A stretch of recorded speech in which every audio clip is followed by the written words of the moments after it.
outfists Steam's previous record of 41.2 million. And at least 77% of that record comes from only 2 games. Grow a Garden, which has become a fucking Godzilla kaiju level success over the last couple months, where it's been breaking records left and right for concurrent players. It got to 22 million, which is the highest for any single game ever, absolutely biblically smacking down Fortnite's record from its prime. And another game, Steal a Brain Rot, which had 15 million concurrent.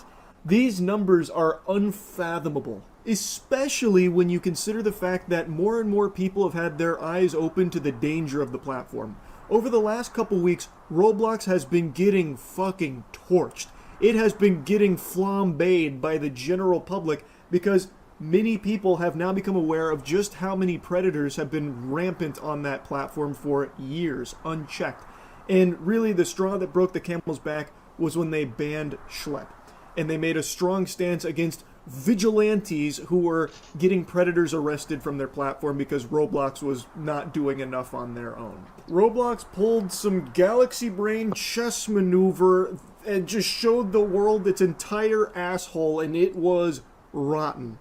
Roblox has made like a really aggressive, strong, scorched earth stance against the people that are stopping predators on their platform, as opposed to channeling that energy to going after the predators themselves. They seem more upset that people are talking about and doing something on their own about these dangerous, evil individuals on their platform.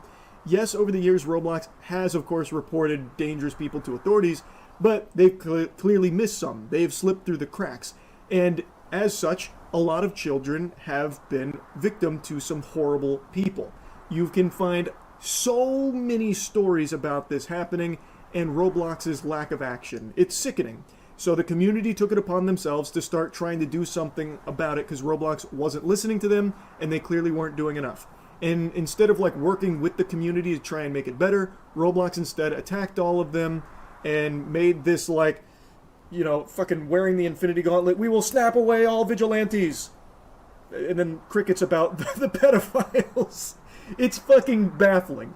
So it hasn't been going well for them in the public eye, yet their platform continues to grow. That's not right. Gluttonously consuming every fucking user on the planet. Even though their stock price did plummet after they dropped the fucking meteor on Schlep and made their really passionate stance against people taking matters into their own hands to try and protect children, their stock price has now recovered and is almost back to where it was in a very short period of time. It has rebounded, and it will likely just continue to go up because its users are exploding. So even though parents and like the general population are more aware of the danger on Roblox now than ever, it hasn't actually impacted them overly negatively, other than their reputation being in the shitter, which also doesn't really seem to matter that much because people are just fucking addicted to it like Fent. So they continue to flock to Roblox, even knowing full well the possibility of bad actors being all over the place. You could queue up for a Steal a Brain Rot game, or God forbid, wait in line to meet LeBron Simulator, and then next thing you know, you're waiting in line next to a Meep City veteran who's talking sexual and trying to get you to go to their fucking Telegram or some shit, or talk to him on Discord. It's a huge problem. People are aware of it, but it is still growing. But luckily, there are still people willing to try and get Roblox to do more to keep the platform safe from this scum. There have been a lot of stuff that we've already covered, but the most recent being Law by Mike, who has now joined in this fight against Roblox, where he has announced he is suing them. And he is actively looking to gather more evidence from more victims about all of the traumatic experiences and all the horrible things that they may have gone through on Roblox, to try and get Roblox to do more to moderate that platform to keep the kids safe on it. Because it is a platform mainly used by children. Also, I've mentioned this before, the fucking CEO, Dave Baszucki, I think that guy is a real creep. I think he is such a weirdo. It was pulling teeth trying to get Roblox to acknowledge that 17 plus, that still is a minor. So he is the guy that's pitching Roblox as having like a companion app, or not a companion app, being half gaming and half dating for 17 plus. He wanted a 17 plus dating service to be in addition to Roblox as a gaming platform.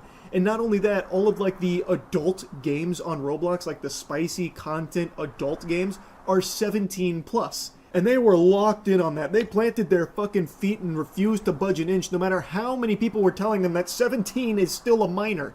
You shouldn't be able to have adult access given to a 17-year-old in like a 17 dating app.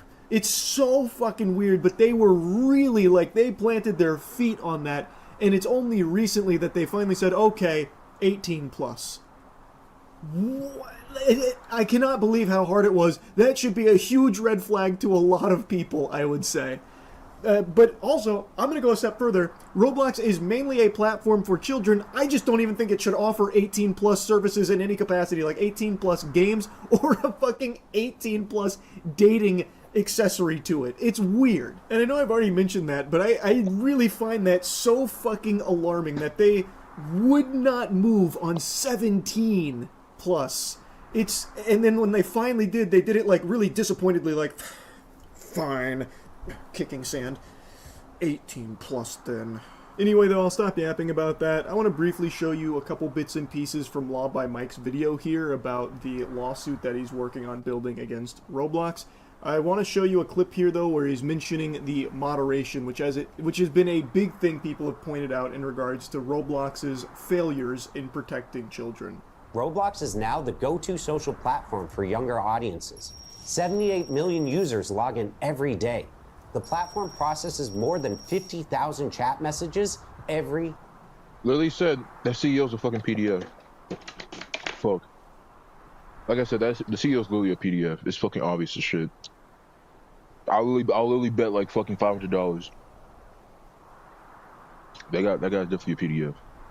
Second, Roblox claims its AI and human reviewers scan all of it, text, audio, and images. But here's the problem. The company allegedly employs only about 3,000 moderators. Compare that to TikTok, roughly 3 times Roblox's daily users, but over 13 times the number of moderators on staff. The reason for the lack of moderators is allegedly due to Roblox's focus on growth over safety. I recommend you check out Law by Mike's full video on this covering it. But this section here, I think, is something very important to mention. And it's something, again, a lot of people have talked about, including moderators from Roblox and former employees in this department.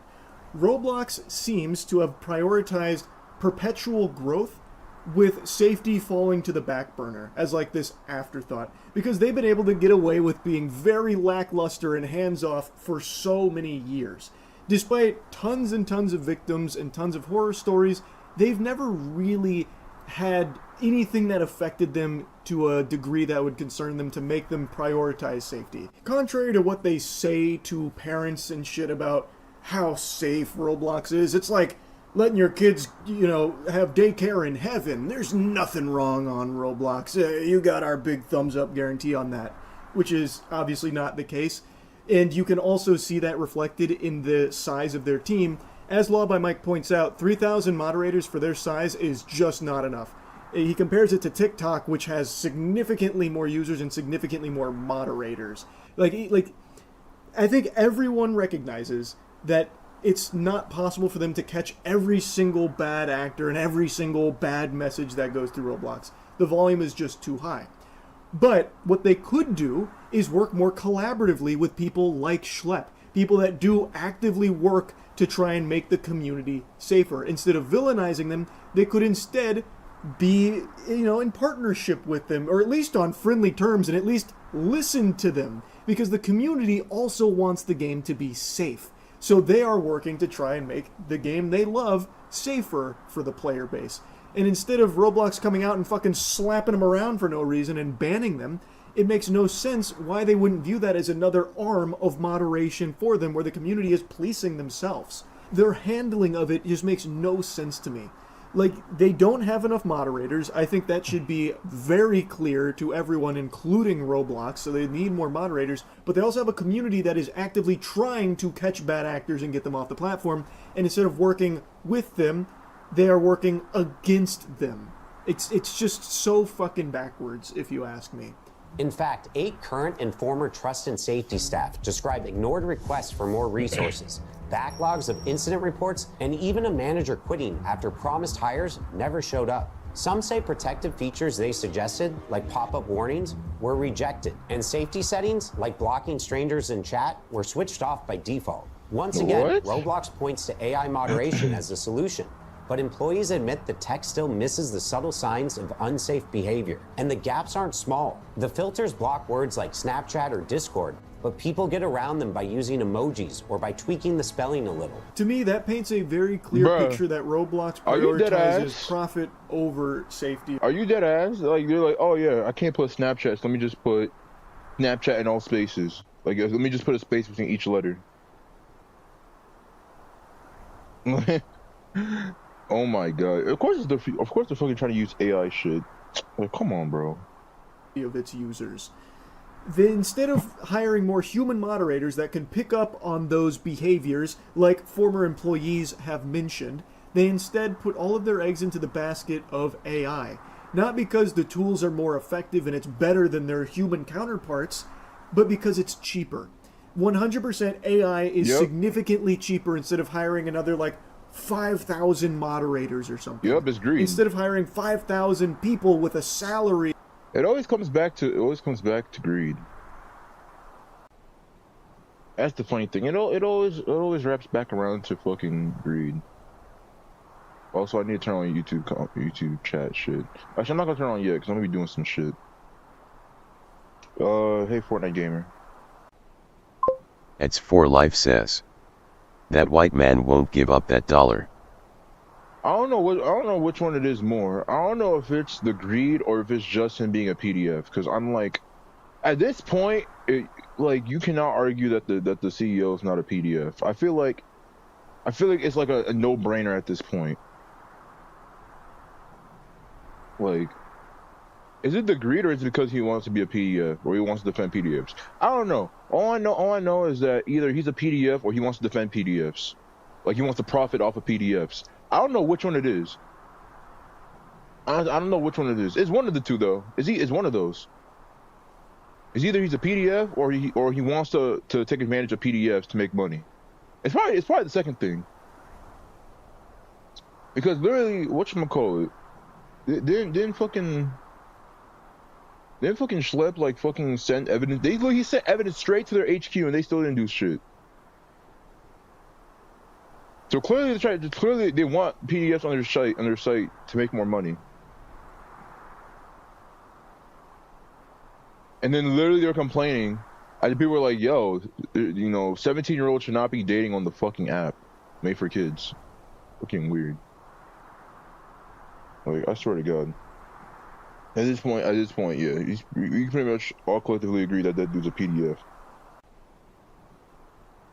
And everything that comes with it, the benefits and all that, they instead just need to have AI do it for them. It would save them so much money on their bottom line, which is why it's so enticing to Roblox and many other corporations like it.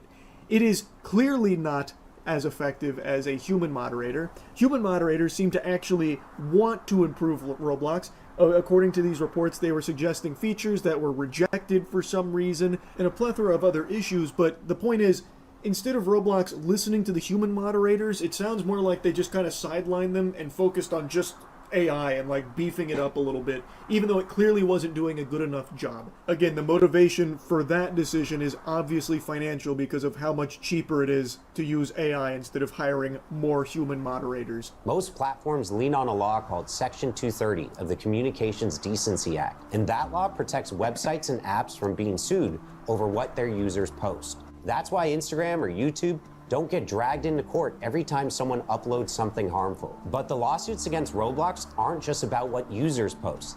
They're about the company itself. Lawyers argue Roblox designed the platform in risky ways, marketed it as safe, and then ignored clear warning signs. And at least one court has already said Section 230 doesn't cover misrepresentation. So if Roblox tells parents this is safe and it's not, that responsibility falls on Roblox, not the users. This section was very interesting. Yeah, because that's blatantly because lying. Roblox, for as long as I can remember, has always touted itself as being like, Yeah, because that's That's what I'm called. That's false advertisement. If they're advertising their app as a safe haven for fucking kids, and then you got fucking PDFs getting caught left and right by just random individuals, which random vigilantes, like, bro, that's false advertisement. You're fucking lying. It's lying because you literally are saying that your shit is safe when it's not safe at all. Or there's kids getting fucking dragged into Discord to fucking have weird ass conversations and shit. Fucking weird. I don't know why this randomly reminded me of what was it called? What was it called on the fucking DS? Wasn't it? I think it was Swap Note. Flip Note, Swap Note. I don't know. I'm not here a fucking random story. It was some fucking weirdo that was I don't know. Somehow he connected to the fucking kid's fucking WAP note and was like sending weird ass messages and shit. Which I don't know. That's pretty crazy. That's pretty fucking crazy. Like at the forefront of innovation in keeping children safe on their platform. Again, it is a platform parents are definitely familiar with because it is a platform very much catered to children. It is mainly a platform for kids. So obviously one of the main concerns of a parent is, well, is it safe? Is there going to be anything bad on there that my kid could be exposed to or something? And Roblox has always stepped forward to assure them that, no, there's nothing bad that can happen on there. It's all perfectly safe. Even though it's very clear and there's evidence of Roblox being aware of so much danger and so much bad shit going on its platform. Not just with the predators on there, but even just a lot of the content on there. He points out a couple of the games like Escape from Diddy and shit like that, but there's more than that. Like the shower simulator games and like the virtual, like very spicy games on there and shit. All of which have gone unchecked for so. Nah, literally, I think yesterday I was on Roblox. I really scrolled down. It was like a fucking I forgot what was it called. It was something to do with anime babes or some shit. And it was like 5. The lowest age you had to be was like 5 years old, bro. I'm like, bro, ain't no way 5-year-old's supposed to be playing that game, bro. Yeah, I don't know. They're cooked. So long, very clear that it is not as safe as Roblox claims that it is. And it seems like they know that it's not, but continue to make the claim anyway. Anyway, though, it'll be very interesting to see how it all shakes down in court. Law by Mike announced that he is going to be joining in this and working collaboratively with other lawyers against Roblox, and it launched a website called I Think I Have a Case for anyone that may have an experience like what so many others have unfortunately gone through on Roblox. So yeah, I just wanted to kind of talk about this a little bit. That's really it. See ya. It's this. Every Pixar short ranked.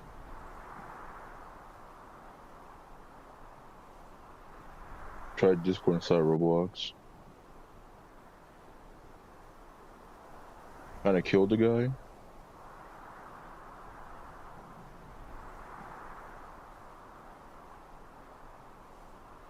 Honestly, I hope they get sued. Vigilante rule was only added after Slut was banned, meaning he didn't actually break TOS. True, that's also true. I didn't think about that. True. Literally, they added that shit after they banned him. Then they added the rule. And technically he wasn't even a vigilante because he still worked within the law. He didn't take the law into his own hands. All he did was just give the shit to the police, and the police dealt with it. That's not vigilantism. Exactly. Vigilantism is when you're not working with the fucking law. He was working with the law.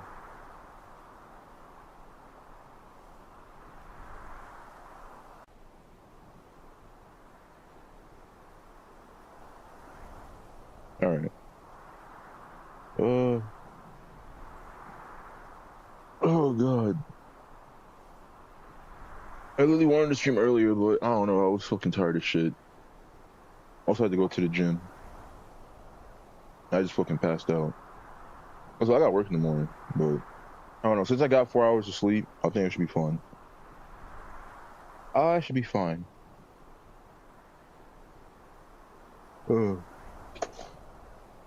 Let me see. What was I gonna do? I don't know. Maybe for some music.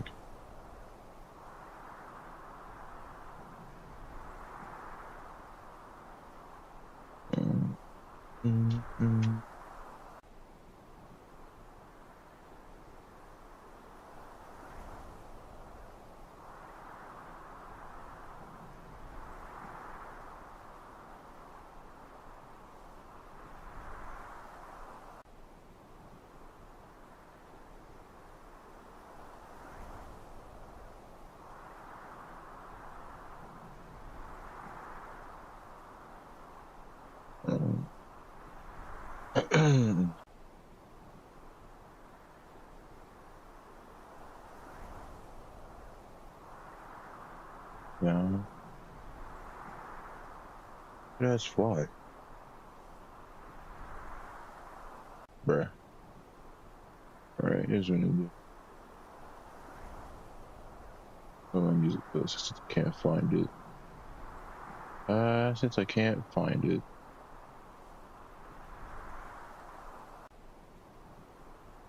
What the fuck? Why's it gotta fly around me? Get the fuck out of here. And he always has to fly like around my area. I hate these mosquitoes, bro. Go bite somebody else. Leave me the fuck alone. Already bit me like fucking in the last 2 weeks. Bit me like fucking 8 times. Leave me alone. Leave me the fuck alone.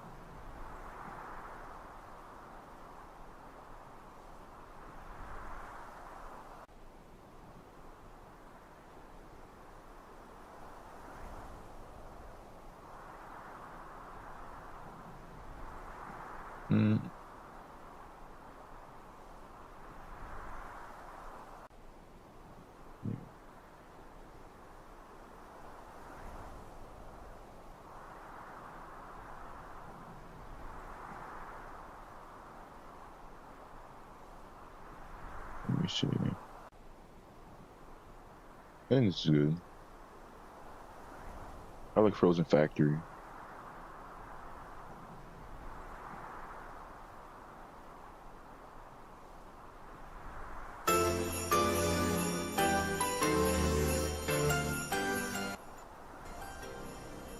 That shit was a little bit too loud.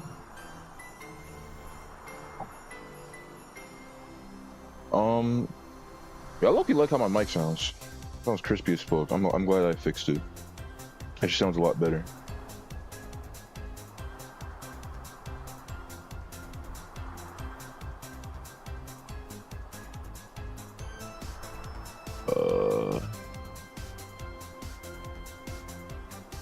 Push this one. Whoa, what the fuck? Why am I like that? I'm like so big. What the fuck? Why am I so big?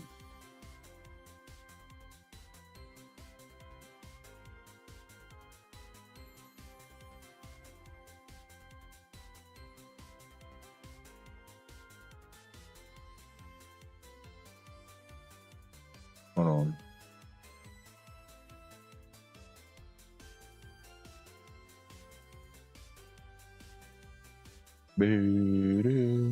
What the fuck is it?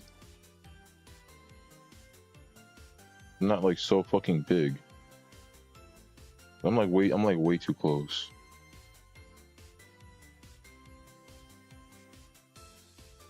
There you go.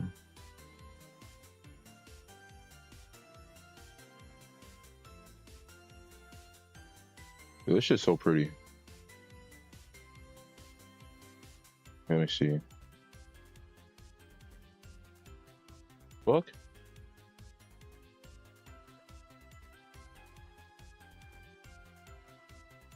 What the fuck? Oh, it's not free is it free camera? No, it's not free camera mode, it's free layout. What does free camera do? Oh, so it lets me, okay, so I can leave free camera on.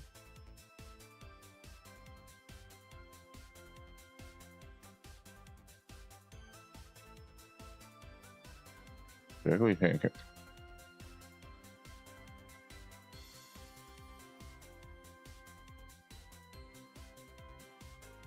I don't know why my shit was. I think because it has a preset shit.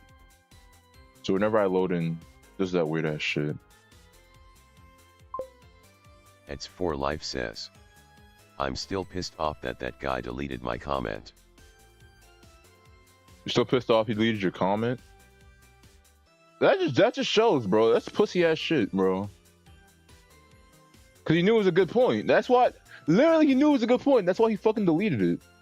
Fucking pussy. Like, they'd rather. That's what I'm saying, bro. It's an echo chamber. That's what I'm saying. They're just dick riders.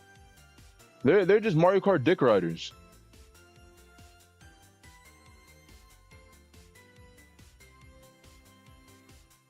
They're literally just Mario Kart dick riders. Whenever someone has a good point, they don't fucking address the point. They just fucking plug their ears. They're like, oh, I don't want to listen. Fucking idiot.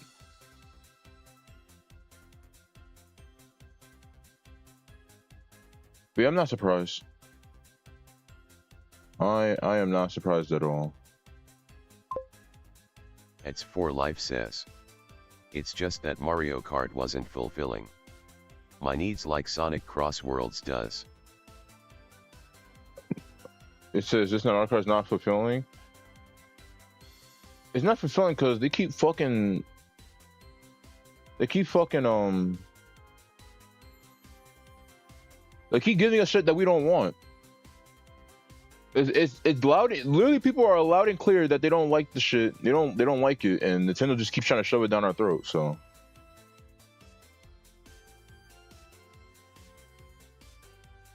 all right.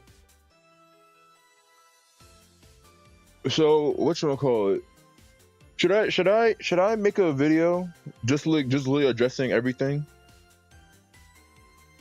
Like, should I make its own video? Because I know I mentioned it in multiple other shit that I recorded. But should I make it like its own video?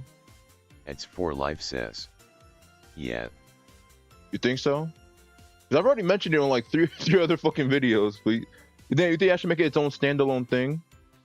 Like its own standalone video where I just talk about like the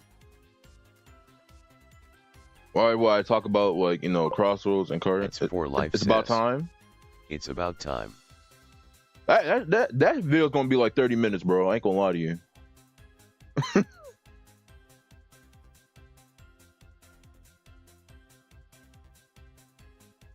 That shit's gonna be at 30 minutes. I've also started or at least I've been thinking about like making like It's for life says. Plus, did you see the video I sent you that they were going to do a survey for Crossworlds? Oh, they're gonna do a survey? Yeah, I guess, yeah. I mean, that's smart. Doing a survey for Crossworlds is actually smart.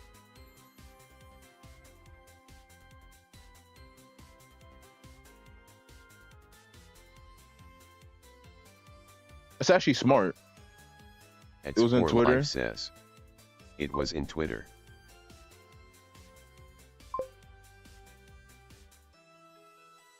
I did watch it. Let me see. What is this? I'm pretty sure I watched it. Yeah, I watched this yesterday. It's just cause Mocha and his gang were fucking yapping. So yeah, but that video was what was it? What was happening? It was like Sonic rage baiting Jared or some shit. Let me see. I vaguely remember some shit about it. Oh yeah, it was just background about. Oh yeah, it was just background about the Babylon Rogues. It was pretty funny.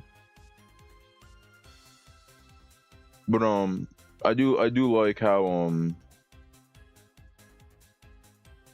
I love Jet and Sonic's dynamic. They're just so fucking good. They're literally just both rage baiters. It's just that it's like they're both rage baiters. I don't know if they're still there, but I know in Sonic Riders they're both just rage baiting each other. It's fucking funny as shit. But yeah, that video was pretty funny.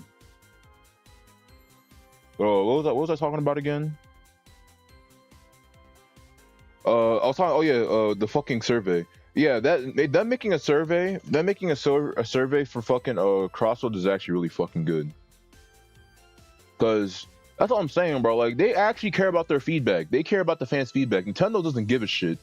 Nintendo just does what Nintendo wants. You know. It shows that they actually do respect their fucking fans. They actually want to like know their input, which is really fucking good. So I'm definitely glad that they're listening.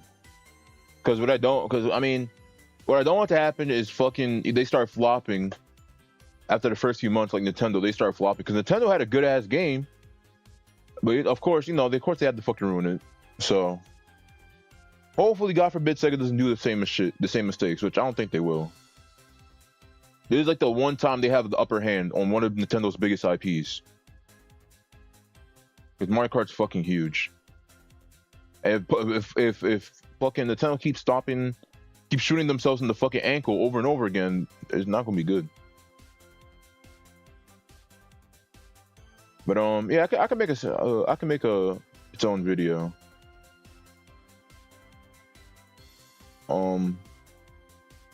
There's something. What else did I wanted to do? Let me see. I'm trying to think. Well, there's something else I wanted to do.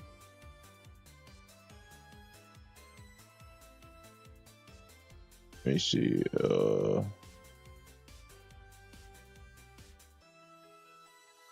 Red rolls, sunshine, clips and links.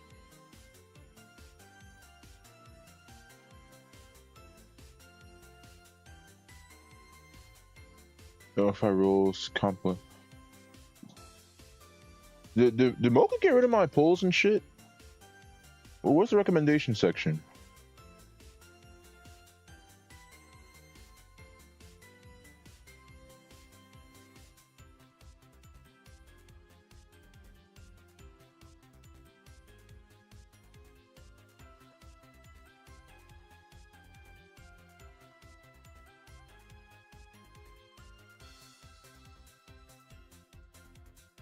Oh, you got rid of it. So 7 Jet talking about It's 4 Life Deli says. 6.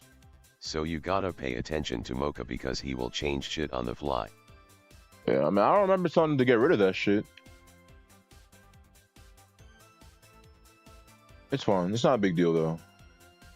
It's not a huge deal. I just don't remember telling him to delete it. Unless I did tell him to delete it, but I don't remember. I don't know why I would tell him to do that. Let's see.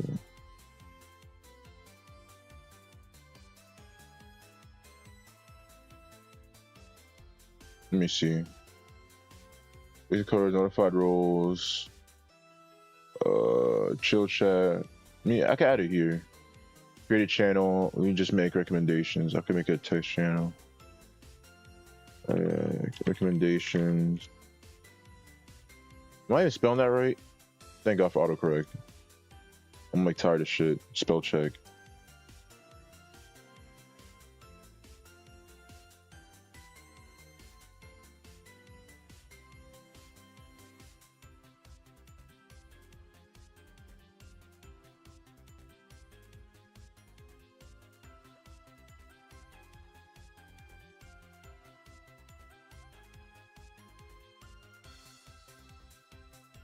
Okay, I just added it.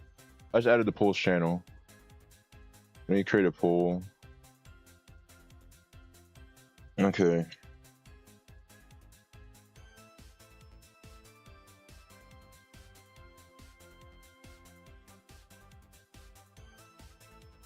Good. All right.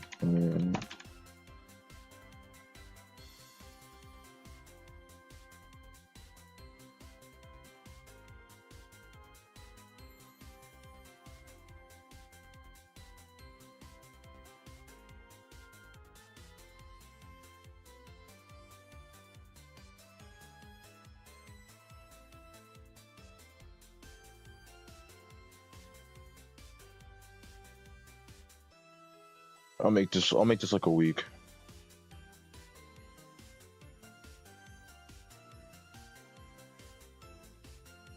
multiple answers. Yeah. All right. I made a poll on the cord. I just made for what Sonic racing game I should play next. So I just put down Sonic Rivals or Free Riders. I don't know when I'll play it because when Crossroads come out, that's probably gonna be the game I'm gonna play.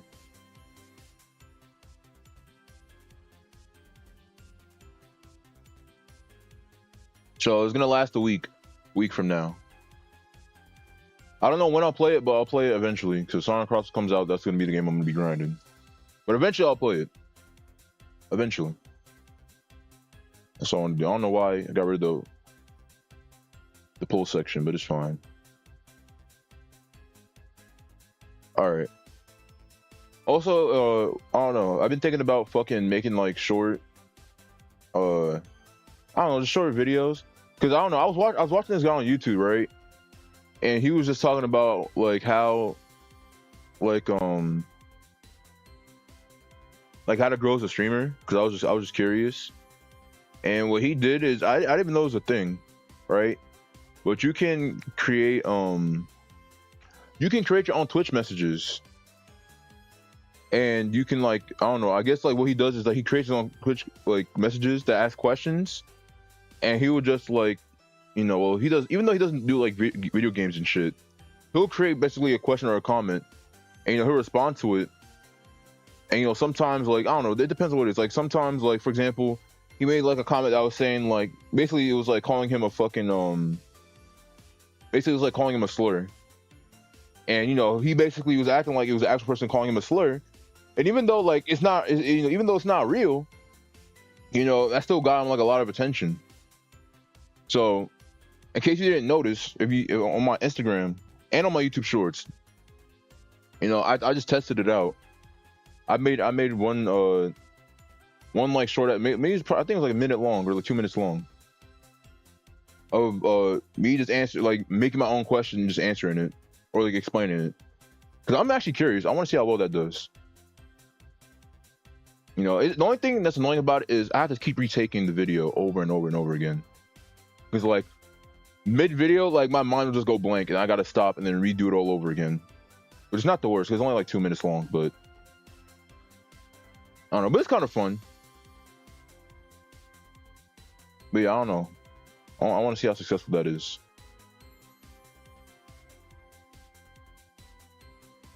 But all right. So I don't know what I'm gonna just. I don't know how I'm gonna start this shit. But before I start recording, do I have water? I'm gonna be yapping a lot.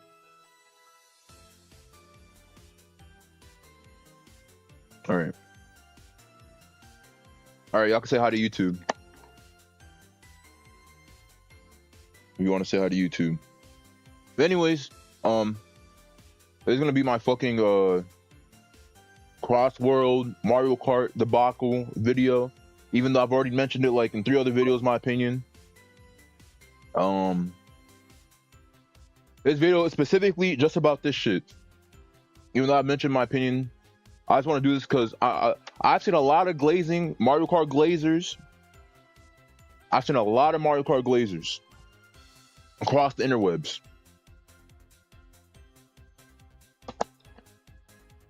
And as a Mario Kart sweat, It's for life says. Same. as a Mario Kart sweat, as a Mario Kart veteran, I think I called this point because I played literally almost every fucking Mario Kart. I literally went back and played almost every Mario Kart. So as a veteran, I feel like it's my place. It's my responsibility on the internet to fucking give my personal opinion, to fight back against the lies, to fight back against the propaganda that these kart glazers are putting on the internet. Because I've seen a lot of it. I've seen people, which is fine. If you still prefer Mario Kart, it's fucking fine. Like, I'm not gonna fucking shit on you for it. But saying Mario Kart is better than Crossworlds, I don't know. I feel like that's being a little bit dishonest. I ain't gonna lie to you. Low key is a little bit dishonest. But we're gonna address that today. I'm gonna talk about. This video might be long as fuck because there's a lot to address. There's a lot of angles I can attack this by. But I'm just gonna address like a lot of shit. So, if you enjoy my analysis type videos, because usually they're pretty fucking long, because I'm a very analytical person. I like, you know, I like sinking my teeth into shit. I like breaking it down. So if you like these type of videos, leave a like on the video. I'd really appreciate it. Leave your own thoughts in the comments, because I probably will respond to some of them. If you disagree with some shits, because again, I like seeing everybody's different perspective. But yeah. So I don't know what the fuck I want to address first. I guess the easiest thing to go for is like, at least to start with, is I guess like the price point, because I feel like that's a big thing. You know, nowadays it's like the fucking prices. I know I've seen a lot of fans, a lot of Mario Kart fanatics, come at Sonic Crossworlds, or come at Sonic Crossworlds fans, talking about like, oh, weren't you bitching about Mario Kart costing $80 and you're trying to pay $90 for the game? Or you're trying to pay $70 for the game, but you're complaining about Mario Kart World being $80. You were bitching about it. And let me just say this, right? Mario Kart World is $80 with no DLC, by the way. No DLC. Not a single bit of DLC. And it's $80 off rip. Base game. No DLC, no nothing. And that we're not even including the fucking Switch itself, the Switch 2, because you need a Switch 2 to play Mario Kart, right? And I've said this a bunch of times. In order to play Mario Kart World, you need a Switch 2. There is no ifs, ands, or buts. You need a Switch 2. If you don't have it, you're out of luck. You're wasting your money. And not only that, but you need to pay for Wi-Fi too. You got to pay for Nintendo Online. But I'm not gonna. But you know what? For the sake of this argument, I even got to bring that up, because like I just said, base game, no gimmicks, no DLC, no special treatment is $80. Sonic Crossworlds base game $70, and you're getting extra characters included in it. I don't know. Actually, no. Is that the $70 or $80 one? I think $70 is the base game. $80 is with like with the characters they're adding in, the extra little characters they're adding in, and whatnot. But still, like, bro, you're getting extra shit. You're getting extra shit with it. It's not, you're getting you're getting so much content. You're getting the bang for your fucking buck. Right? You're getting the bang for your fucking buck. And not only that, but you can play this shit on anything. You know what I'm saying? Unlike the Switch, where you can only fuck with people on the Switch too. Sonic Crossworlds, you literally can like play with anybody on any other console. Which, you know how much bigger that makes the game, the player pool? The player pool is so much bigger than the Switch. The only reason the player pool on Mario Kart is even that big is because the bundle. The bundle is the Mario Kart saving grace. If it wasn't for the bundle, the player base would probably be a lot smaller. And it's only going to grow. The player base of Sonic Crossroads is only going to grow from there. So yeah, I think from like the price point, you know, even and if you really want to, you can even bring up the Switch too, because bro, if you're a newbie to Mario Kart, if you're a new Mario Kart fan and you're trying to get to Mario Kart World, you gotta drop. It's 4Life Puts me to says sleep.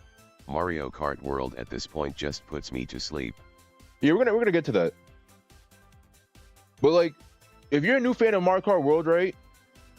Just to get into it, you gotta drop $450, $500, and that's if you get the bundle. If you do it right now, like as I'm making this video, you can get the bundle and maybe pay like $520, $500 for the bundle, and then $20 for the Wi-Fi.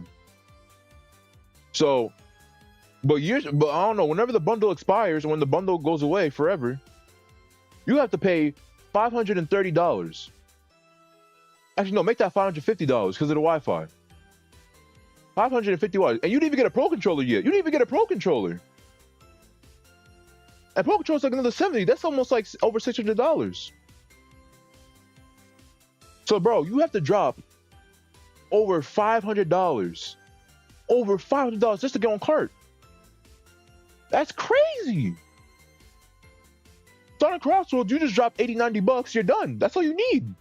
Nothing else. So yeah, from the price point, I feel like it's fucking obvious as fuck. It's obvious as fuck. You know, it's obvious as fuck which one's the better deal. Now, I feel like the next big thing is the fucking gameplay. And I'm just gonna say this right now, bro. Mario Kart World's gameplay, I'm not gonna lie, it's mostly held back because of intermissions. On the 3-lap courses, it's actually not that bad. On 3-lap courses, it's not that bad. It's still slow, but the courses make it at least a little bit interesting. The intermissions are so fucking bad. Like, actually, the intermissions are so fucking bad. And to add on to Four Light's point, dog, racing on intermissions puts you to fucking sleep. Like, it's actually that boring. Like, I'm not gonna lie to you. It's boring as shit. And it gets repetitive extremely fast. Because literally to win, right? Everybody does the exact same shit every race. You sit in the back, you get your golden, you get your dodge, you gamble. If you dodge, you probably get a good spot. If you don't dodge, you're probably getting last. Every race. Absolutely just every race. Over and over and over and over again. And it gets so boring and it gets so fucking tiring. And the fact that Nintendo pushes that mode more and more now just makes it worse. It just exacerbates the issue. Sonic Cross Worlds, that game, it actually feels like a racing game. And I feel like the best example to compare it to is like F-Zero. Which I haven't played F-Zero. I mean, I played a little bit. Obviously, I played the F-Zero 99. Even that game feels faster. I ain't gonna lie. Even that game feels more exhilarating than Mario Kart World. I ain't gonna lie to you. But just from the gameplay perspective, because I have seen people play F-Zero. That game looks fun as fuck, and I will play it eventually. I actually do want to play it. Yo, that game, similar to Sonic Cross Worlds, like a racetrack, like you're in a race, it actually feels intense. It actually fills you with adrenaline, bro. You actually feel pressure, because that's how you're supposed to feel in a race. You know what I'm saying? In any racing movie, like even like a good example I brought up, we recently, like a few months ago, we watched Speed Racer. There's not one point in time in Speed Racer where you see Speed Racer just chilling in the race, just perusing down the racetrack, just chilling. No, bro. Every single second, some shit's fucking popping off on the racetrack. Someone's trying to fucking crush his car. Someone's trying to blow up his shit. Literally, that's how a race is supposed to fucking be. That's literally how a race is supposed to be. You're not supposed to be sleeping at the fucking wheel. It's supposed to be chaos. It's for life says. I got eyes on speed. Exactly, bro. Like, literally, a Speed Racer is like the perfect example of how a race should fucking be. Literally. Every single track. And technically, we're talking about the Speed Racer movie. That track had intermissions. That track was an intermission. Because they had to go through different areas to get to the end. And even though the intermissions in Speed Racer was more interesting than Mario Kart World. Bro, there were sections where they had the fucking... It's for life says. Saying? Not to mention all the Speed Racer fans that are still here in Cross World. That's what I'm saying. There's also a lot of Speed Racer fans in Cross Worlds. But, back to my point, like, literally, Speed Racer is the perfect example. It's like the perfect blueprint, bro. Because even though that, their races and Speed Racer are like fucking like intermission tracks too, similar to Mario Kart World, they're actually interesting, bro. They're interesting. There's fucking avalanches. There's fucking traps. There's fucking saw blades and shit. Like, bro, it's actually like, that's what I'm saying. You have to be on your toes. There should be no point in time in a race where you're just fucking perusing, bro. You have to constantly be on your fucking toes and be aware. Mario Kart World intermissions don't fucking do that shit. It really doesn't do that shit. And I know there's people gonna be like, oh well, if you don't like racing in the back, just run every race. If you think it's boring, then run every race.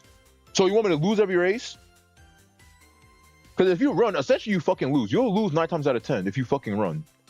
You will get fucking ran over, and you'll get last.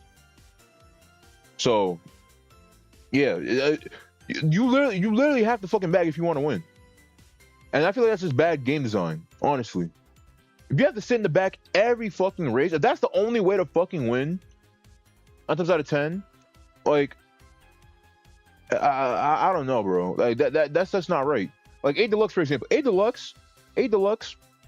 There's some courses there's some courses where obviously you have to fucking bag, like Mario It's for Circuit. life says. Honestly, Mario Kart has no skill. I wouldn't say it has no skill, but Mario Kart World has a lot less skill than Mario Kart 8 Deluxe. And that's another that's another point I'm gonna address.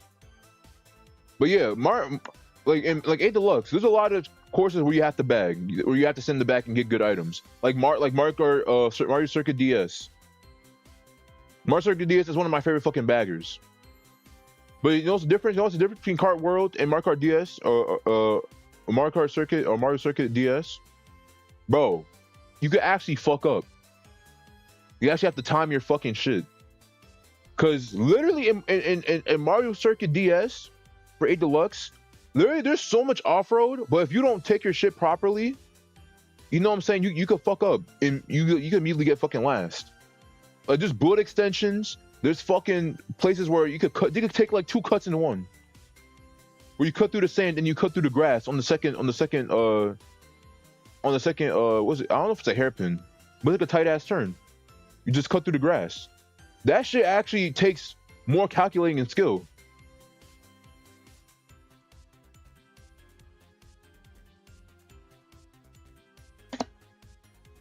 But like, that's what I'm talking about.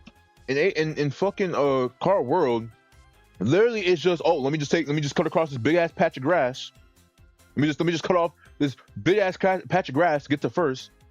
Like, and that brings me to like you know, what 4Life said. Mario Kart World, I want to say Mario Kart World specifically, I want to say it has no skill, but it has significantly less skill than 8 Deluxe, which is one of the first things I noticed about the game. When I first played the game, it has significantly less skill than 8 Deluxe. 8 Deluxe has a lot of fucking skill. You know what I'm saying? It has a lot of fucking skill, and another fact is that it's more punishing. It is more punishing than Kart World. Because Kart World, most of the items, you don't really lose that much speed. You don't really lose too much speed. In 8 Deluxe, if you get hit once, you lose all your fucking speed. Like, you lose everything. And also, you know, Kart World takes away a lot of the racing tech, like you know, like the fire hopping, the soft drifting, the hop realignment, all that fancy shit. It takes it all out. It takes all of it out. And honestly, I didn't like that, because one thing that keeps people on the game is skill expression, and that's really huge.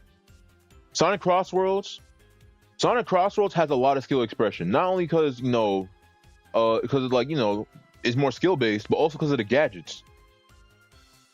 The gadgets, you know, it's really good for skill expression, because everybody's not gonna have, I mean, I know eventually everybody's gonna have the same fucking not everybody's gonna have the same like fucking gadget loadout, but like literally there's so many possibilities. There are so many fucking possibilities for different gadgets you can use. You can use fucking ring gain. You can use the gadget that fucking switches your items around. You can switch your items. There's one that gives you a monster truck in the beginning of the race. There are so many different possibilities, bro.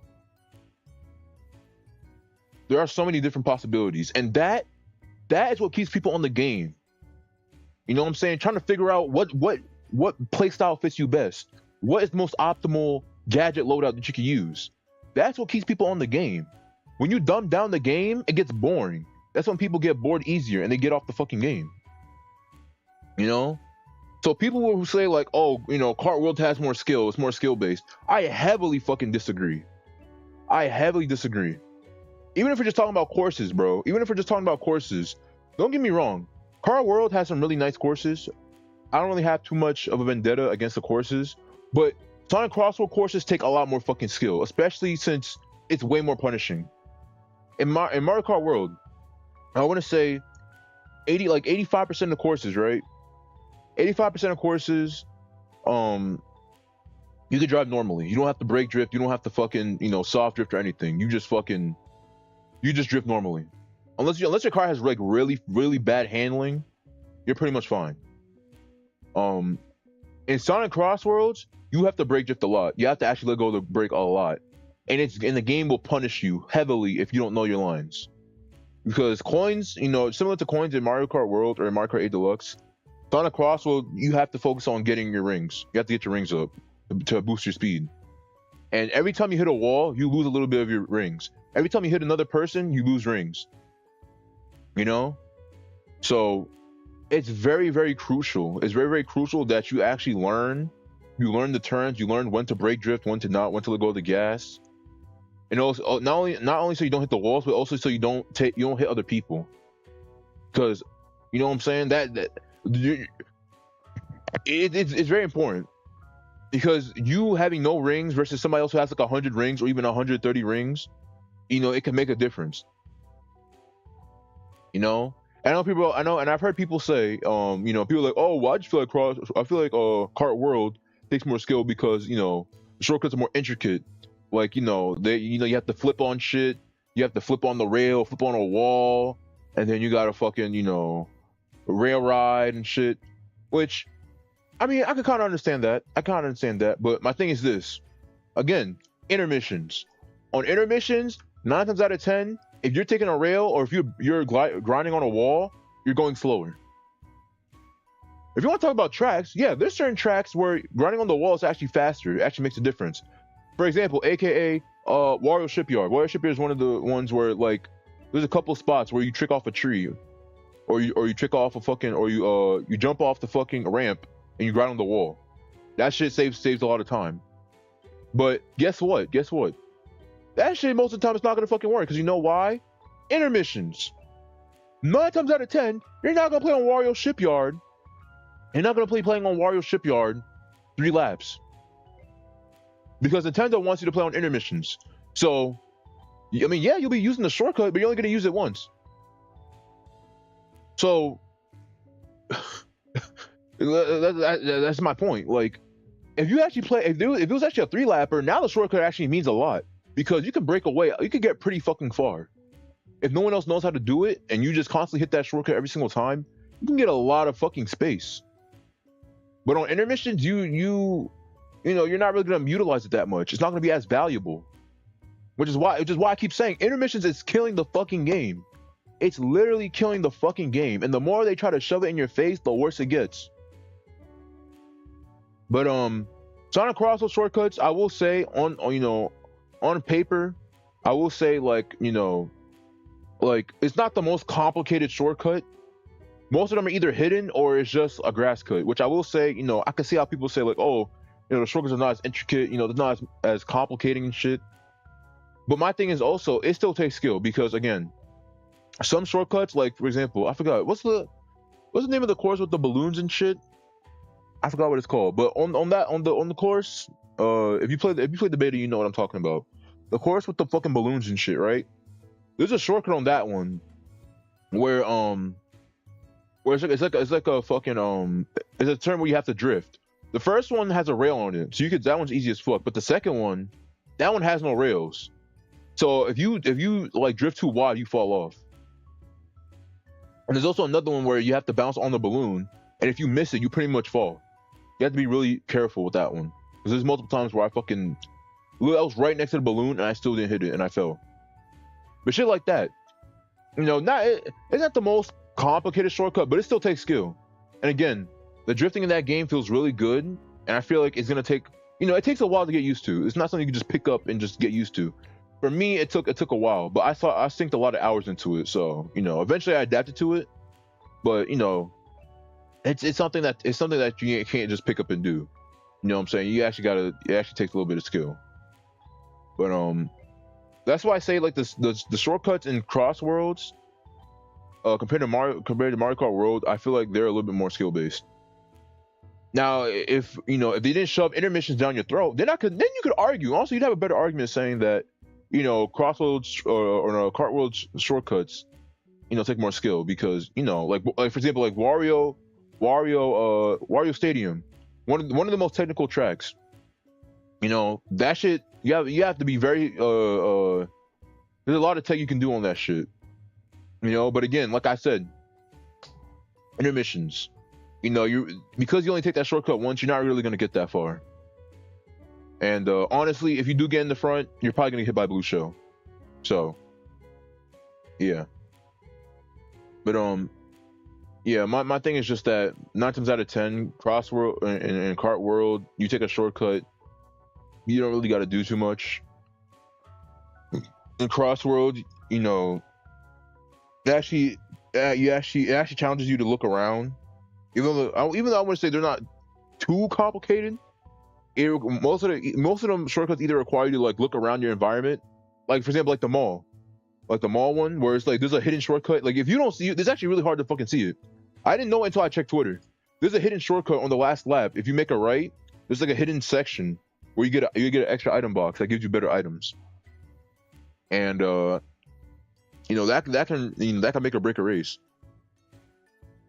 So that's why honestly, me personally, if it didn't have intermissions, I would say Mario Kart maybe has slightly more, you know, intricate shortcuts, but because of intermissions, yeah, I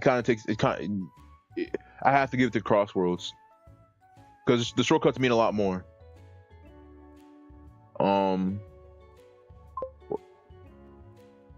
That's slower actually.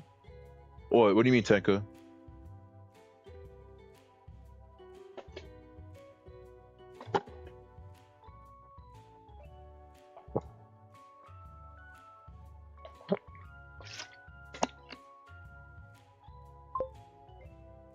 The shortcut on which one? Crossworlds or Cart World?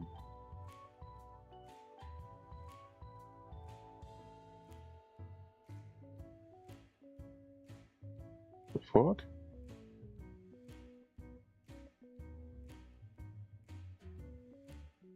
No, 2025. Crossroads. The shortcut is slower. Which one? You mean the balloon one?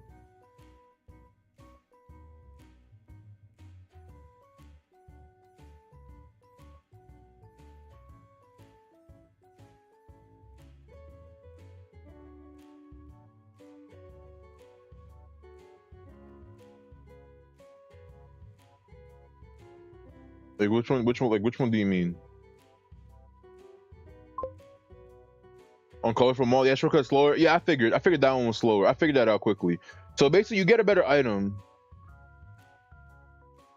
You get an item, but it is slightly slower. But you know, I don't know. You never know. It gives you better items, so it's a risk reward type shit. But even then, even if it's slower, again, like I said, if you don't know, the item there gives you better items. So it's a risk reward. You could take the risk and, you know, gamble and see if you get a better item. If not, you take the faster route. But you see how, you know, even then, you see how you have to think. There's a risk reward type shit to it. There's a risk reward. You can either take the faster path, you know, and think that you're not going to get hit, or you can take the longer path, the slightly longer path that's slower, but you might get a really good item. You know, it's a risk reward. You have to think. It takes a little bit of thinking. But yeah, I don't know, man. I just think the shortcuts on Crossroads it's just more it requires more thinking, to be honest. Now if intermissions didn't exist, then I'd probably give it to Cart World, but intermissions are like 80% of the fucking track. Like, so it kind of ruins it. I know I can talk about like the speed difference, which I would say, like, you know, Cart World, it definitely feels a lot slower. And honestly, I could also bring up like the hazards and shit, right? Because like, in my opinion, I'm not gonna lie to you, the hazards on Cart World are ass. The hazards in Cart World are absolutely dog shit. Like, compared to Crossworlds, the hazards are actually hard to fucking dodge. In Cart World, you rarely ever get hit by the fucking hazards. If you're semi good at the game, you should literally almost never get hit by fucking the hazards. Like, bro, since I played fucking Cart World, I literally, like, if there were stats on how many times I got hit by the boomerang, bro, I probably only got hit like maybe like 4 times. But the hazards on fucking the hazards on Cross Worlds are actually like you actually have to fucking they're actually harder to dodge. Like what's a good example? Like Dino Jungle. Dino Jungle, yo, I swear to God, like I'd be barely missing the dinosaurs and shit. Especially the one like when you first get to the long section, and like you get to the bridge section and there's that dinosaur on the right that tries to like chomp you. That shit is like fucking like the amount of times I got hit by that shit is fucking crazy. It's for life says. Halaska. Yeah, Halaska is not that hard. It doesn't have too many it doesn't have too many hazards, but I will say the hazards in the beginning part are a little bit hard to dodge only because it's slippery. Which I didn't notice that at first. Halaska, the beginning part of Halaska is slippery as shit. Or I think the whole thing is slippery, besides the water section. But yeah, you have the purple spiked shits in the beginning, and if your handling is really bad, you probably will get hit. So yeah, but that's what I'm saying. Like the hazards in Cross Worlds, they're just so much better, bro. They're so much better. And Car Worlds hazards are like so easy to fucking dodge. Like you have the boomerang bro in the cloud, bro. Just don't drive under him. Like that's like the easiest counter to the fucking projectile. Just don't drive under them. You have a boomerang bro in the cloud, just don't drive under him. You have a fucking boomerang bro on a car, just don't drive in front of him. Like literally, it's just that fucking easy. It's too easy. You rarely get hit. In Cross Worlds, like it actually takes a lot more learning lines and shit to dodge the hazards. And like I guess also we could talk about the pace of the game. Sonic Cross Worlds literally has 200cc off rip. Literally. Base game. No DLC, no nothing. Base game Sonic Cross Worlds has 200cc. Mario Kart World, for some god unknown reason, doesn't have fucking 200cc. I have no clue why. Like, did they not think like, oh yeah, 200cc on a highway would actually be pretty fun? Like I don't know. Did Nintendo not think about it or some shit? I don't fucking know. But I feel like 200cc is one of the only things that could save intermissions. Because, like speeding down a highway, what I'm saying, you actually have to, we have to bob and weave through the cars and shit. That could actually be fun. You know what I'm saying? Just feeling the speed, having to dodge, weave through cars, weave through trucks and shit. That'll actually make it a lot harder. That'll actually make intermissions a lot harder, especially when there's a lot of cars and shit. But yeah, bro, it's crazy. It's crazy how Cross Worlds has 200cc off rip, and Car World doesn't. It's fucking crazy. We can also talk about vehicle customization, which I mean, Nintendo kind of walked back on it. I know in A Deluxe, it was kind of like you could mix and match, what carts you wanted, what wheels, what base body of the cart and the glider. That was the main selling point. And then in Kart World, they kind of walked that back. And now the vehicles mean a little bit less. They made it so you can win. You can pretty much win better with any cart now, but they kind of made it so all the carts are one thing. Which, I mean, I still don't know how to feel about that. Like, I don't know. I feel like I'd care less about it if it was actually like goofy ass cars. Like, for example, if you play Mario Kart DS has goofy ass fucking cars, and I love the game for that. I love the goofy ass cars and shit. Even though you can't switch the wheels and shit for them, obviously, I still appreciate the game because the car choices are so fucking goofy. Like you could fucking drive a tank, you could drive a fucking airplane, you could drive a fucking tractor and shit. That shit is so funny. But yeah. The customization, they kind of walked it back. I still don't know how to feel about it. I mean, I'm happy that You know, like if you like people use Bowser Bruiser. It's You for know. life says. Crossworlds, I made Hot Wheels and they are crazy looking. Yeah, Crossworlds. Yeah, Crossworlds. Crossworlds customization is so intricate. It's so fucking good. And literally, even just in the beta, if you go back when I post the VODs, I have to do that. I've been procrastinating. When I post the VODs, literally, if you go back in the VODs and watch like all the different lobbies I went into. It's for life says. Look in IG. Let me see.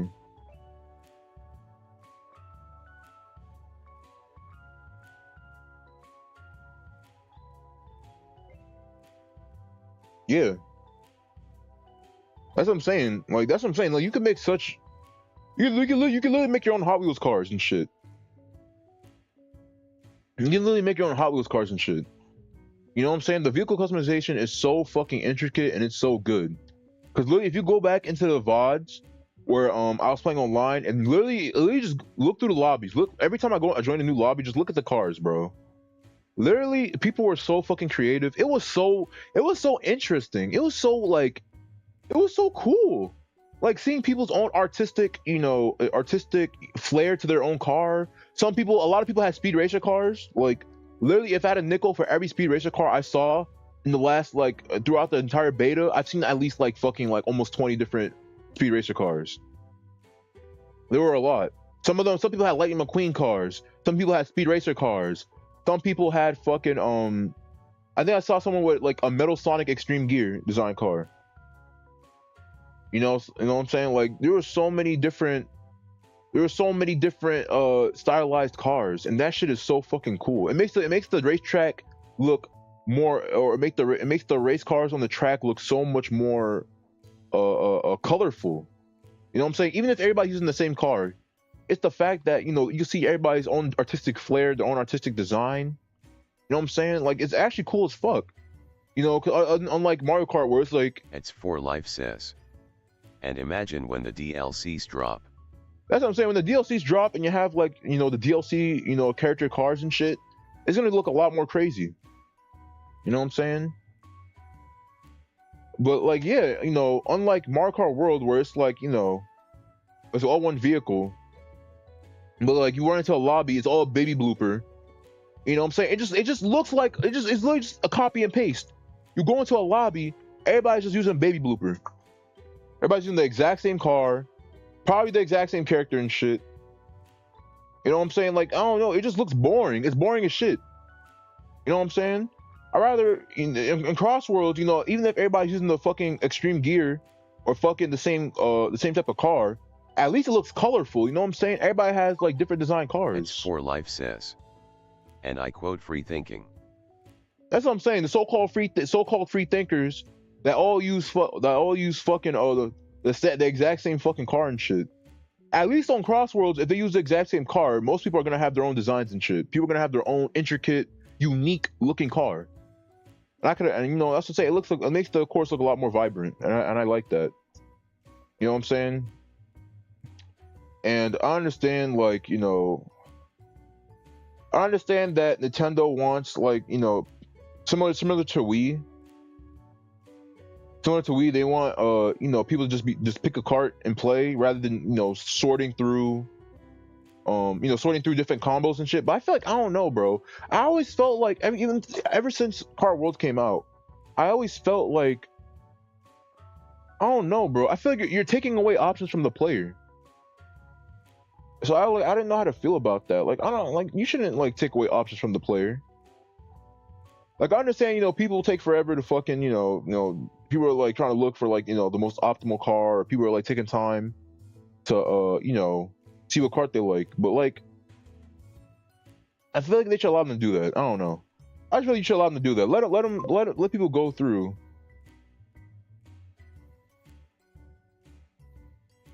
I'm gonna ignore that. But yeah, I feel like they should I feel like they should definitely not do that, not restrict players' expression in terms of carts and shit.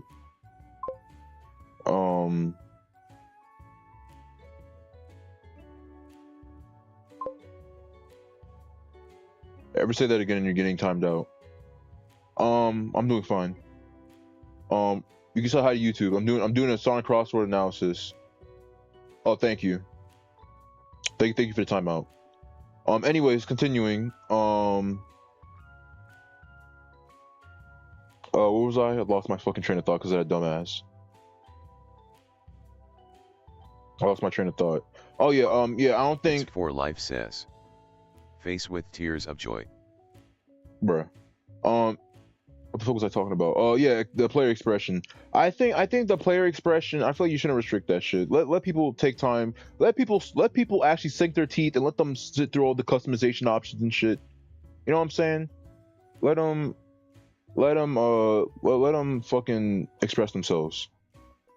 That's just me though. I know some people might disagree or think differently, but I don't know. I just feel like that's the better option. You know what I'm saying? That's what gets people to stay on the game. But I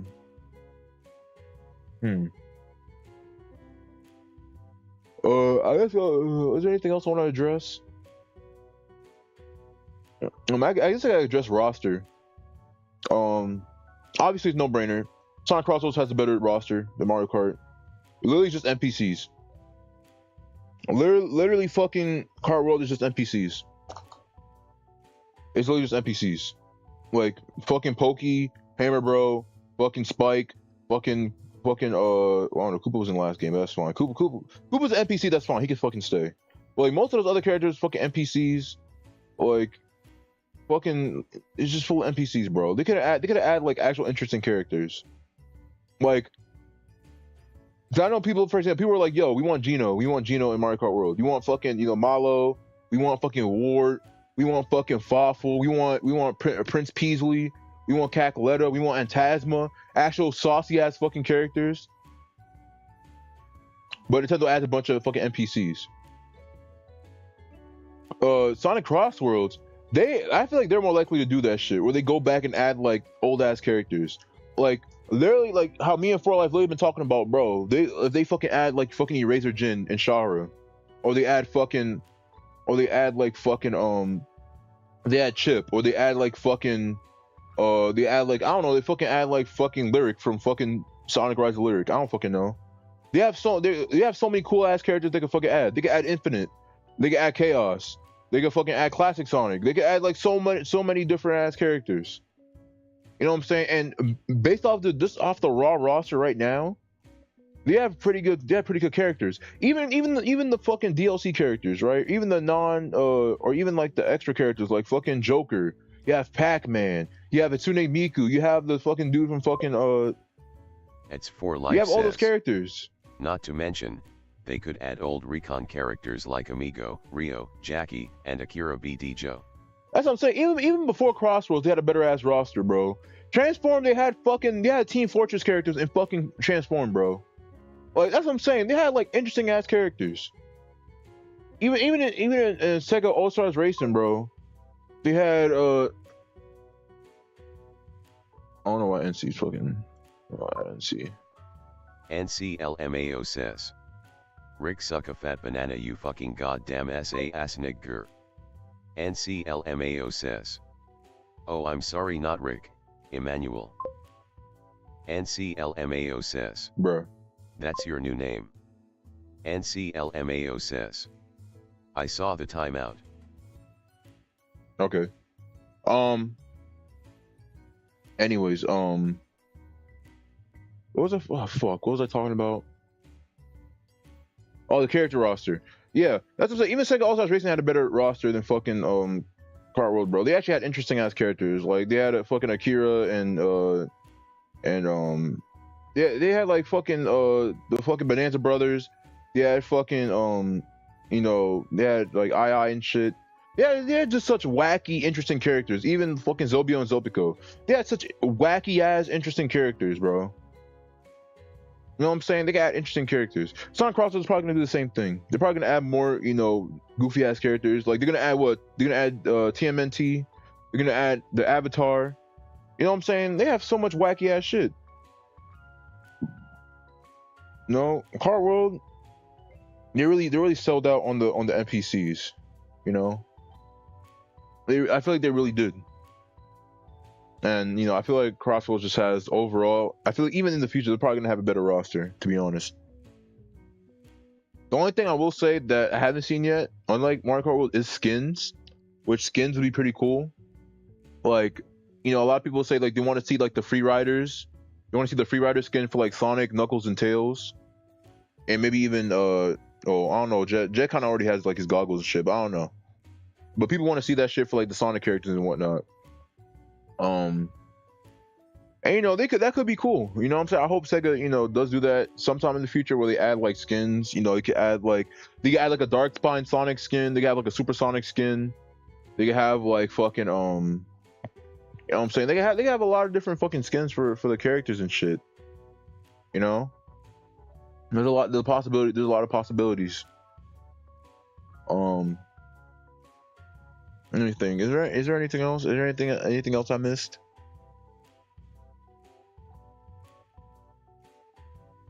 I don't think there's anything else I missed. I think that covers everything. Unless I'm forgetting some shit. Let me think. I guess like I guess the final thing I'll address is like the crossplay. The crossplay I feel like is gonna, even though like Mario Kart, because I know a lot of people are saying like, you know, Sonic is not gonna be able to overtake Mario because Mario is just too big of a fucking it's just too big of an IP. You know, it's gonna be, you know, it's like facing off like against a Goliath, you know. But I think that in the short term, yes, Mario Kart is gonna, you know, still be dominant, especially since, you know, Black Friday and, you know, Christmas sales haven't started yet, and those days, you know, there's gonna be a lot of people getting a Switch 2 probably. There's a lot of people held off on the initial release day because of the price. But when Black Friday and the holiday season passes by, I think the sales are gonna plummet.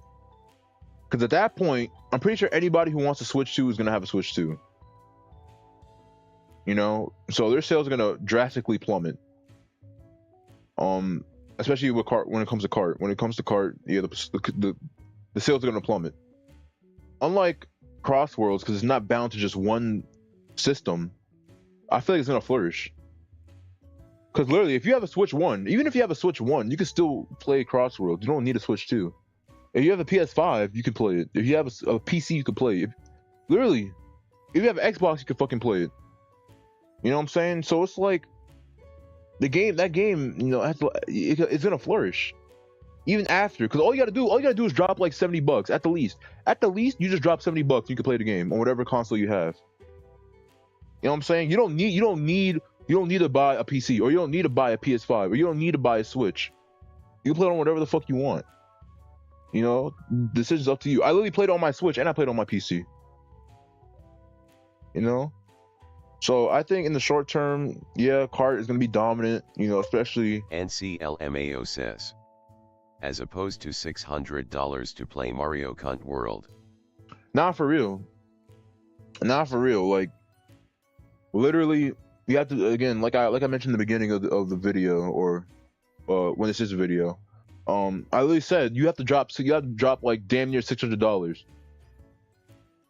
You have to drop damn near $600 just to play Kart. You want to play Kart? You have to drop damn near $600. You want to play Crossworlds? All you got to do is drop 70. So, I don't know, man. Like, I feel like the choice is obvious. I feel like the choice is really obvious. But NCLMAO says, not even Mario Kart but a remedial ass Mario Kart. Yeah. I don't know. I mean, that's up to your interpretation of what you want to call remedial. But my point is that you have to drop hella bands. You got to drop hella money to fucking play Mario Kart, and it's honestly like stupid. You shouldn't have to drop fucking so much money just to play Mario Kart, and then on top of that, you gotta pay for the Wi-Fi. It's fucking stupid. It's fucking ridiculous.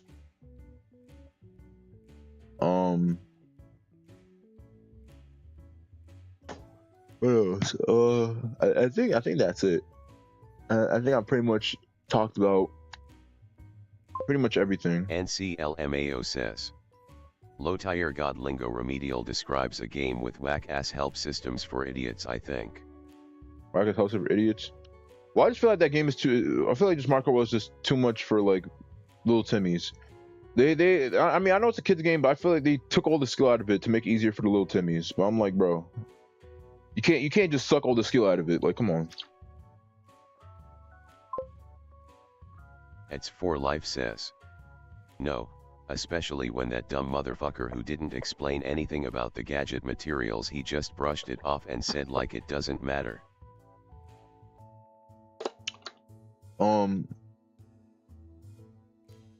Yeah, that's what I'm saying. There's a lot of Mario Kart glazers. There's a lot of Mario Kart glazers. You know, a lot of them just don't. Some of them are honest. Some of them are honest and like honestly just like enjoy Mario Kart World more, which is fine. Again, that's your opinion. But like when dumbass motherfuckers like that go like, oh well, I didn't bring up the gear. I didn't talk about the gear because it didn't mean anything to me. I'm like, dog, you can't just ignore major parts of the game because it doesn't mean anything to you. It's a like literally that's like me. That's like me right now. Like right now, I'm making an analysis video on like Mario Kart and Crossworlds, and I just go, oh yeah, I'm not gonna talk about intermissions because intermissions mean nothing to me, so I'm just not gonna talk about it. Like that's fucking stupid. That's fucking stupid. You know what I'm saying? That's fucking ridiculous. That's the main selling point. You can't just ignore it. Even if it does, regardless if it means something to you or not, you can't just ignore it. You gotta address it. It's the main part of the fucking game. It's for Life says. And the fact that he deleted my comments. Nah, for real. He said Crossbow is infinitely more skilled than one item for a 6-year-old is 18 plays. All it takes to make you lose 3 days worth of points. Lagging as third worlders and completely stupid players. Yeah, that's what I'm saying. Oh yeah, and the fact that he did delete your comment. Yeah, that's what I'm saying. That's a Mario Kart glazer. That's how I know he's a glazer, because it's like, dog, someone brings up a good ass point, bring up a good ass point, and they just fucking delete your comment instead of addressing it. NCLMAO says. One-sided Andy.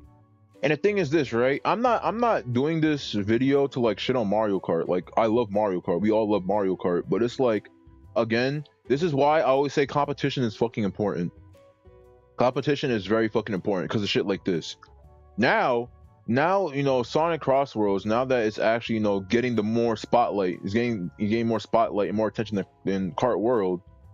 You know, if Nintendo doesn't play their hands correctly, even though they have the advantage. It's for Life says. And the competition between racing games is great. Yeah, because if Nintendo doesn't play their cards right, they'll fumble, and Sonic will get the upper hand. Even though right now they're the dominant one right now, if they don't play their cards right, even though they're a Goliath, they can still fall. They're not impenetrable. You know what I'm saying? They might be a better adversary than Sega, but if they keep fumbling, it's over. Mario Kart World Online has turned into a bag dodge and the shock and win. Literally. That's what I'm saying. Like, bro, it's fucking, you know, it gets repetitive really fast. You know what I'm saying? It gets repetitive extremely fast. But, yeah, man, I just think a lot of people are, I guess a lot of people, I feel like it's mostly Mario Kart fans. I feel like a lot of Mario Kart fans are just feeling attacked because, you know, Sonic Crossroads is like the new kid on the block, and they're feeling attacked, and, you know, it's making them not want to, you know, criticize or fucking, you know, it's making them not want to address some of this shit. Which, I mean, like, again, if you like Mario Kart World more than Sonic Crossroads, again, that's you. Even though I think your opinion is trash, I still respect it. You know, that's your game, that's your time. You know, you can play Mario Kart World all you want, but like, if you're saying that Mario Kart World is better than Sonic Crossroads, I feel like you're fucking lying. Because literally, from the price point to the gameplay to the skill expression to the customization, Crossroads just sweeps. In every category, it just sweeps. The only thing it doesn't sweep in is recognition because Nintendo's bigger. That's literally about it. In every other section, it just sweeps. You know, so I have no, you know, if you like Kart World more, again, that's your shit. You know, more power to you. You can play Kart World or whatever the fuck. If you like Sonic Crossroads better, you know, again, that's all you. But people having this discussion about which one's better, which one's worse. You know, if you want to know my honest you know, opinion, you know, no bias, because, and again, it's no bias because I love Mario Kart. I love both games, honestly. I play every Mario Kart. I'm pretty sure I played almost every Sonic racing game besides like a handful. So me being unbiased, literally, I think Sonic Crossroads is better. Literally. NCLMAO says, even though some people need to respectively get some clotheslines and DDTs to the skull, Mario Kart is their main shit no matter what. Yeah. Cause I don't know. I just don't see how you can enjoy Mario Kart World more. I don't know. If you like a more, I don't know. If you like a game where you sit back and drive in a straight line for like fucking 3 minutes straight, I mean, again, more power to you. That's your time. That's your time and your energy. I just think objectively that's just fucking ass. Again, I just think that's fucking ass. You know? I just think that's kind of stupid. I just don't, as someone who loves racing games, I just feel like that's not in the spirit. That's not like, I feel like it's not really, it doesn't capture the spirit of racing games, you know? I feel like it doesn't really capture the spirit of racing games. But again, it's your life, your shit, your game, your energy. But It's for life says, Sonic Cross World is like crack to me now. Nah, for real. That's what I'm saying. Like everybody's fucking addicted to that game. Everybody's addicted to that game. And I hope that Sega doesn't, you know, I hope Sega continues with this momentum. You know, I don't think like Sonic Crossroads. I don't think it will be the Mario Kart killer. I feel like it won't kill Mario Kart, but I feel like if Nintendo keeps fucking up, Mario Kart is gonna kill itself. I don't think Crossroads has to really do anything. I feel like Nintendo. NCLMAO says, Maru Sonic A1NA. It's for life says, they could go into a route like Fortnite, like the concept of it, like with new DLCs and all that shit. They could do that. You know, you can do that shit. I just fucking hope. I hope that Nintendo. NCLMAO says, deadass, they could do so much with this game. That's what I'm saying. This game has a lot of fucking potential. That's what I'm saying. Like, my thing is, I don't think. Again, like I know everybody does this with every game. Like everybody's like, oh, is this the fucking Smash Bros killer? Is this the Mario Kart killer? I think Nintendo has a bigger chance of self-destructing than Sonic Crossroads killing the game. I feel like Mario Kart World is just gonna implode if Nintendo doesn't if they keep fumbling and keep doing this shit. Kart World is gonna implode, and Sonic Crossroads will just win by just existing.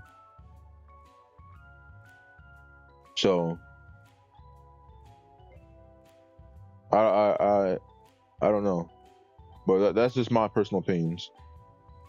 But do y'all have anything else I want to say before I wrap this shit up? Cause it's going on YouTube. It's like an hour long.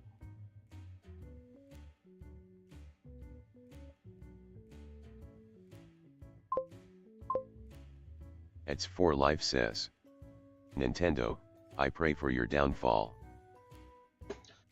Okay, she said with how whack ass backwards this year has been for that big nig Nintendo company, yeah, they gonna overtake. I don't think it's gonna overtake immediately. I think it's gonna be over time. Depending on Nintendo's performance in the near future, I think it could overtake. But I don't think it's gonna kill Nintendo. I think Nintendo's just gonna self implode. That's my guess. It's for life says, and fuck Doug Bowser. I said fuck Doug Bowser. Yeah, Doug Bowser's kind of ass. But anyways, y'all can say bye to YouTube. If you enjoyed What the fuck? Yeah, fuck that. If you enjoyed this long ass analysis, NCLMAO says. Yeah, fuck that nigga. if you enjoyed this long ass analysis, and you want more of them, just me yapping and give my personal opinions and shit. You can leave a like when I make this video. You can leave this a like. If you're new, consider subscribing. You can follow me on Twitch also. I stream on there too. And leave in the comments. Leave your own personal opinions. I want to hear what other people think, of course. I feel like everybody's popular opinion is that Sonic Crossroads is better. I feel like that's the running opinion right now. But again, I want to hear from other people. You know what I'm saying? I want to hear other people's opinions and shit. And I hope that this situation makes Nintendo, at least puts a little bit of pressure on Nintendo. I hope it puts a little bit of pressure on them to improve, because because exactly what I said about competition. With competition between two companies like this, we win. At the end of the day, we fucking win. We're the ones who eat good, and right now we're eating hella good. We're eating so fucking good right now. So I hope this makes Sega step up their game and makes Nintendo step up their game. But yeah. Anyways, I will wrap this up here. I can say bye to YouTube, or say whatever the fuck you want to say. Before this hour, for at least I don't know, for the next 2 minutes. Before I wrap this shit up. It's for life says. Sega, I'm 100% behind you. Don't disappoint me. I want to endorse you. NCLMAO says. Mommy Sega. Bro said Mommy Sega. Okay. Okay, anyways, we're done. Bye, YouTube. Bye.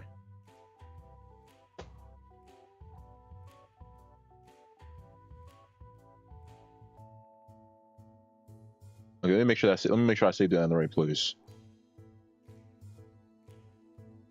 Where's my VODs? Should I save that in the right spot?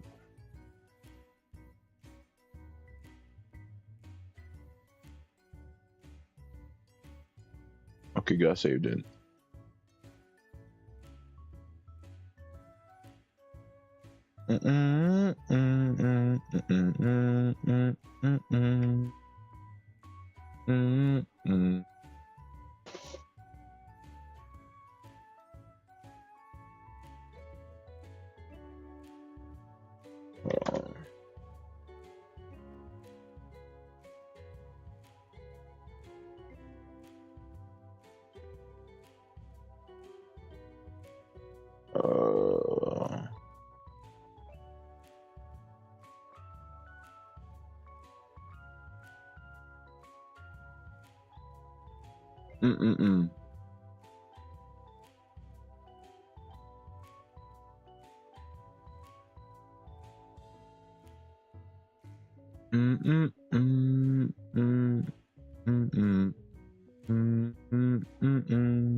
Let's use this. Do this. Get the camera on.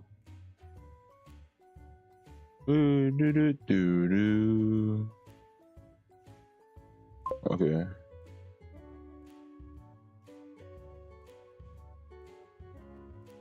Yeah, that's this video. What video is it? Depends on what video it is. If it's interesting, I'll react to it.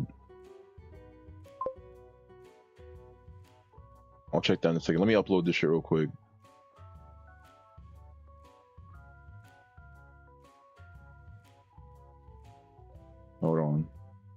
Hold on. Let's see. Where's my VODs folder?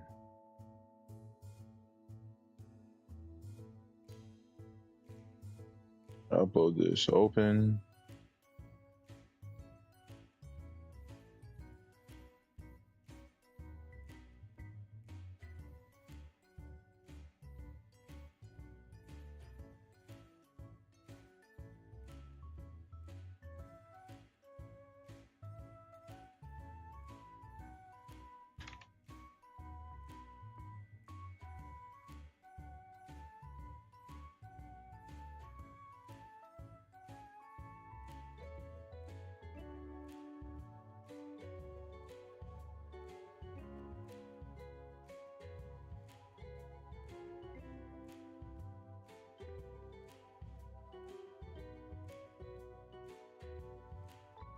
Okay, hold on. Upload file. Pictures. Hero.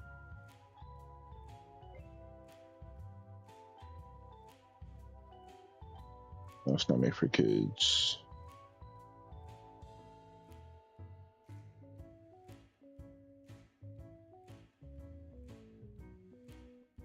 Okay.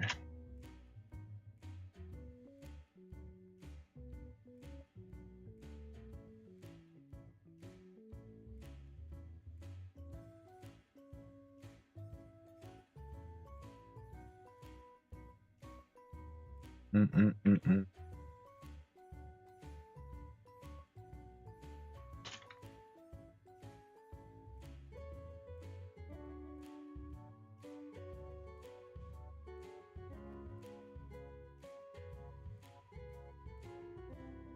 All right.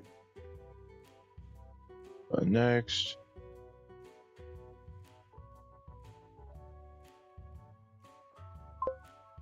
Metalface X657 says, yo.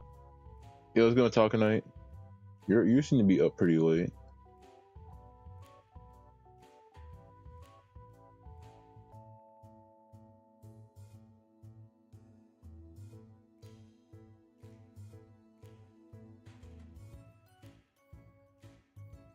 I think that's good.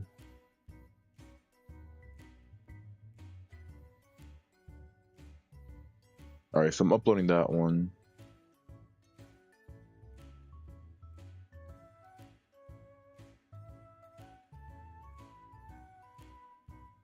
Tana, you just missed it. Playing Star Metalface Wars. X657 says, playing Star Wars. Yeah, Matana, you just missed it. We made like an hour long. We made like an hour long analysis video. Let me see. What is this? What Tank want me to watch? What is this?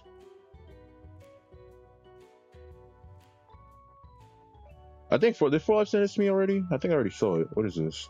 Mario Kart World should have been I mean, I already watched this, but I guess it's only 8 minutes.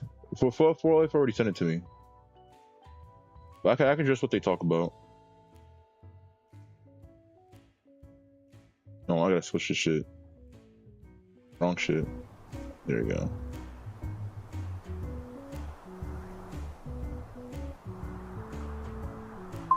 Metalface X657 says, World vs Crossworld. Yep. I mean, it's literally I made like an hour long video just addressing everything.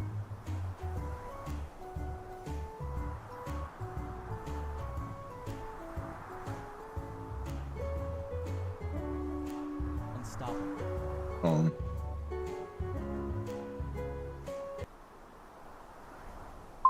Metalface X657 says, okay. But just weeks after launch, something unthinkable started happening.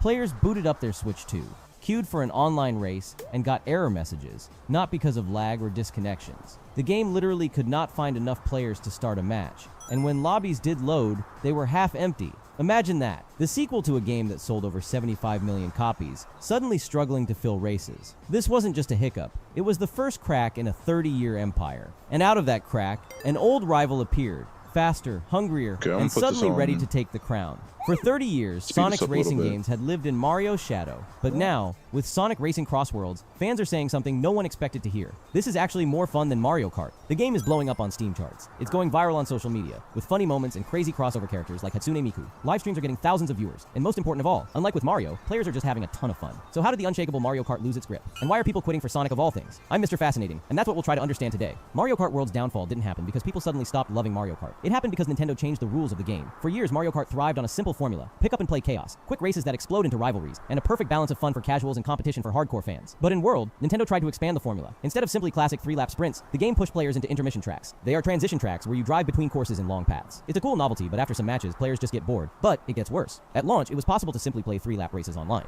But Nintendo removed that option. It wasn't an accident. They patched it out, removing player choice and forcing everyone into their new vision. See, and that's the thing. Again, they're removing player choice. They're removing more player choice. Why? Why are you removing player choice? It makes no fucking sense. Like, what the fuck? Vision. Imagine buying a brand new console with a premium Mario Kart game, only to find the one thing you love most about it is gone. That's not just a design flaw. It feels And that's the thing, bro. That's the reason people play Mario Kart. People play Mario Kart for the 3-lap races. You took the main shit out. So it's like, what the fuck? That's what people. That when people bought the game, that's what they were expecting, and you took that shit out, and you're making it harder for people to do that shit. feels like a betrayal, and it didn't stop there. The game launched at an $80 price tag, right alongside a $500 Switch 2 that already raised controversy. Nintendo framed Mario Kart World as the must-have launch title, but when players rushed in, what they found was a polished shell with little to do. Even in single-player mode, the open world lacks any kind of substantial progression system. And that's the thing. People say, "Oh, the game looks beautiful. The game, the game looks really polished. It's really beautiful." Okay, but it's empty. I've heard people try to. I feel like people who try to defend the open world. I feel like I don't know, bro. If you defend the open world, I feel like you're low-key, you're lying to yourself. I feel like you're gaslighting yourself. I ain't gonna lie to you, because I have seen people who are trying to defend the open world. Dog, it's empty. People are like, "Oh, but it looks beautiful." I'm like, I don't give a fuck if it looks beautiful. It looks empty. Like, bro, it looks like fucking what's it called? It looks like Kingdom Valley from Sonic 06, bro. It's just open fields and shit. But even then, I feel like that's dishonest, because at least Kingdom Valley actually had shit in it. This shit has nothing. It's literally just open plains and Metal shit. Face X657 says, "It end hashtag 039, S good, but it end hashtag 039, S really not that much like other open world games." That's what I'm saying. I don't know. I feel like people who fucking try to defend that shit, I feel like you're gaslighting yourself. This shit's empty. It's empty as shit. It's literally empty as shit. It's for life says, Link. Wait, what is this?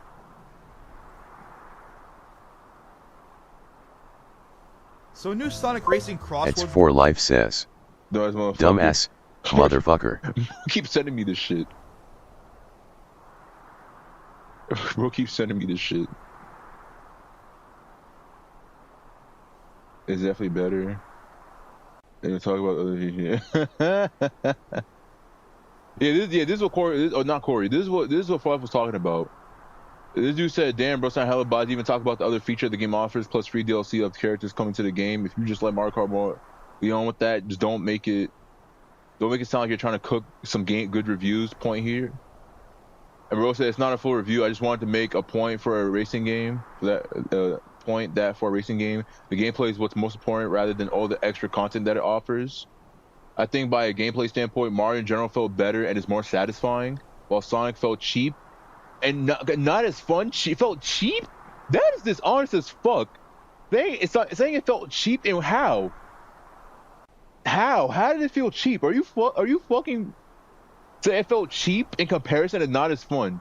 So you have more fun driving in a straight line?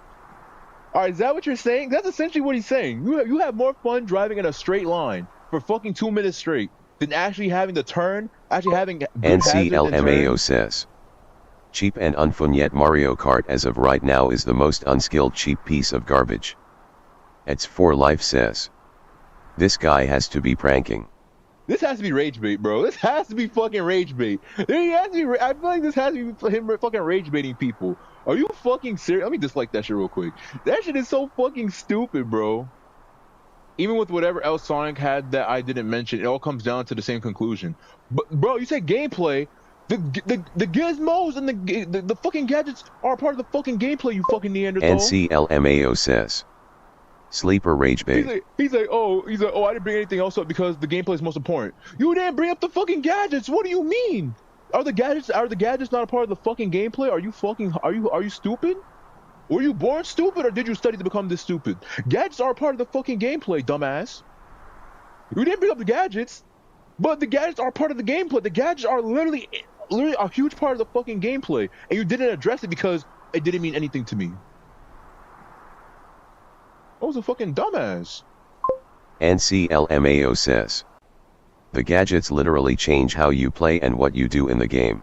Gadgets literally affect your play style. Like, what the fuck? I acknowledge both the game's flaws and strengths from my perspective and went how I felt. Now, how I disagree. I play MK8, MK Deluxe, Mario Kart World, and the open beta Crossroads, and I need to say that I didn't have fun at all with World. The tricks are just fine for me. It's nothing that I really need in a kart racer. If I want to make tricks like this or grinding on a rail, I play a Sonic game. World, Sonic game. World's open world is very disappointing, and the controls are not very good in my opinion.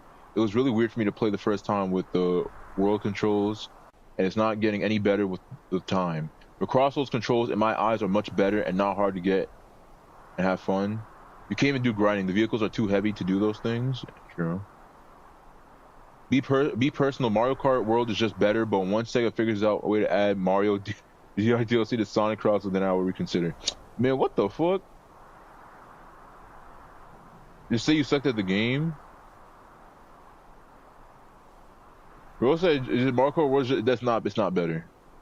I'm a fan of Sonic 2. I don't give a fuck if he's a fan of Sonic. Wherever the fuck, this dude's a fan of Sonic, but he's a dumbass. He's actually fucking slow as shit. All I have to say is both racing games are good, but you don't have to compare them. I thought you meant I'm a biased Mario fan in general. NCLMAO says, if they somehow add Mario DLC to Cross Worlds, I'm never touching World again XD. Like, bro. Sonic Racing is decent, but I'm only going against those who think the opposite of me. It's a fun discussion. Wait, you're not comparing both games? I am comparing them. I thought Sonic was a decent, but Mario's better. I wanted to try the beta because a lot of people said it was better than Mario, but I just didn't see it that way. Well, you can't change others' minds because many other will say Sonic is better. Like me, a real Sonic fan. So if you're comparing them, well, that's you. But for me and the rest, we also know that Sonic is better too, not only Mario. You really have no good selling points about Mario Kart World outside of the obvious. To say Sonic is decent at best only makes you look like a Nintendo mark. Because Sonic is definitely just as good, if not arguably better. Content-wise, Crossroads has better gameplay, but Mario Kart World just looks more fun. Oh no, I'll give you that. I'll give you that. No, I'll give you that. It looks more fun. When you play intermission, it's not more fun. It looks. Keyword looks more fun. When you're watching someone race on a fucking intermission, I don't know. It might look. I don't know. It might look more fun. But when you're sitting in the intermission playing it, it's not fun. It's not. Crossroads is like how Multiversus fans said that the game was going to be the next Smash Bros. Killer, even though it didn't last that long. Not saying Crossroads will die in like 1 year, but probably don't get your hopes up too high. NCLMAO says, looks fun until you actually have to quote-unquote play it. Probably don't get your hopes up too high and last long in the world. Unlike Crossroads, Mario Kart World doesn't need to rely on crossovers to last long, and Sonic Team can't rely on getting more crossovers forever. And as much as I love more Sonic characters to be in Crossworld, still the fact that Luzoka and no DLC characters will have voice lines already killed off opportunities of Sonic and gang interactions with cooler, funny, deep-cut characters. Meanwhile, if Nintendo walked in by adding not only characters that will have voice lines, but also new open world tracks, Mario Kart World will be fun.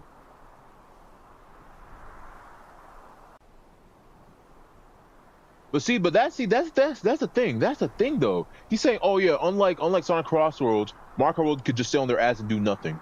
That's basically what he's saying. He's saying basically Mario Kart World doesn't have to do shit. They can just sit on their ass and do nothing because Mario's just that recognizable. But see, that's the main issue. The main issue is Nintendo's just sitting on their ass and doing nothing. Sonic actually has to be hungry. The Sega team actually has to be hungry as shit. They have to be thriving. It's for Life They have to says, fight.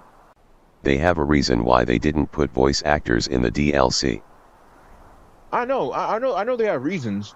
I mean, point is the not having any voice lines, it does hurt the game. I'm not gonna lie to you.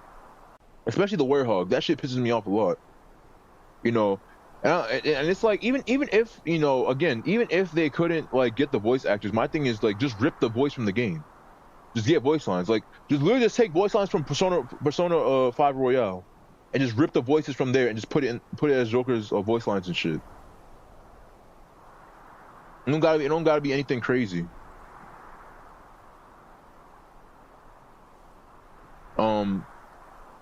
Right now, both games definitely ain't worth $70 or higher, but if both games have DLC release and free updates, I feel like Mario Kart World is definitely more worth $80. What? Are you fucking high? You're saying Card World is worth the $80 more than Sonic Cross worth $70? Are you fucking stupid? Are you fucking stupid? NCLMAO says. Yeah, we gotta burn What these is wrong apes. with people? What is actually wrong with these motherfuckers? Like, what are these masochists? Like, are you fucking, like, bro, what the fuck? I feel like Mario Kart World is definitely more worth $80 than Crossroad being $70 because, again, no voice lines and the play No Offense is a downgrade. But that's not an end-all be-all. That's not an end-all be-all, though. It's for Life says. I'm getting my concentration camps ready. Yo, these people cannot be... NCLMAO says. These niggas are D1 dick chokers. Like, I don't know. I don't want to say he's a dick choker, but low-key, it's like... I can't tell if he's a dick rider or if he's just stupid. Because I don't think this guy's dick riding. I think he's just an idiot. I don't think he's a dick rider. I just think he's stupid. Because what do you mean? What do you mean? You think Mario Kart World is definitely more worth the $80? Bro, you get more for $70 in Sonic Crossroads more than you get $80 in Kart. He's saying just because there's no voice acting that it's worth, that Mario Kart World is more worth? Are you serious? Voice acting is not the end all be all. Yes, don't get me wrong. Don't get it twisted. I think the voice acting, it sucks. It sucks that the DLC characters don't have voice acting, right? Don't get me wrong. But that's not gonna kill the fucking game. That's not gonna fucking butcher the game. That's like literally out of all the negatives, and we're comparing all the negatives. Metalface X657 says. It is not worth the money, stop it. Literally, if we're comparing all the negatives of Sonic Crossroads and then compare all the It's negatives for Life of says. Kart World, Link. if we're comparing all the negatives of Sonic Crossroads and all the negatives of Kart World, literally Kart World has way more fucking negatives, way more blaring negatives than fucking Crossroads. Crossroads is definitely worth, and that's and $70 is the what? That's the least amount. That's the base game. Like, what do you mean? People are fucking stupid. I don't know if it's just raw stupidity or if it's just dick riding. I can't tell. The bias is real. How can you point out the negatives of Mario Kart World and say it's better than Sonic Crossroads? NCLMAO says. Mario Kart World feels unfinished as shit. It does feel unfinished. Takashi Iizuka has revealed the real reason why the DLC in Sonic Racing Crossworlds is not voiced. He did this in a brand new interview with Destructoid and was... There's been some talk about certain DLC characters not having voice in the game currently. Even just playing on the demo, there was an instance of them not having a voice. The genuine reason behind this is Bazooka. In this game, there's a lot of interaction between characters, so if we include voice for the guest characters, that will mean a lot of interaction between them and second characters. The scope of the review that we'll have to ask the external companies to become very large. You want to make it... Dang, I can't read the rest of this shit. As this. There has been some talk regarding certain DLC characters not having voices in-game currently. Even just playing on the demo, there was an instance of them not having a voice. Is there any reason behind this? And also, will you potentially add updates in the future to add voices if there's enough fan outcry for it? And Mr. Iizuka responds with this. In this game, there's a lot of interactions between characters, so if we include voices for the guest characters, that will mean a lot of interaction between them and Sega characters. The scope of the review that we'll have to ask the external companies will become very large. We didn't want to make it difficult for the external company, so that's I guess the reason why we decided not to be. Now, although it sucks that the DLC will not be voiced in this game, there has been some leaked information that Hatsune Miku specifically will be voiced in this game. And if this is true, Sega will reveal this very soon. Takashi Iizuka has revealed the... Yeah, so, yeah, it's basically just a lot of work. It'd be really... It's a complicated shit. That still doesn't explain the Werehog, though. I'm not gonna lie to you. That doesn't explain the Werehog, but, it explains the rest of, like, the other characters, like Joker and shit. Yeah, because they're gonna have to ask for like a lot of permission and shit. It's gonna be really complicated, which that's reasonable. That's reasonable as shit. But the Werehog is literally their IP. NCLMAO says. See, they have a legit excuse. That's what I'm saying. NCLMAO says. Unlike Nintendo. But that's the thing, bro. That's what I'm saying. That's the one thing, bro. Sega is more transparent. Sega actually cares about their fucking fans. Like, literally, they actually care about their fucking fans. You see how everybody was asking? Like, everybody was like, yo, why is there no DLC voice? Why is there no DLC voice? Why is there no DLC voice? And then literally he addressed it. He was clear and translucent with his fans. He gave a genuine excuse. He said, oh, yeah, we can't do it because it'll be a large process. It'll be a large, strenuous process to do it. and we didn't want to overcomplicate shit. That's reasonable.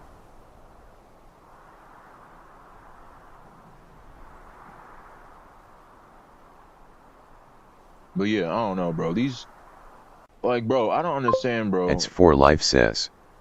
See, with Nintendo they are just money hungry, like say, like for example Funky Kong will be a DLC for Mario Kart World. That's stupid, because why would he be a DLC when he was already a DLC and 8 Deluxe? Do you not see the logic in that? That's crazy. I have to put more money in a game that is already ass as fuck.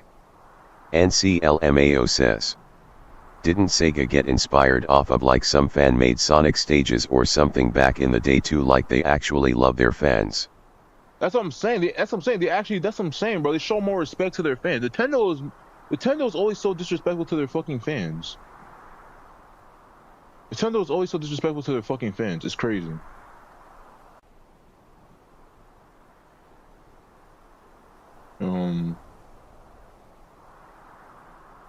But yeah, that's what I'm saying. They're gonna sell you back a character that already should have been in the game as DLC. That's fucking stupid. If they do that, that's fucking stupid.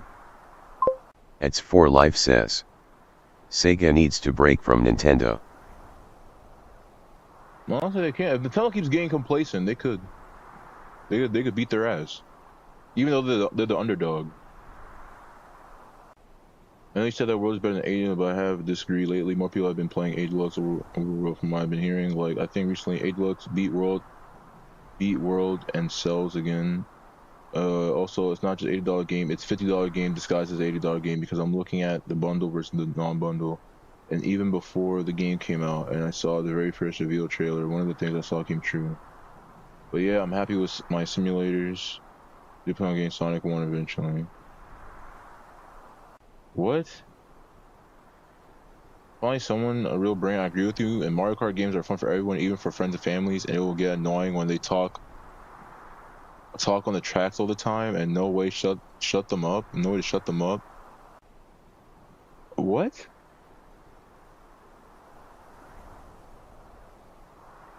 What?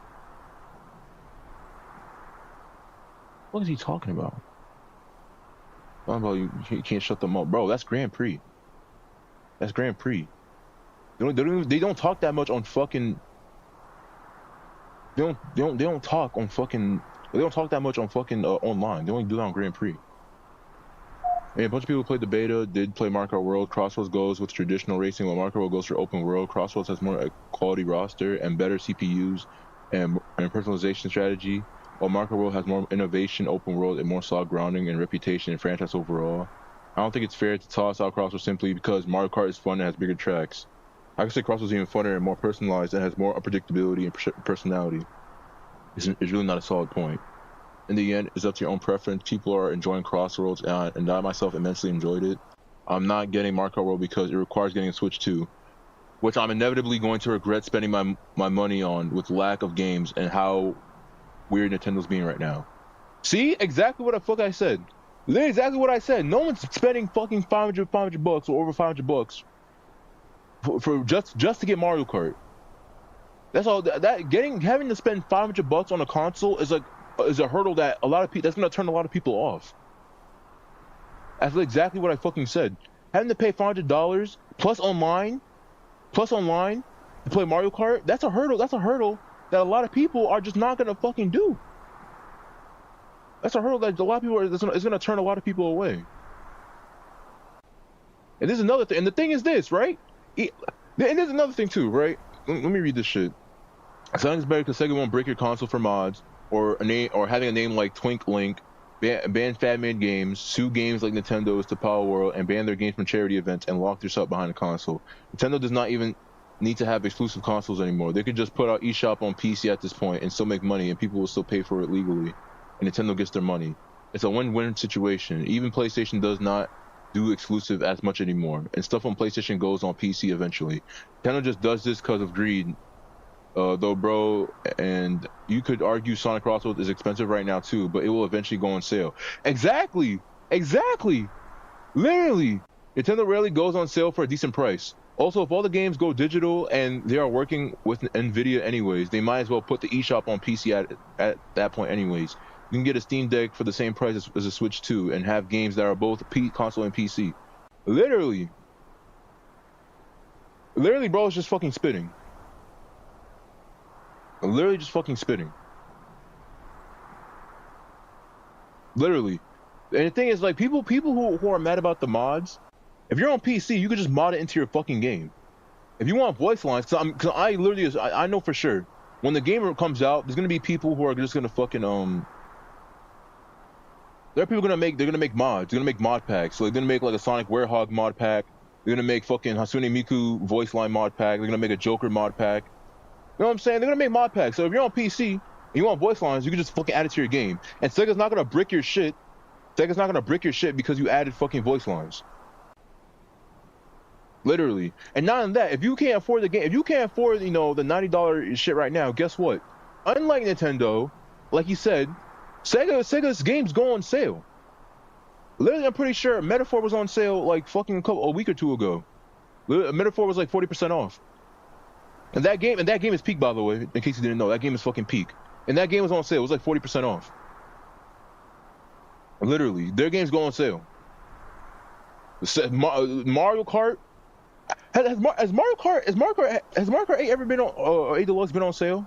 I don't think so. I still think even after Kart World, I don't think it's ever gonna go on sale. I don't think it's ever gonna go on sale. I honestly don't think so. It's for Life says. Never been on sale. That's what I'm saying. It's never been on sale. It's never been on sale. And I think even after Kart World, the fact that after Kart World released and it's still not on sale is fucking diabolical. It's actually diabolical that it's not on sale still. Like, god damn, that just shows you the greed. That just shows you the fucking greed. Like, bro, it's not even, that game is like 12 years old. Bro, that game's almost a teenager. It can almost fucking get a girlfriend, bro. And you're talking about fucking still not on sale? Like, holy fucking shit. Holy fucking shit. They're actually stupid as fuck. So new Sonic Racing. Let me see this guy's channel real quick. Hold on, I'm just curious. Oh my god, this guy has gaming hot takes. I'm actually curious. Let me see. Is this guy actually? Is this his one bad take, or is he actually a dumbass? Let me see. I'm just curious. Gaming hot takes going from 0 to 100. I like how this dumbass is also fucking. What's this guy? Spy versus Spy. This guy's a fucking spy. This is like his fucking shit. Yeah, just like this spy, he's a dumbass. Real quick. At 0%, live service games are my biggest turnoffs, and I only enjoy a select few like Fortnite and Marvel Rivals. At 10%, okay. The current gen is very underwhelming compared to the last, and that's not. Okay, that ain't not bad. At 20%, if majority of what you play are sports games in Call of Duty, your opinions hold almost no value to me. At 30%, that's fairly true. A lot of people say gaming's dead. I don't know. A lot of people do that shit. Just play fucking. That's what I'm saying. That's why I don't play shooting games like that. I don't know. If you only play shooting games and sports games, yeah, okay. The best game studio and publisher currently is Capcom. At 40%, I don't know about that. Uncharted 4 is the absolute best cinematic game ever made. I don't know about that either. At 50%, the Switch 2 is worth the price. Okay, that's his first dumbass take. And that's his first dumbass take. No, it's not worth the price. And they rose the price, by the way. It's for Life says. They rose the price, by the way. Face with tears of joy. Face with tears of joy. They rose the price, by the way. Didn't they raise the price? I'm pretty sure they rose the price. The Switch 1 price got raised. I don't know if they rose the Switch 2 price. They might have. I don't know. Take my shit with a grain of salt. I don't know if they did. Because I know they raised the shit of a lot of shit. I think the Pro Controller went up, the Joy-Con went up, and Switch 1 went up. I don't know if Switch 2 went up. But still, no. But regardless if I'm right or wrong, it's not worth the price. This is a dumbass fucking take. Talking about the Switch 2. Let me see. Does he explain why at least? Some games not so much. Some games not so much. No, the games are not worth the price, and the console's not worth the price. Well, both. No, it's not just one or the other. Both shits are not worth the price. That's fucking stupid. If you agree with any of these takes, follow or subscribe. I don't know. A lot of takes. I don't fucking know what the fuck he's talking about, or he's wrong.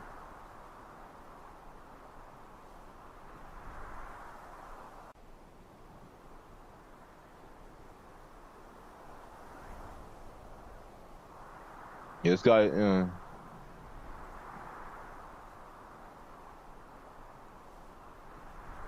What's he talking about? Game's gonna Rick and Morty. What the fuck? I just want to see what the fuck he does. He won't give me over engines. MCU hot takes.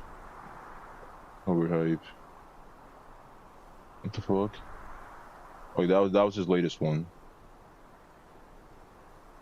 I feel like, bro, okay, he got 2.3K. That's his highest. Let me see, 1.4. Oh no, this got higher. This is 1.4K. No, this shit's higher. It's 2.3. I think that's his highest one, right? 1.4K. No, this got 2.8K. This was longer. This got more. 2.3K. This got a lot more. 3.2K. This is his biggest one. So that's like his third biggest shit. It's the third biggest shit with views. This has to be rage bait. I feel like he did that just to get the views.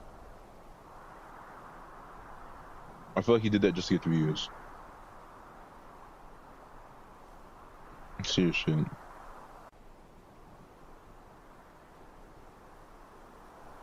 Ranking every movie. I don't even want to see this shit. Probably gonna put like fucking. So new Sonic Racing crossword. He's gonna put he's gonna put the Minecraft movie like top one movie or some shit. Like, oh yeah, I really enjoyed the Minecraft movie. I enjoyed the Minecraft movie. It was such a good game. Like, no, we're not gonna do that shit. You're not doing that shit.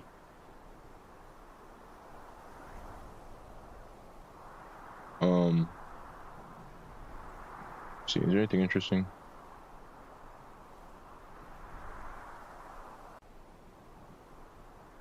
More stability. This was 6 months ago. Damn, how can interesting surpass Mario? That was 6 months ago. God damn.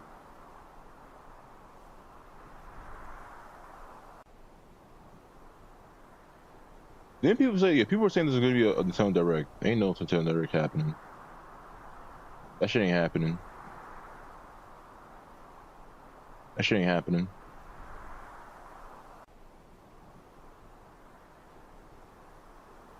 What is this? So on the top 10 characters we need Sonic Crossroads. I'll watch this shit. Actually, I want to see what people are thinking, because there might be shit that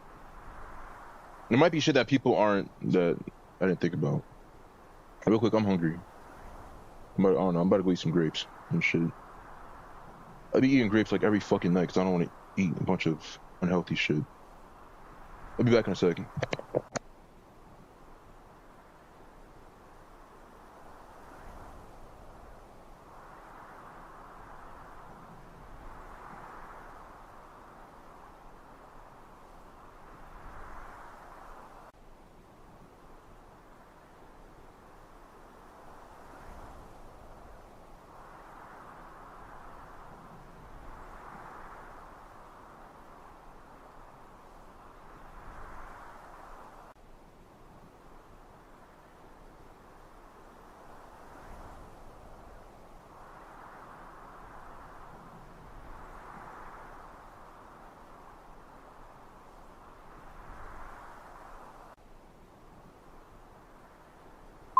It's for life says.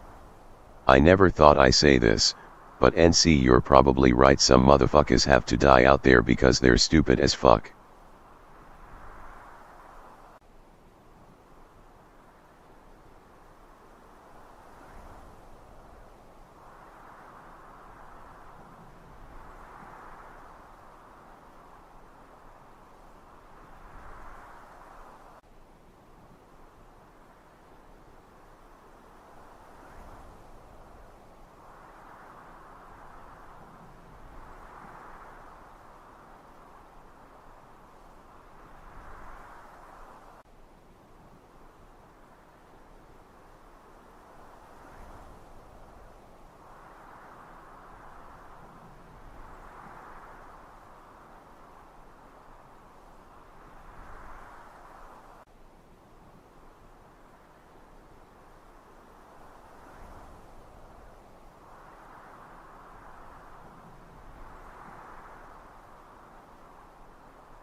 I'm back.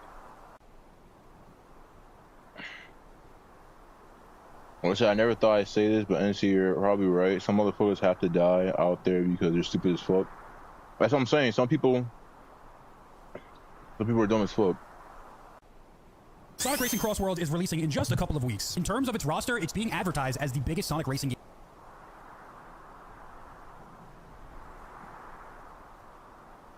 ever. I think we're going to get at least 24 different Sonic characters to start, but it doesn't end there because there's a huge emphasis on these crossover DLC characters. We have confirmed racers such as Pac-Man, Alex and Steve from Minecraft with Minecraft-themed worlds. We have SpongeBob, Patrick, TMNT, Avatar. We also have Hatsune Miku playable. Like, this game is going to be absolutely massive. It's almost like the Super Smash Bros. Of kart racers. As a matter of fact, I think there's more guest DLC characters than actual characters that appeared in Team Sonic Racing. So the ambition is certainly there, but I think what interests me most is the inclusion of characters like the Werehog, as well as the Sonic Prime characters that are going to be featured in the game. So me, naturally, as a Sonic fan, I want to know which Sonic characters are going to make it into the game. So let's talk about our top 10 most wanted characters for me in Sonic Racing Cross Worlds, and let me know your list too. Starting at number 10.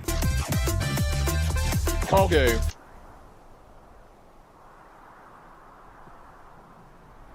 Really? Really? Really?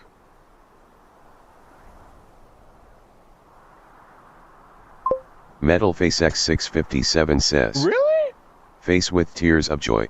Oh, okay. Off rip, okay, I understand. I could have understood maybe it was just like maybe top 3, you know, like maybe like, you know what I'm saying? Because usually when you go top 10, you know, usually your top 1 is like usually one that's probably not going to get in.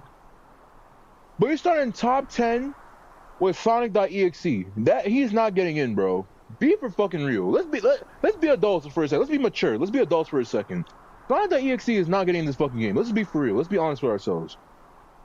Nigga, there's way more saucier characters than Sonic.exe. Come on, bro.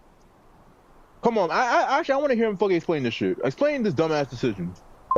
It's for life says. Why Sonic Excedier? Okay, that was rage bait and a complete joke. I hope people didn't click off the video. Let's get into the actual number. Oh, okay, thank God. Oh my God. Yo, excellent rage bait. Excellent fucking rage bait. Oh my fucking God. I was about to say, there is no fucking way. There is no... He got me. I ain't gonna lie, I fell for it. I fell for that shit. It's for life says.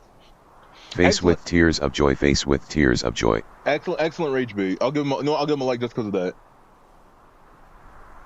A very excellent rage bait. I'll give him that. I'll give him a like just because of that. Excellent rage bait. He got me. He got me hard with that shit. I fell for that shit. He got me. I was about to say, I'm like, there's no way. Please don't tell me this dude's dumb as fuck. How about Sonic DX gonna get in the game? Be for fucking real. All right. 10. Okay, this is a real top 10. Surge, Tangle, Whisper. All right, this is actually decent. So at number 10, I put some of the IDW characters. I figured we'd Put Lanolin. Put Lanolin the sheep in the game, please. Classify them all together because it feels like it's hard to put one without the other. So Tangle, Whisper, Surge. It kind of feels like these characters, out of all the other original characters in the IDW series, kind of fit the most with the main cast. And over the years, at least within like the Sonic community, have definitely become fan favorite characters. Given the fact that the IDW comics have been confirmed to be canon to the games, what better way to introduce these characters to the actual video games by putting them in the spin-off racer game? I feel like the possibilities are endless. Ooh, Trip the Sungazer. Who's Trip that the again? Sungazer is certainly an interesting case because while she is a new character, technically in terms of the mainline continuity, she hasn't been seen since Superstars, which is confirmed to take place in the past. Trip is definitely a cool character that people definitely like, but what I find to be one of the most interesting cases for her inclusion in the game is the fact that there's a Sonic Superstars map in the game. So we get to visit the North Star Islands and presumably maybe she still lives there. It would be cool to either see her in her classic form or see what a modern version of the character looks like. Bang. So, I think after Sonic Superstars, it's kind of safe to say that none of us ever wanted to see this little disgusting rat ever again. If you played the final boss of the game where you go up against him and rage quit for hours and hours like I did, you probably feel the same way. But in the early days of the Sonic franchise, Fang was kind of this persistent threat against classic Sonic and his friends. But given his role in Sonic Superstars, as well as his own IDW one-shot comic series, it kind of feels like Fang has regained some prominence. He's another one of those characters that technically has not been spotted in the mainline continuity since the classic days. Plus, like I said before, with the inclusion of the North Star Islands, maybe it'd be a perfect time to throw him as a character in the game, considering he's fresh in everybody's mind. It also wouldn't hurt to hit him with a couple of items. A modern model of Fang has recently resurfaced for the Sonic Blitz card game, so maybe it's only a matter of time before he makes an appearance in the game and we get to see him fully grown up. Okay, now we're being ridiculous again. All right, now we're gonna do goofy ass shit again. We're doing that goofy ass shit again. All right, Tails doll, really? Again, let's be for real. This is not rage bait. I know this is definitely not fucking rage bait. All right, don't do that shit again. Is it rage bait? Hold on, is it rage bait? Let me check. The Tails doll. Oh no, it's not rage bait. All right, really, Tails doll? Really? I'm pretty sure there's cooler characters than Tails doll you can add to the fucking game. That's just me. Doll is kind of an interesting case. Is there really a reason to include him? I mean, honestly, no. But if you think about it, Tails doll is a legendary meme within the Sonic community. He was featured in the first ever 3D Sonic racing game. So if you think about it, it would actually be fitting to include him in this one as some type of like unlockable meme or Easter egg. Over the years, we've seen some appearances from him in the franchise, most notably in the comic books. He better as well say as Erazor. I'm trying to tell you, boy, he probably ain't gonna say Erasergen. He probably ain't gonna do that shit. Stars recently. Sega seems to be fully aware of his internet infamy, so I feel like players would really appreciate having him in the game as a callback to the original Sonic racing games.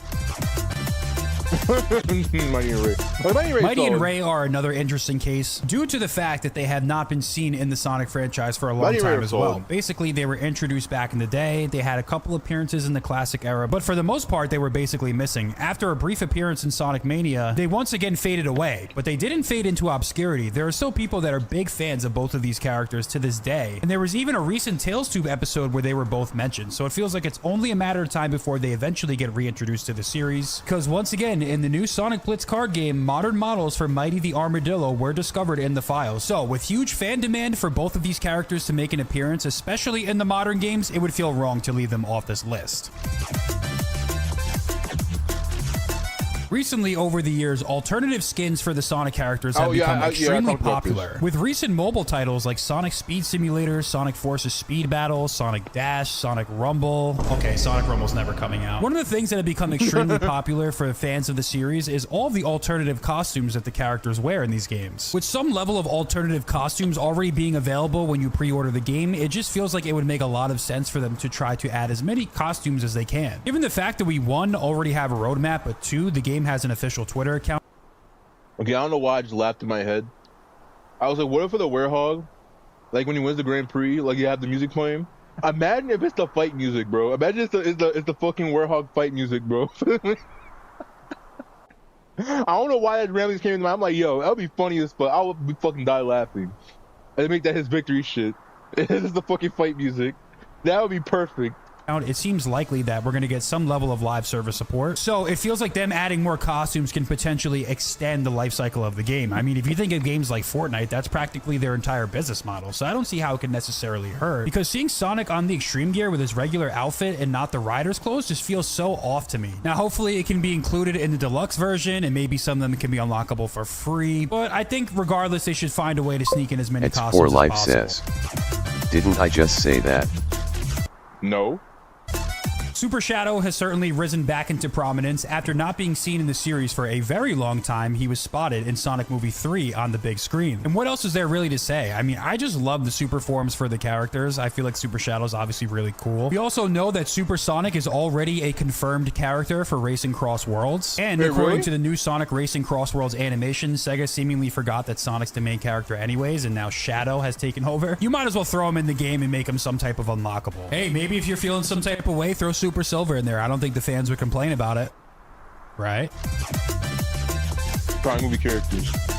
So, the movie Sonic characters are obviously extremely popular, as Sonic Movie 3 is the highest rated video game film ever and also the highest grossing of the entire trilogy. I'm sure people wouldn't mind seeing these characters in Sonic Racing Cross Worlds. As a matter of fact, movie character DLC has already spilled over into the main game with Sonic and Shadow Generations, where we got the Shadow movie pack. The single level that we got was definitely overpriced, but you know, it was still pretty cool. And they've also 3D modeled Shadow already. But there's something really interesting about the inclusion of these characters, and this is the reason why I kept it up so high on the list. So Sega has recently come out and said that they have no plans for Sonic movie content in Sonic Racing Cross Worlds. The reason why they said they won't include the movie characters in Sonic Racing Cross Worlds is because currently there's no movie out, so why would they promote the Sonic movie characters? But Sonic Movie 4 already has a confirmed release date of March 19th, 2027, so we're definitely some ways out from that. If Sonic Racing Cross Worlds is extremely successful, it's positively received, it's making a lot of money, it breaks sales records or whatever, I would imagine that they could potentially continue support for this game for years to come. If we get to the point where we're getting close to 2027, let's say like December or January 2026, 2027, the game's doing well, I would definitely be surprised if we didn't get Sonic movie packs in the game. So basically, that means the game is a huge success, which means we'll probably get movie characters. The reason why Mario Kart 8 Deluxe is one of the highest selling and most successful Nintendo games of all time is probably due to the fact that they got so much post-launch support. I think they added like 100 tracks into this game total. So if movie characters somehow make it into Cross Worlds, that means a lot of good things have happened. We probably got a bunch of tracks and extra stuff. So that's kind of my thought process with that. Okay, finally a good ass ship. Thank you. Finally a good ass fucking character, bro. Yo, Neo Metal Sonic would be fucking sick. Holy shit. Actual saucy ass fucking character. He just be talking mad shit. Oh my god. Yo, Neo Metal would actually be so fucking sick. So, Neo Metal Sonic is once again yet another interesting case. I mean, if you think about it, Metal Sonic himself is already in Cross Worlds. But do you know what the problem is? In all of the unique dialogue interactions with the other characters, Metal Sonic does not talk. When he transforms into his Neo form, he's actually able to speak. So I think the inclusion of Neo Metal Sonic in the game would be the perfect reason to hear him interact with all of the other characters. Now, this is certainly wishful thinking, but Neo Metal Sonic was voiced in Sonic and Shadow Generations, so it's wishful thinking, but it's certainly not impossible. Let's also not forget that he just has a really cool design. He's also been in all of the mobile games, so why not throw him in this game, right? Classic Sonic and Friends. Whether you love him or hate him. Okay, this list is kind of ass. I ain't gonna lie to you. This list is kind of ass.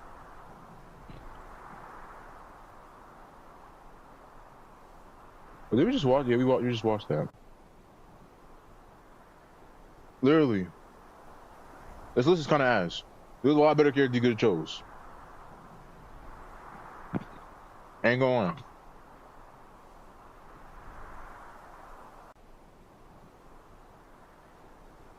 I hope they add Mephiles, Black Doom, Neo Metal Sonic, Metal Knuckles, and Honey the Cat. See, those are cool ass characters.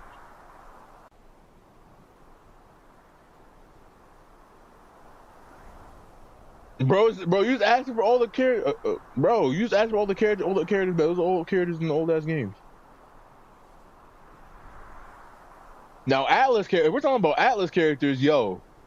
Now that's actually interesting ass discussion, bro. What Atlas characters are gonna get in the game? I already have I should make a list about that shit, because I'll be hype as fuck if they put some saucy ass Atlas characters in the game. First, what I need the protagonist from Metaphor. Oh, the prince. I need the prince from Metaphor. I need him to be in the fucking game. Or Will. I think his name is Will. I need Will in the game. Sorry for spoilers, but yeah, I need Will in the game. I need Naho Bino from SMT5. That'll be sick as fuck. I need him and fucking I need him in the fucking game. That'll be sick as fuck. Demi-Free from SMT3. Goated as fuck. All three of those characters are sick as fuck. Jack Frost would be funny. Even though Jack Frost is a goofy ass character, he'd be funny as fuck. He's like the fucking mascot, so that makes sense. But like fucking Aegis from Persona 3. It's for life says. Once when they talk about Atlas, this man won't never shut the fuck up face with tears of joy. Because the characters are saucy as fuck. What the fuck? Especially Demi-Fiend. Demi-Fiend's my favorite. Demi-Fiend's been in like, how many games has he been in? He was in Digital. He was a secret boss in Digital Devil Saga. He was in SMT4, his own game. Ain't SMT5. It's Bro's for been in, like, life 5 different says. games. Can I have Lewis in the game? Nah, fuck Luis. Luis gonna be like, yo, if I win the race, I get to control everything. I get to overthrow the Dompa. Bro's gonna kill the Dompa. Luis gonna try to kill the Dompa and take over the damn race. Yup, I control the race now, bitch. Better yet, he's gonna kill the competitors, bro. He gonna start killing people. He ain't gonna give a shit. Luis gonna start fucking executing people on the racetrack. Like, what the fuck? But yeah. We definitely need some fucking Atlas characters. Narakami would be sick. Aegis would be fine because I know Aegis is a really popular character in SMT in Persona 3. Aegis is pretty popular. But definitely Demi-Fiend and Nahobino. I definitely want them in fucking game. That'll be sick as fuck. I mean, it sucks that they won't have character dialogue. It will kind of suck. I don't even know. Actually, no, it wouldn't suck because in SMT5, the Nahobino doesn't talk. He doesn't have any voice lines. I mean, he yells like he'll go like yeah, but he won't talk. I don't think he ever really talks. Ogami talks. He talks inside of his head, but he doesn't really say anything. So I mean, that one's fine. Actually, now that I think about it, none of these guys really talk. I don't know about these two. Demi-Fiend doesn't really talk either. These two don't really talk. So I guess that's fine. They don't really talk. Jack Frost talks though. It's for life says. Agrat's not getting in the fucking game. As much as I'd want her in the game, I don't think she's getting in the game. Even though I think the favorite one out of all the Kadishtu, I think who's the fan favorite? I forgot who the fan favorite was. I forgot who it was. It might be It's for life says. The blonde one? Naama. The blonde one. Yeah, Naama. Yeah, because I think Agra is close to being fan favorite. I think Naama. I think it might be Naama. I know it's not fucking what's her name? I know it's not fuck, I forgot her fucking name. The crazy one. I know it's not her, and I know it's not fucking Lilith. It's definitely either Naama or Agrat. Those are the two fan favorites. I like Agrat more. But yeah, they're not getting the fucking game. Even though they are main characters, I feel like there's a higher chance they'll add what's her name? What's her name? Forgot her name. Whatever the chick that was fucking that sacrificed me to them. I forgot her fucking name. But like the new student to the school. She was like secretly a god or some shit. I forgot her name. Yoko. Yoko should definitely be in the game. That'd be funny as fuck.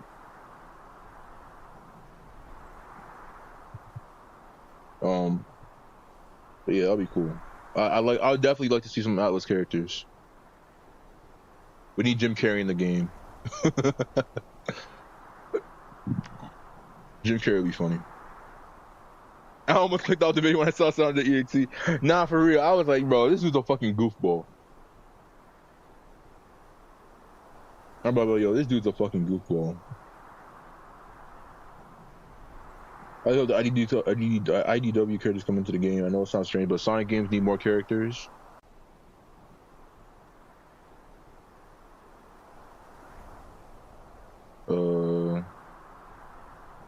But say every character death in the Sonic series.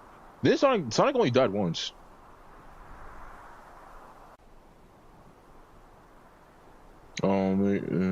Skinny classic Eggman. Sad AM Eggman in the game would be fucking funny as fuck. Sally Acorn, Honey, Nicole. Nicole has her own shit? She's just gonna be with Sally. What the fuck? The other four Zeddy, I actually like them.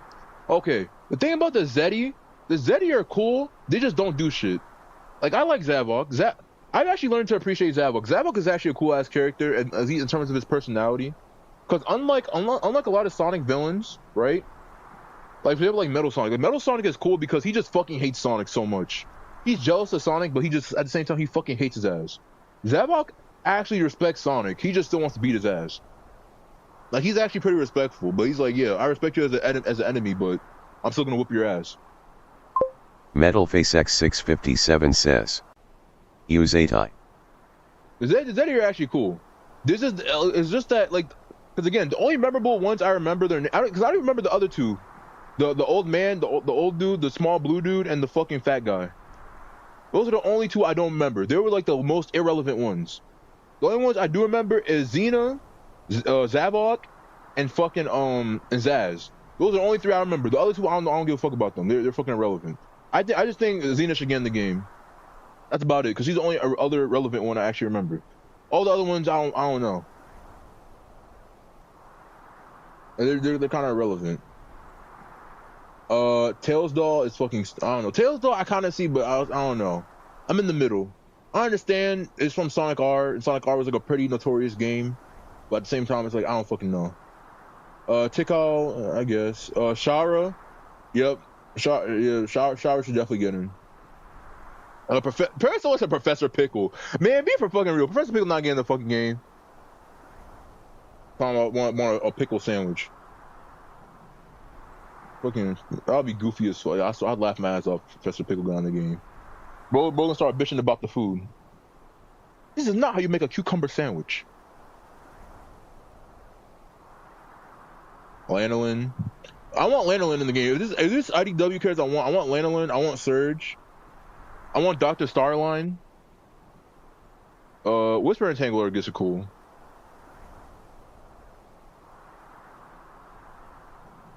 Mechasonic, Fang, Mighty the Armadillo, Bunny Rabbit, Princess Sally Acorn, Mark II, bro.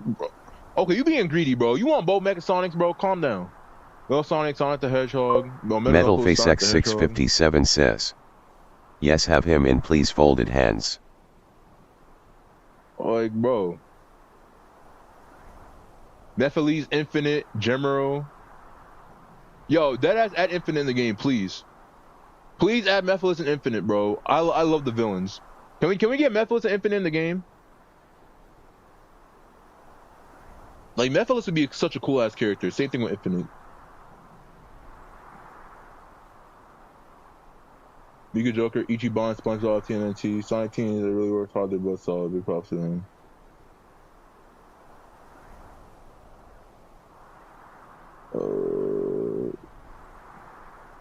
Garfield, no. Let's see. Black Doom. Black Doom actually be kind of cool.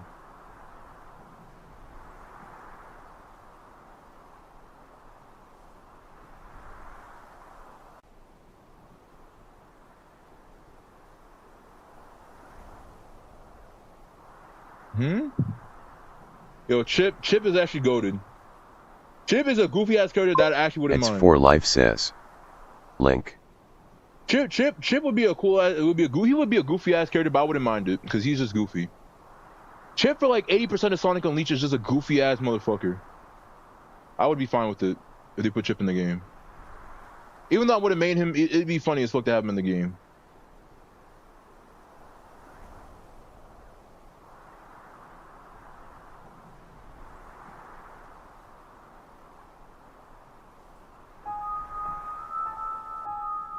Yeah, Mephiles is cool as fuck. I love Mephiles. He could kill Sonic the Hedgehog. Yeah, he's the only villain that actually kills Sonic, which is funny as fuck too. Bro did a Frieza death beam and actually killed him.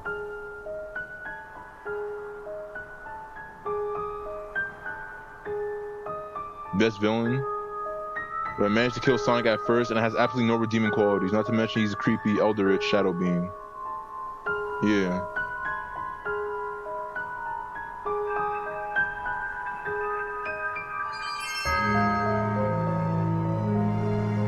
Bessie and his son. When Shadow decided to go skadoosh on all the Netflix clones.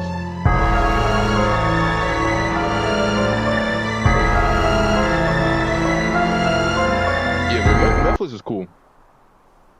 Loki underrated Sonic villain. He's fucking awesome. Metalface X657 says, I am Memphis, Tennessee. I am Memphis, Tennessee.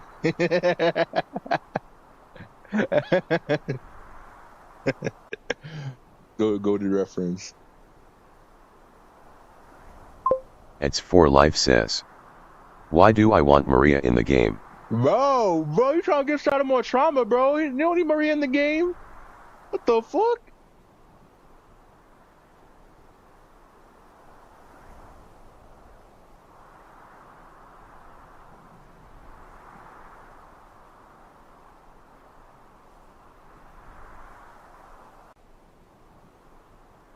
What the fuck? There's a new trend going around calling King. My body forms around, so I understand. Welcome to my house. As you can see, I've knocked over many chairs because I get so tilted at the tower. Bro. Bro. Oh my god. But yeah, Mephiles the Dark is really cool. He's a really creepy villain.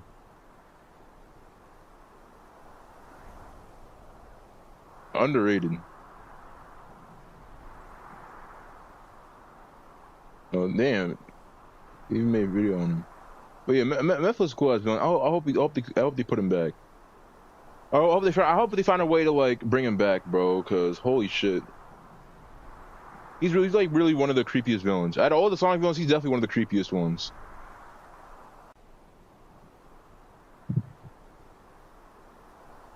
Oh god damn.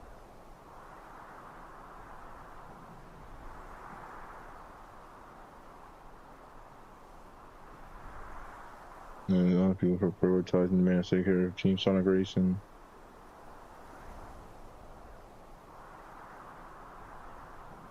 It's for life says, Link. I was gonna add my top 10. This game pisses me off for other reasons. Looking forward to other top 10 though. Seeing people prioritize. Literally, this top 10 was just ass. Like, there's so many other characters. Like, you have again like Shara.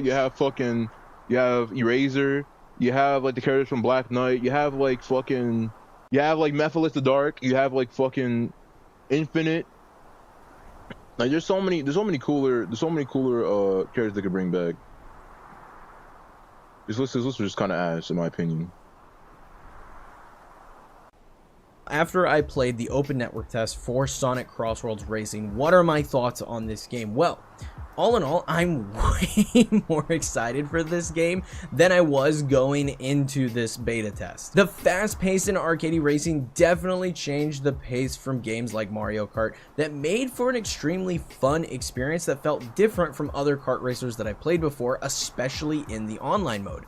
I was really impressed with how the Switch version ran on the system. Granted, I was playing on the Switch 2. I don't know how this game was playing on the base Switch model, so it could be running more at that hard 30 FPS, but the game felt buttery smooth in my experience on the Switch 2. I did not encounter any issues during my online play, which was really nice. I did see some reports of other players encountering bugs, but I didn't see anything specific to the Switch version online for this game, which is very exciting and promising. Overall, I'm just very, very hyped for this game now. After playing this and seeing what this game is actually all about, it's just a ton of fun. I really, really recommend you guys look into this game more if you didn't get a chance to play in the open network test, or maybe keep your eye out. Maybe they do another open network test. This game is just a blast, and honestly, what this demo did more than anything for me was make me sad, honestly, that this game comes out later on the Nintendo Switch 2. After I played the open network test for Sonic...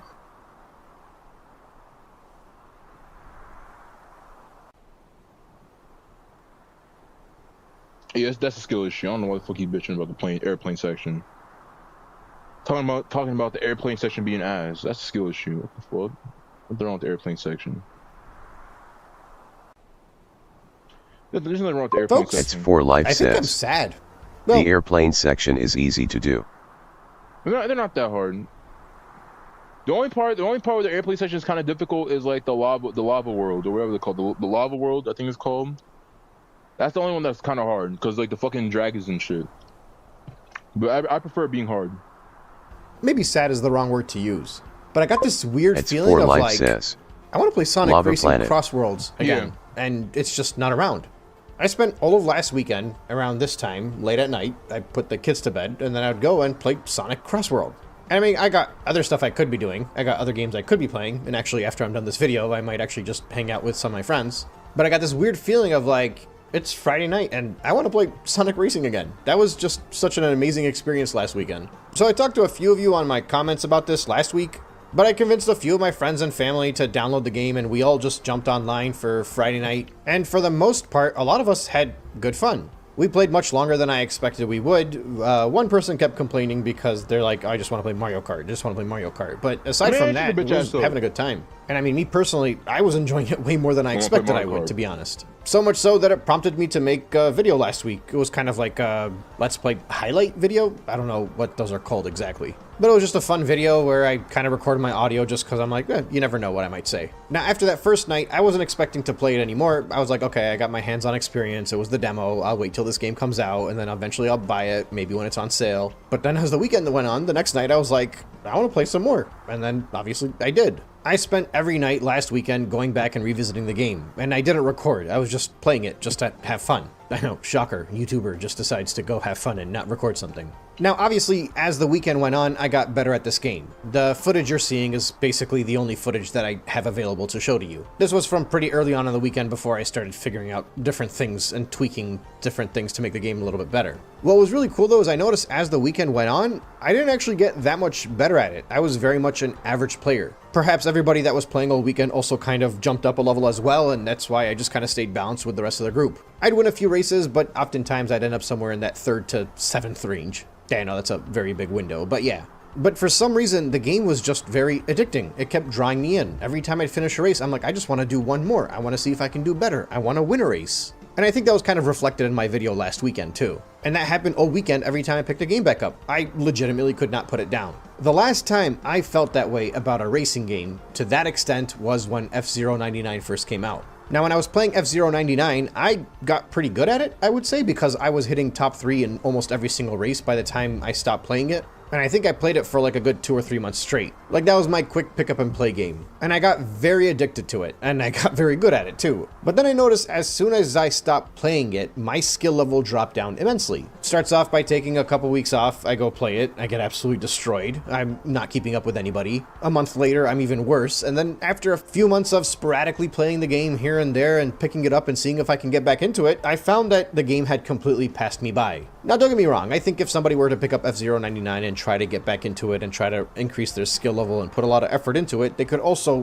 get good. And likewise, if I was to put in the same amount of time and effort that I put in when the game had first come out, I think I'd be able to get back up there. But the thing is with F-Zero 99 is you have to put in that effort. And I realize I'm not talking about Sonic right now, but trust me, we're going to work our way back there. F-Zero 99 is purely a skill-based racer, in my opinion. There is no chaos. I mean, it's chaotic, but not like that kind of random chaos that you would find in a kart racer. The game is a lot more focused on the skill, it's a lot more focused on making that perfect turn, knowing when to save your energy and when to boost, all that stuff. And with a game like that, you really need to put in your effort, and it's very important for skill, and what happens is a lot of newcomers that were to jump into the game right now can very easily be put off by it and decide that it's not for them. Like, I wouldn't consider F-Zero a blue ocean random game. I think it's something that if you're playing it, you're very passionate about it and you're willing to put in the effort to get there. Now, contrast that to something like Mario Kart. Mario Kart World's a bit newer and I have very little experience with that game anyway, but let's talk about Mario Kart 8 Deluxe. I've been playing some form of Mario Kart 8 for the past 11 years. I haven't been playing it competitively by any means. I don't really know the shortcuts that are good. I barely even play it online with randoms. Even when I would play it online, it would be mostly with like my cousins and brother. And because you can't like squat up and go into a game together without waiting for like the other race to finish because it's all convoluted, it's usually like 5 or 6 of us and then we just fill up the rest of the room with bots and it works out for us. But there are occasions where I decide to go online and play with randoms. Usually when I jump into those games, despite the fact fact that a lot of people have been playing it for a decade at this point, and the fact that a lot of people know the shortcuts, they're very competitive, and they might be able to pull off some maneuvers that I could only dream of, I'm still doing fairly well in those races. I don't notice myself feeling like I'm lagging behind. I would not consider myself a very good Mario Kart 8 player by any means. I'm like average at best, maybe above average. But I could still get away with winning a race, I can get second place, third place, etc. And that's because Mario Kart obviously has an overemphasis on balance. It has an overemphasis on making this game accessible to anybody so that if you were to jump in a race, even if the players are significantly better than you, you'll still be able to compete to an extent. Yeah, like you gotta have some skill level to win a race, but that's the thing though. That's the thing though. It's like you're trying to make it so anybody can win, but it's like, dog, you're killing the skill. You know what I'm saying? You're killing the skill because you want to make it so anybody can win. But I don't think dumbing down the game is the right way to go about it. I don't think that's the right way to go about it. Just dumbing down the game and shit. Like, I don't know, because that's exactly what they did.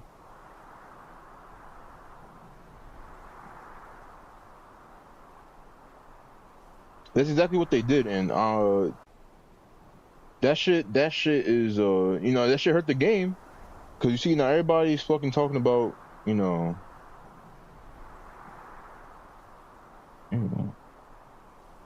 yeah, that shit you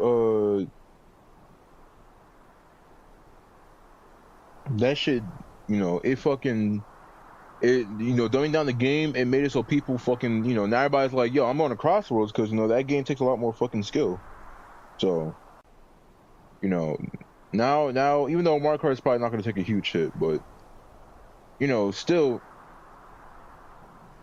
you know, I don't know. It's just I don't think you should fucking dumb it down. Like Sonic Crossroads, anybody can fucking win, but also at the same time, it takes a certain degree of skill.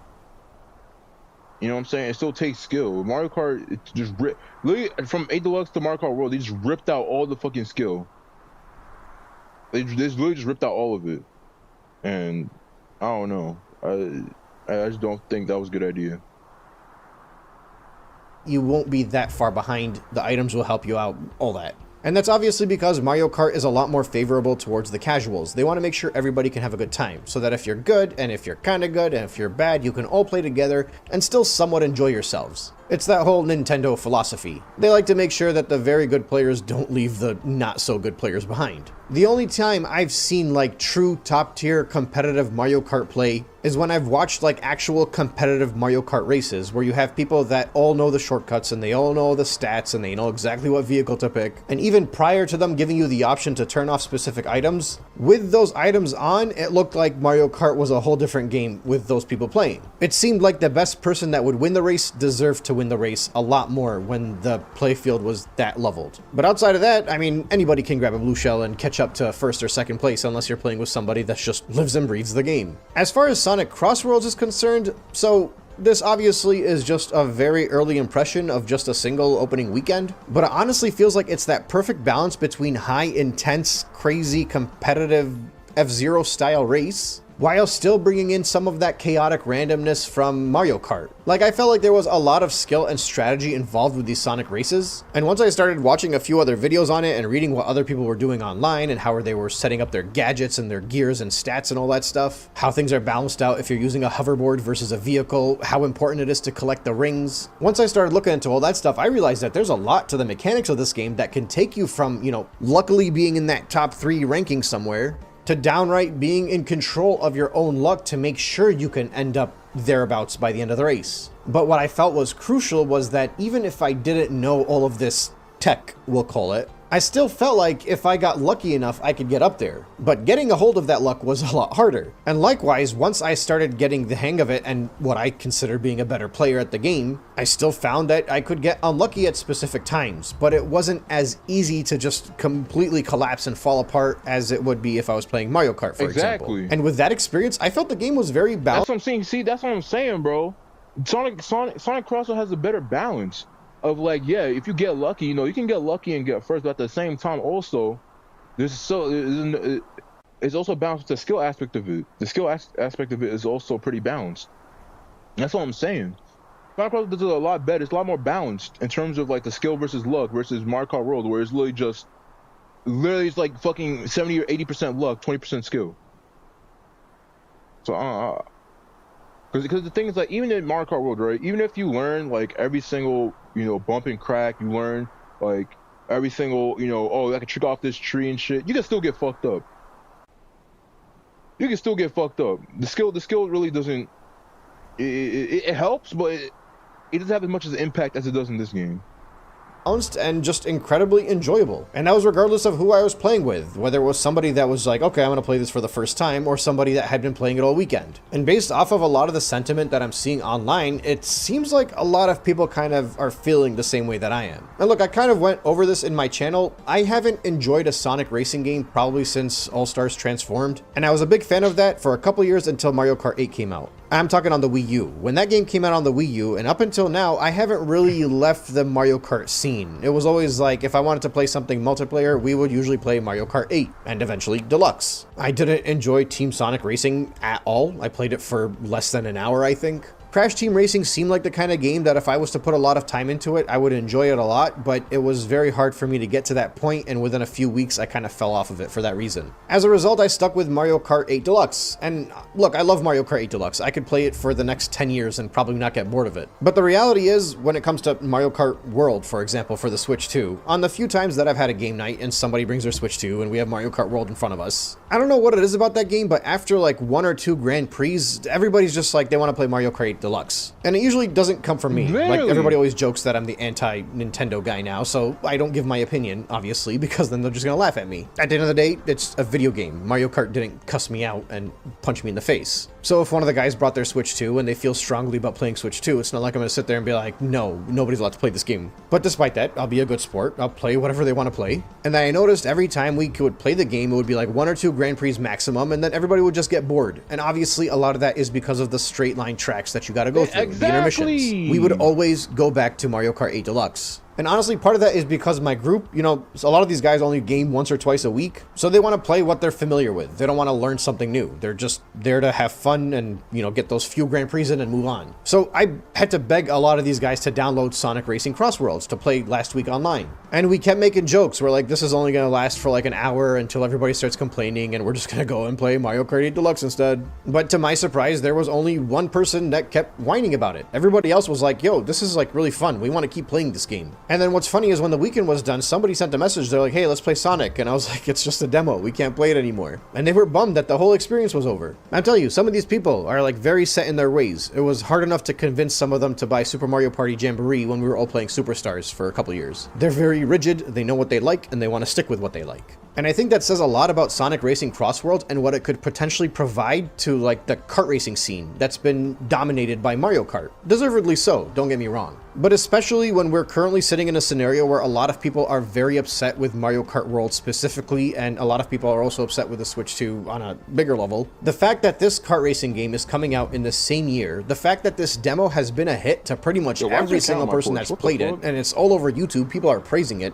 all over Reddit, all over random forums online, and most importantly, the fact that it's cross-platform. So now you just got an endless amount of people that can jump into this game, and it's not limited to a single console. I think this game might actually scratch an itch for people that have been looking for like the next level of Mario Kart. You know, like those people that might have been playing Mario Kart for the past 10 years, Mario Kart 8 Deluxe for the past 8 years, who are just like, I'm ready for like that next step. And when they jumped to Mario Kart World, they felt it was underwhelming. And it was like, okay, it's underwhelming, but what can you actually do to improve on the formula and shake up the experience a bit? And I think Cross Worlds has the potential to be that answer. That could be the shakeup that people were looking for. Like, honestly, for Mario Kart 8 Deluxe, part of the reason that I was able to play it for as long as I did is because eventually they ported over all those kart tracks from Mario Kart Tour. But even more importantly than that, it was the 200cc. When they added 200cc, at first we were playing it, we're like, oh, this is way too fast, we can't play this. But after a few years, we just started playing it and we stuck with it to the point where we feel like we can't play anything slower than that anymore. The jump from playing Mario Kart 8 Deluxe in 150cc to 200cc was more exhilarating of a jump for a lot of my circle of friends than the jump from Mario Kart 8 Deluxe to Mario Kart World. It was just like, oh cool, like you can grind and you can hop a little bit and do some extra tricks in the air. But aside from that, it didn't really drive with anybody. 8 Deluxe still reigned supreme. And now I'm genuinely curious to see if Sonic Racing Cross Worlds ends up being a game that just appeals to us to the point where it becomes a regular part of our nights. And quite frankly, if it's not a regular part of our nights, I think I'm gonna get it anyway, and I might just play online random like I was doing last week. That was a lot of fun. Like, way more fun than I expected. I thought I would play it for 2 or 3 hours. I ended up playing it for a total of like 15 hours last weekend. Like, I wasn't even considering buying this game day one because I don't want to support a $70 game,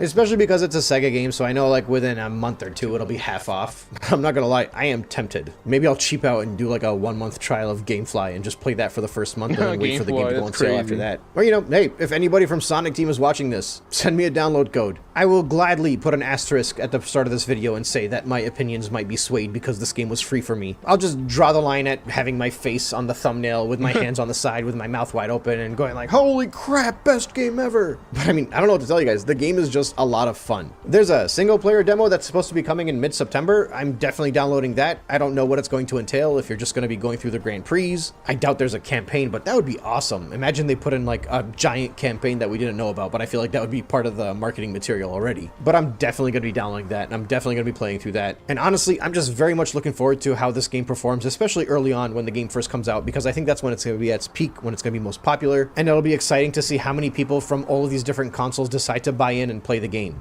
And look, obviously, I don't anticipate this game is gonna outdo Mario Kart World by any stretch of the imagination, but I don't think it has to. It just has to have a dedicated community that'll keep the lobbies full for the foreseeable future, at least. That would be good enough for a lot of people that are looking for that next level above Mario Kart. And then for everybody else, well, you could just play Mario Kart. It's been going on for 30 years and everybody's still having fun with it. But anyway, yeah, that's all I got for tonight. Thank you so much for listening, and I will catch you. I agree with most of his shit. I kind of agree with it. He said, okay, found the video. This guy hates the game.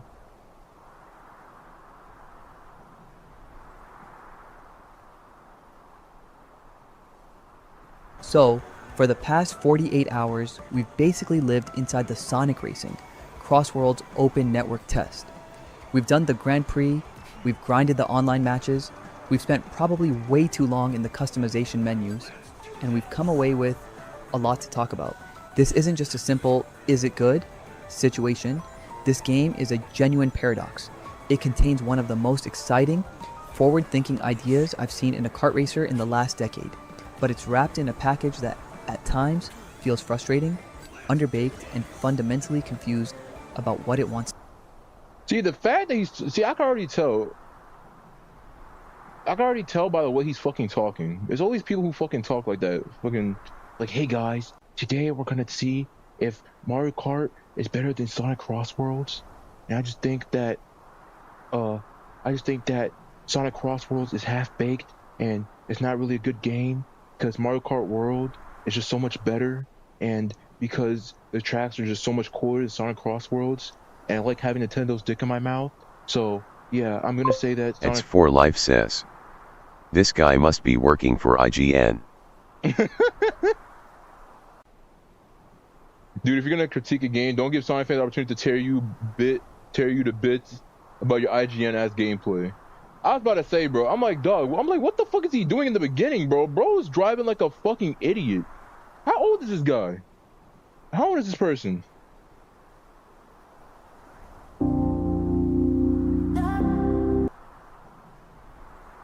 Yes, how does he have 8.96k subscribers? How old is this channel? Oh, it's damn, 2012. Okay, that's a long ass time. I ain't gonna lie to you. That's probably why. Cause if this is his opinions on shit, it's fucking ass. What the fuck? Bitch, I wish I had 8.96 subscribers. I deserve that shit. Not this dumbass motherfucker. Talking about, hey guys, I think this game is pretty dog shit. Because I'm a Nintendo shill. And I just really think that Nintendo's dick tastes better in my mouth than Sonic Cross Worlds will ever be. So I'm going to say Sonic Cross Worlds is better, that this game is ass, Like, look at this dude's gameplay. So today, we're going deep. This isn't just first Even when I first got on this game, literally I played better than this. And I had zero experience, and I still played better. That's crazy. impressions. We're going to break down the genius, the good, the genuinely bad, and the technically ugly of what we experienced. We're going to talk about the Ghost of Sonic and All-Stars Racing Transformed that hangs over this entire game. And He thinks Transformed is better. I mean, okay. He thinks Transformed is better than this game.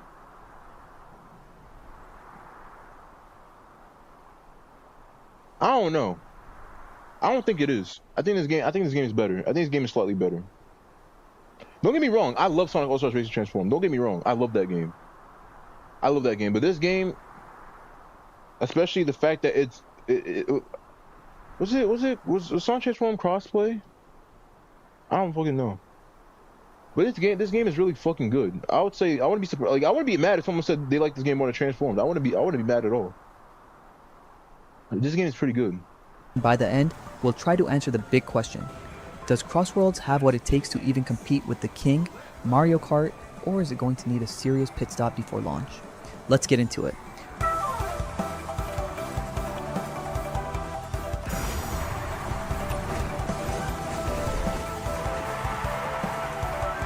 Okay, let's start with the absolute best part of this entire experience.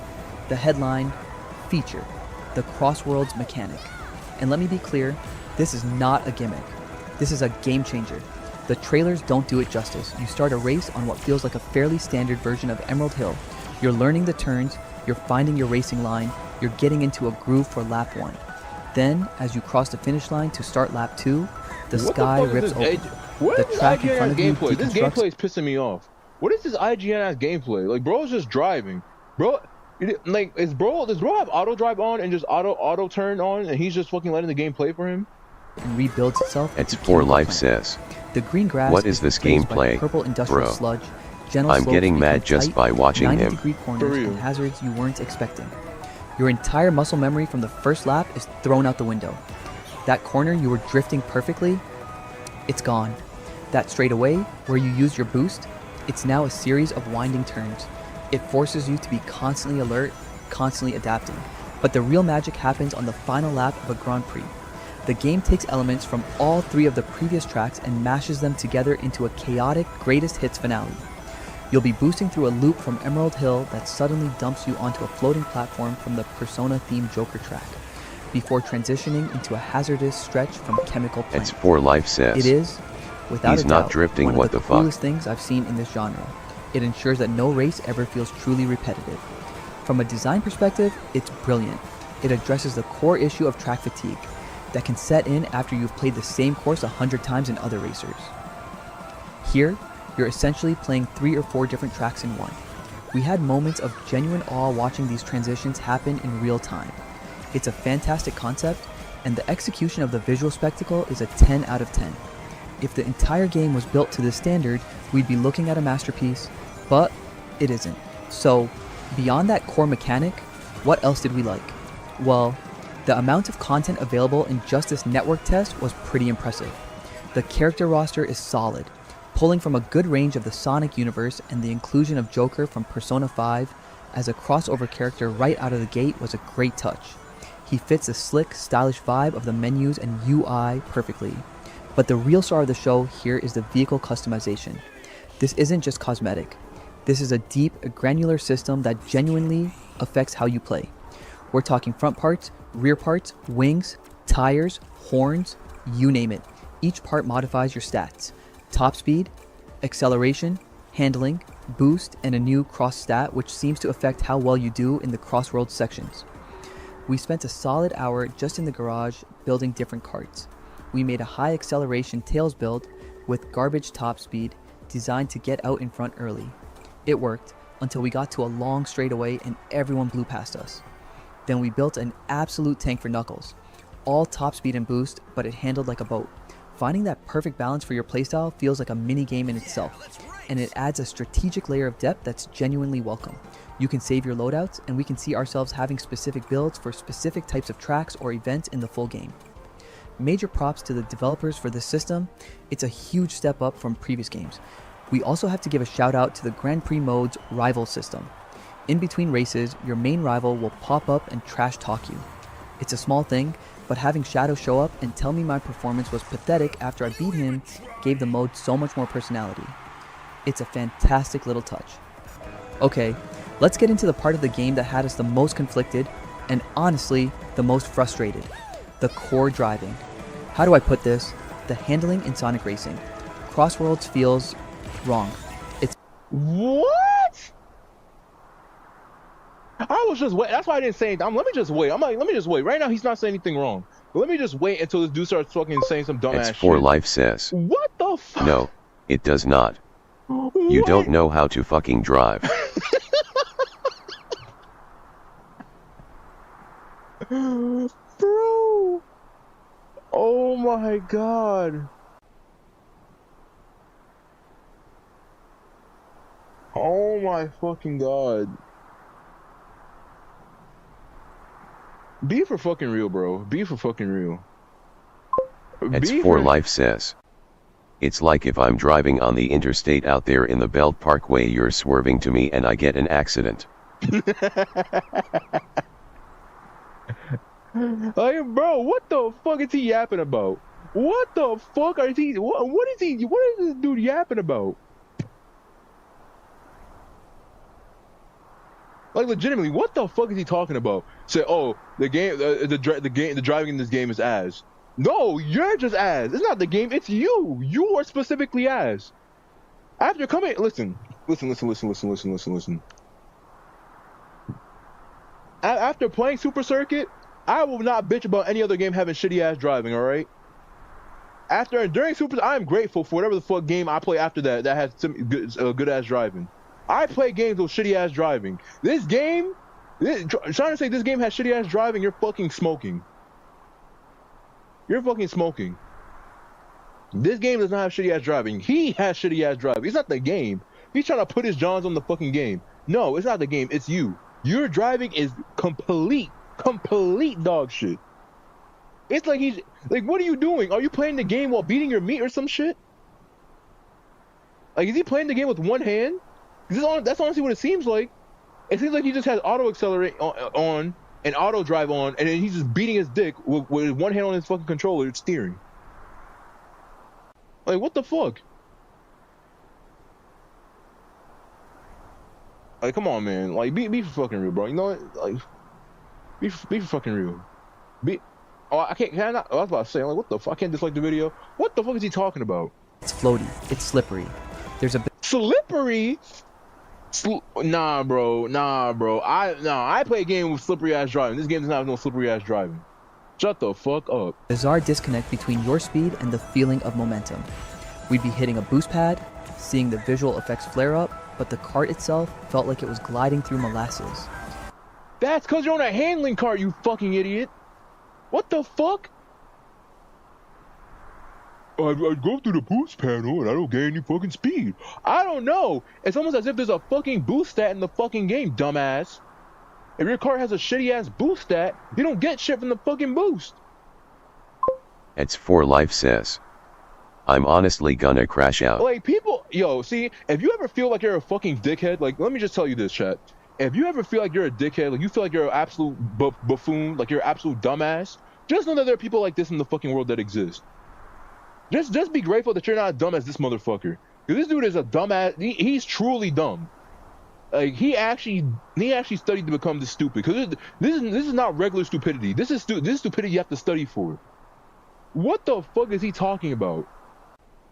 What the fuck is he talking about? Oh, I hit a boost panel and it feels like I'm going through molasses. I don't know, dickhead. Maybe it's because your boost stat's fucking ass. There's a boost stat in the game for a fucking reason. When you go through the boost and your car has shitty ass boost stat, the boost is not going to do anything. Just for example, the speed type cars. The speed type cars have high top speed or they have high top speed, but their boost is fucking terrible. Because that's how they balanced it out. X4Life says. I can only imagine the comments. I hope the comments are fucking clowning on him because he's a fucking dumbass. You dumbass idiot. If you were in the garage for like a fucking hour, which he said he was in the garage for a fucking hour, I'm pretty sure you would have you had more than 2 fucking brain cells rubbing up against each other maybe you'd figure out that there's a boost stat in the game. And you play a handling card, which I'm guessing probably has bad boost stat. Because the only two card types that have good boost is power and speed. Or power and boost. Power and boost have the best fucking boost stats in the game.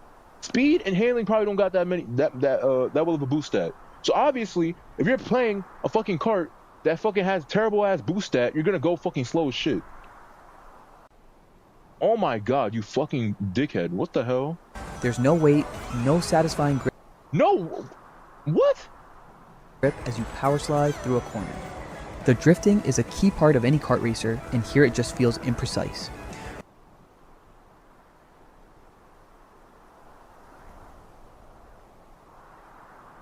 Has he considered letting off the gas?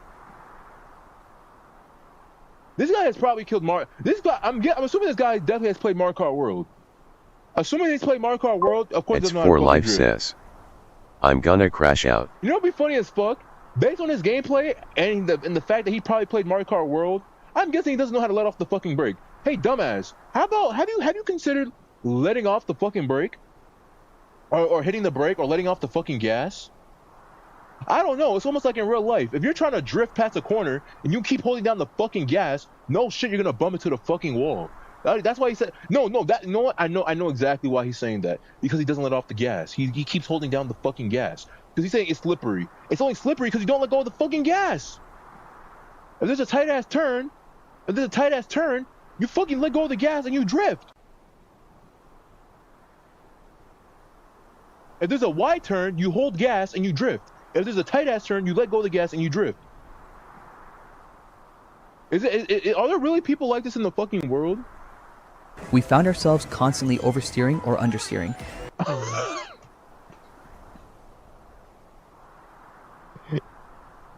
I'm sorry for all the pausing. I'm sorry, bro, but it's like, what the fuck is he talking about? What the fuck is this Neanderthal talking about? What is he talking about? I'm always understeering or oversteering. How about you fucking steer yourself into a fucking psych ward? Because clearly you have some mental deficiencies. I don't fucking know. How about you steer yourself off the fucking game? How about you uninstall the fucking game? How about that? The game's not for you. Go play Garfield Kart or some shit. Fucking absolute fucking weenie. Go play fucking Garfield Kart. Go play fucking some Weenie Hut Junior's ass fucking racing game. Because this clearly is too fucking hard for you. Like, what the fuck? Not because we timed it wrong, but because the physics just feel inconsistent. Oh, not because we timed it wrong. No, you definitely timed it wrong. No, you definitely fucking timed it wrong. Oh, no. It's not because of me. It's the game. It's for life says. Go play Crash, Nitro Fuel. Like, bro, go hop off the game and go play a fucking Weenie Hut Junior. Go to Weenie Hut Juniors, bro. This game ain't for you. How the fuck you play Mario Kart but you suck at this game? Go to Weenie Hut Juniors. Better yet, go to Weenie Hut General, bro. Go over there, bro. You're not even man enough for Weenie Hut Juniors. Go to the other one. What the fuck? Oh, it wasn't because we timed it wrong. It's because of the game. It's not my fault I'm playing bad. It's not my fault. It's the game. It's not my fault I'm playing bad. I'm blaming it on the fucking game. Yeah, okay. Spoken like a It's true for weenie, life bro. says. No go to Super Weenie Hut Jr. And nah, for real, bro. Like, what the fuck? The Johns are crazy. He's blaming everything on the fucking game. He's literally blaming everything. Every single little thing he's blaming on the fucking game.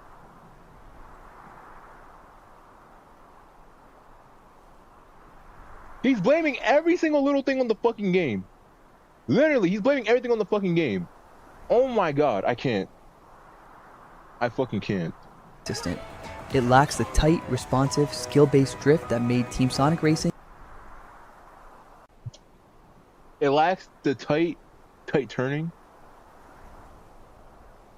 I don't know. Maybe if you let off the gas, you could take the drift. You could take the turns tighter. I don't know. And especially transformed so incredibly satisfying to master. We never had that aha moment where the controls just clicked. It remained a constant source of friction throughout our entire playtime. And that brings us to the item system and on-screen clutter. Look, we love the chaos of a good kart racer, but Crossworlds cranks the dial to a level that often feels less like fun and more like a sensory overload. The screen is constant. What is he doing? What is he doing? This dude is house. This has to be rage bait. This has to be rage bait. This has to be rage bait. This is the most pristine, the most the most, what word? The most pristine, the most high quality, the top class rage bait I have ever seen in the face. In my 21 years of being on this planet, this is the most top tier fucking rage bait I have ever seen. What the fuck is he doing? What the fuck is he doing? What the fuck is he doing? What is this gameplay? Oh my god, this is worse than IGN. This is debatably worse than IGN, bro. This is the most pristine rage bait I have ever witnessed with my own two eyeballs, bro. This is crazy. What the fuck? Level that often feels less like fun and more like a sensory overload. The screen is constantly filled It's with for life explosions, says. I better hope I don't see him on this game. particle effects, and UI pop-ups. In a 12-player race, trying to discern what's happening in front of you is a genuine challenge. The items What? Trying to discern what's happening in front of you? What? themselves feel generic. Generic? You have your standard rocket projectile, your trap to drop on the ground, your boost. It all works, but it lacks the creativity and personality of the Wisps B from previous games or the It's for life says. Personality? Hold on, let me see the comments. Oh, hold on. I'll check it off the end. I'll check it off the end. Hold on, let me finish this shit. Cause it's gonna take a while, bro. It's gonna take a while to get through this. I'll check the comments afterwards. I need to see, cause I need to see everything he's gonna say. iconic shells and bananas of Mario Kart. And the balance feels skewed entirely towards chaos. What? What? It's for life says. I made me some popcorn. Bro made popcorn. What the fuck? He said interior to... No, you just suck at the game. You feel like it's mostly chaos because you suck at the fucking game. We had multiple races where we'd be holding first place for 2.5 laps, driving perfectly, only to be hit by a relentless... I doubt he was in first place. Fucking lie. I truly doubt he was in first place. Based on that driving, hell no, you weren't in first place, you fucking dickhead. You were not in first place for not even a second. Not even a millisecond. Hell no. barrage of 6 or 7 items in the final 20 seconds, sending us all the way back to 9th place with absolutely nothing we could do about it.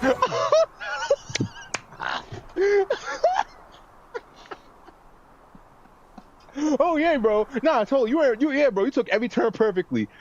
Yeah, bro. Perfect turn, by the Sending way. us Hold on, chat. Look at this perfect turn. all the way back to 9th place Look at with this perfect turn. Look at absolutely this pristine nothing turn. we could do about it. It often felt It's for life says. Yo. Bro, this has to be rage bait. Yeah, guys. I took every turn perfectly and I still lost. Yeah, bro. All right, buddy. Yeah. Look, all the way perfect back turn. to 9th place with absolutely fucking turn. nothing we could do about it. It often felt like our skill on the track didn't matter. The race was just going to be decided by a random lottery of item throws in the final moments. For some, that might be fun. For us, it felt cheap. We can't talk about this Metal game without Face addressing the elephant in the X657 room. says. I and hashtag 039, am in tears and loudly crying face. It's for life says. I lie Water Palace music is a banger. I love it. Yeah, Water Palace has some nice music. Sonic and All-Stars Racing Transformed. For many, myself included, that game isn't just a great Sonic racer. It's one of the greatest arcade racers ever made. And I doubt you were good at that game. I truly doubt you were good at that game. Because in that game, you know why? I know he's fucking lying. Because in that game, you have to drift like you do in this game. If you play Transform, you shouldn't be that bad at this fucking game. You fucking weenie. The Transform has almost damn near the same drifting as fucking this game. Are you fucking serious? Have you played Burning Depths? It's for life says. I want to see a gameplay of him playing Team Sonic Racing. Like, what the fuck is he talking about? Has he played Burning Depths? He's out here glazing fucking Transform, saying, oh yeah, that gameplay is so much better than this. I want to see you play Burning Depths. I want to see you play Race of Ages. Talking about, oh no, the drifting is so much better. Nah, play Race of Ages. Then we'll talk. Play Race of Ages, play Burning Depths, then we'll fucking talk. Then we can truly have the discussion. Cause I don't believe shit he's saying. If you are that bad at this game, you must have been dog shit at fucking Transform. The drifting is the only reason I'm probably mad good at this game is because I played Transform for so fucking long. I probably put mad hours into Transform. I literally beat the main shit, the main story shit. I literally beat the Grand Tour. Like, what the fuck? Oh my god. Crossworlds is inevitably going to be compared to it. Frankly, in many ways, it doesn't hold up. Transformed was built on a foundation of incredible mechanical depth. The land, sea, and air transformations weren't just a visual gimmick. They were a core strategic element. You had to... What? Race of Age is one of my favorite tracks. I like Burning Depths. Burning Depths is... I have mixed feelings about Burning Depths. Burning Depths... Either Burning Depths or Starlight Carnival. Burning Depths is... it would... Okay. Burning Depths would be my favorite if it wasn't such a fucking shitty-ass track. Shitty as in, not shitty, but shitty as in, like, because aesthetically pleasing, it's aesthetically talking about Burning Depths, it looks good as shit. It looks beautiful. But in terms of the race, it's fucking ass. I fucking hate that shit. Starlight Carnival is probably my favorite, though. I love Starlight Carnival. To master 3 different handling models. You had to know when to transform early to cut a corner by flying, or when to stay on the water to hit a specific boost pad. That strategic layer is completely absent here. And while the Crossworlds mechanic is visually spectacular, it's a passive event. It happens to you. You don't make a choice. The track just changes and you react. It doesn't replace the active, skill-based decision-making of the transformation system from Transform.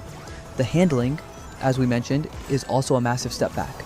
The sense of speed, the satisfying boost chaining drift system, it's just not here. It feels like in the pursuit of creating something new with Crossworlds, they've lost the magic that made their previous kart racers so beloved. I think many what the fuck is he doing? longtime fans of the series are going to play this and feel a sense of profound disappointment that the Who is we? Who is the Sonic? Who are the Sonic fans exactly? many longtime fans of the series are going to Many longtime fans of the series. Who's that? That ain't. I must not be a longtime fan of the series then. Who is we? That's just you. That's just you. I must not be a Sonic fan then. I must be a fake ass fan. I might be the fakest fan then if that's the truth. If I'm supposed to be disappointed, I might be the fakest fucking fan. Because what the fuck is he talking about? play this and feel a sense of profound disappointment that the gameplay loop they fell in love with a decade ago is gone. It's a tough legacy to live up to. He's not even drifting. Are you fucking stupid? And right now, Crossworlds is What is he? struggling under that weight. Alright, let's talk about the technical performance, and remember, this is an open network test. Oh my god. This dude might be actually special ed. I'm not gonna lie to you. No offense to special ed people, but low key he might be special ed. I'm not gonna lie to you. Someone needs to take over his YouTube channel, bro. Someone stop him. This dude might be sped. I ain't gonna lie to you. This dude low key he might actually be a little bit sped. The entire point is to stress test the servers and find bugs, so we can forgive some issues. But some of the things we saw were genuinely For Life alarming for a says, game that launches in a matter of I'm weeks. crying. Let's start with the online functionality itself. Matchmaking was a complete roll of the dice. Sometimes we find a full lobby in 30 seconds. Other times we'd be sitting in a queue for 5 to 10 minutes, only for the lobby to fail and kick everyone out. Okay, I mean, okay. Again, it's a beta though. It's a fucking beta. Okay, I feel like complaining about this is okay. It's okay to complain about this, but using it as a point, bro, it's a fucking beta. They literally tell you as soon as you boot up the game, it literally says that you might experience crashes and shit.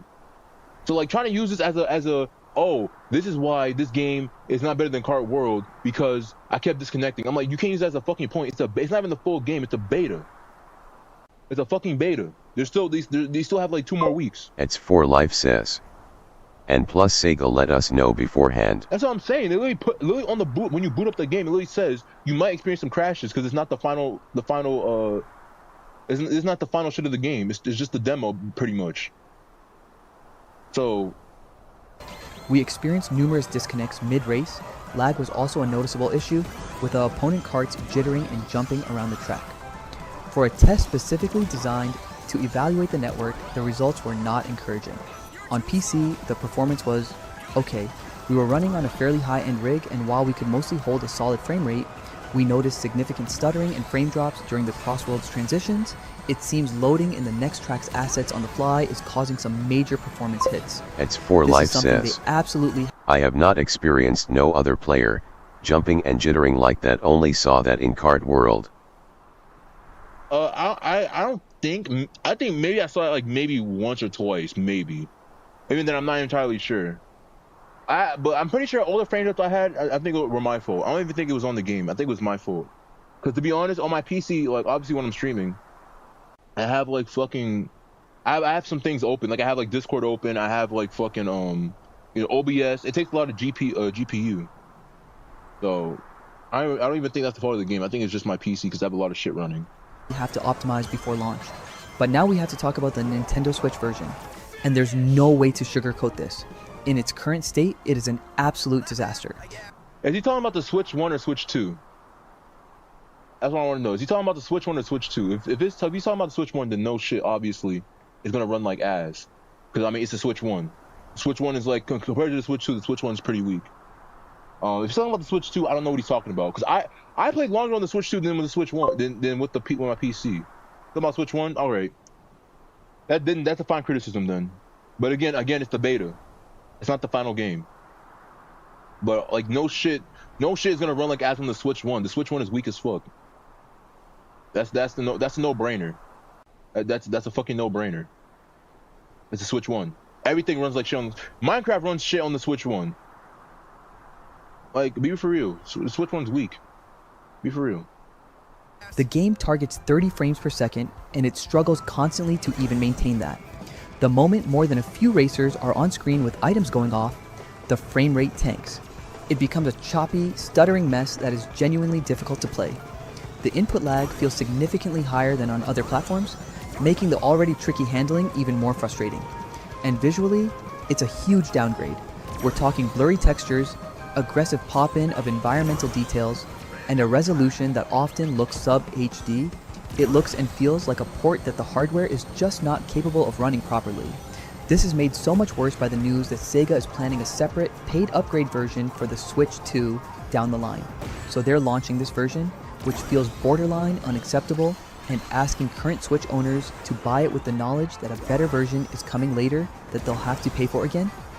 It feels incredibly anti-consumer, and it puts a huge I don't know how true that is. I never heard of that. So they're gonna make a Switch 2 version of it. Because honestly, this version, the version that I played on Switch 2, it seemed fine. The Switch 2, I mean, it's again, like I mean, if it is true that it's kind of grimy that they're gonna make you pay for it again. But to be honest, I don't even think you really need it. Like those are for the people who are like, actually, I need to play my game at 60 FPS, high definition. I need the shadows to be I need the glistening off my car to look perfectly fine. I need to see the sun glisten off my car. Like those are for those type of people. For me, I just want it to look decent, at least. I don't give a fuck about the FPS. As long as it's like above 30 FPS, I really don't give a fuck. As long as it fucking runs, I'm not like lagging and shit, or people glitching around, I really don't give a fuck. As long as it's fucking fun. But I know there's gonna be that group of people who are dumbasses, those same dumbass people that pay for the PS5 Pro, will go, actually, I need the high definition, I need the 720 FPS, or 720 HD resolution, or the 1080p, or else I can't play the game, or else it's ass. 'Cause I already know there's people like that. Asterisk on the biggest potential market for this game. If you're planning on getting this for the Switch, based on this test, we would strongly advise you to wait. So, after a full weekend with Sonic Racing, Crossworlds, where do we land? This game is one of the most frustrating almost I've played in a long time. The core concept of the Crossworlds mechanic is legitimately brilliant. The customization is deep and rewarding. The presentation and personality are, for the most part, fantastic. There is a diamond of a game in here, but it's buried under layers of rough, unpolished, and frankly baffling design decisions. The floaty, unsatisfying handling, the overly chaotic item system, and the Dog, you play Mario Kart. I have to know, does he like Mario Kart World? I have to know, does he like Mario Kart World? I have to know. I have to know his opinion on Mario Kart World. That's such a nothing statement. If he likes Mario Kart World, but then brings this up as a negative to this game, I'm gonna fucking laugh my ass off. Alarming technical state of the game, especially on Switch, are massive problems. These aren't small tweaks. Some of these feel like fundamental issues with the game's core design. Can they fix it before launch? The network stability and performance bugs? Maybe. But can they fix the core feel of the driving? Can they rebalance the entire item system? I'm not so sure. Right now, Sonic Racing. Crossworlds feels like a game at war with itself. It's an innovative, forward-thinking racer that's also a frustrating, clumsy one. It wants to honor the legacy of its predecessors while simultaneously abandoning what made them great. We went into this weekend hoping for a Mario Kart killer. What we found is a game that first needs to figure out how to get out of its own way. But that's just our take after sinking a ton of hours into the test. A ton of hours. How What many about hours? How many hours? Did you get a I am so like skeptical about this dude. I am so skeptical. Hold on. First of all, let me add this to my watch later so I can see. Because guess what? I got my YouTube is modded. I can see how many dislikes this has. I need to know how many dislikes this has. Add tomorrow, so I'm gonna check on my phone. I need to see how many dislikes this has. I think I can see dislikes on my phone. I gotta see the dislikes.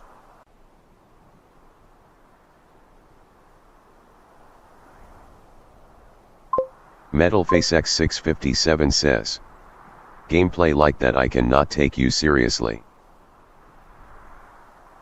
Yo. The beta for Switch 2 players could only play Switch 1 version, so you were playing Switch 1 version through backwards compatibility on Switch 2. It was fine.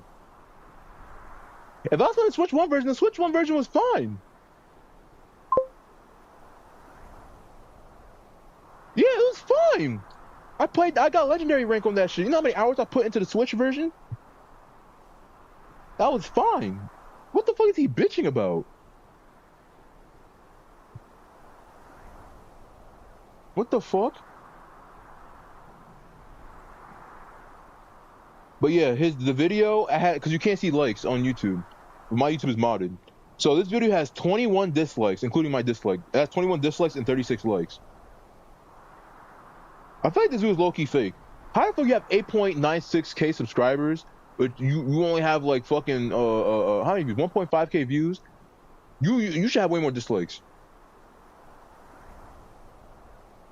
The fact that anybody would subscribe to him is crazy. He must have made good content back then. Because he was like, what, 2012? He must have made some fire-ass content back then, because now he's fucking dog shit. What the fuck is this dude talking about? Get the shot of my fucking watch later. I ain't watching this shit again. Let's look at the comments. Dude, you're gonna get It's for life says. Let me see the comments and I wanna see what his whole platform is about. Alright. Okay, it says you can't say the driving is bad from the abysmal gameplay. You have steer assist on. Drift maybe a total 1-2 times when prompted by the game. You don't even trick at all. Like, it's just move the joystick when in the air. It's not that hard. Gadgets exist to round out flaws in the cars or work in your favor. Drifting is as good as the previous titles. You just need to use them. Another amazing feature that wasn't in the game, that wasn't in the last game, is the ability to mix speed character with handling car. You can balance out your stats for a more well-rounded experience. Let me not forget the dynamic camera to get a sense of speed after you transform. It heavily changes the game from that alone. Exactly, if items are a problem, it's your own fault for not investing in the power stat enough. Basically means you made it your weakness the same way you can make acceleration and handling your weakness. See how little you are slowed down recovery time you need with high power heavy vehicle. Yeah.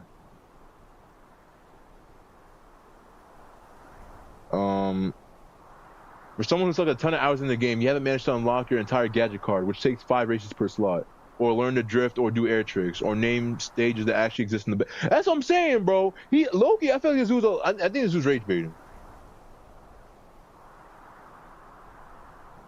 I feel like he's rage baiting.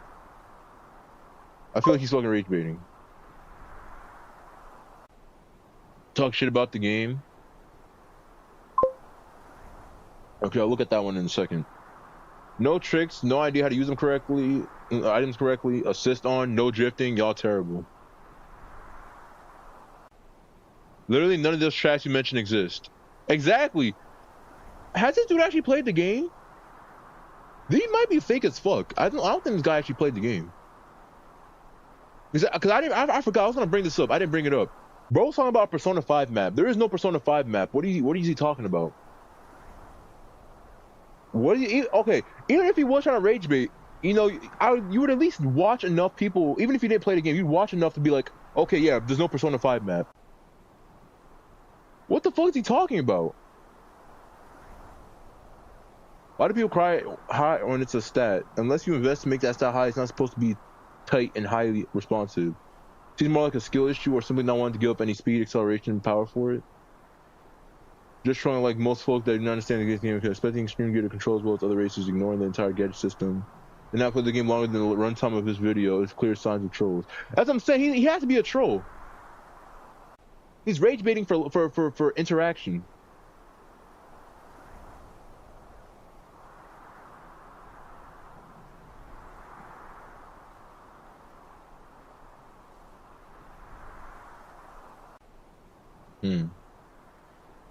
Not gonna lie, this is a very bad video. Not only does it spread information, but a lot of, I guess it spread misinformation. But a lot of the critiques simply stems from a combination of you being extremely bad at the core gameplay and being unwilling to adapt it by interacting with the game as a whole. You really should have waited until you understood the game better and stopped treating it just like another kart racer instead of its own game to release this video. Also, that's a funny profile pic. It's a fucking autism creature as silver. It's funny.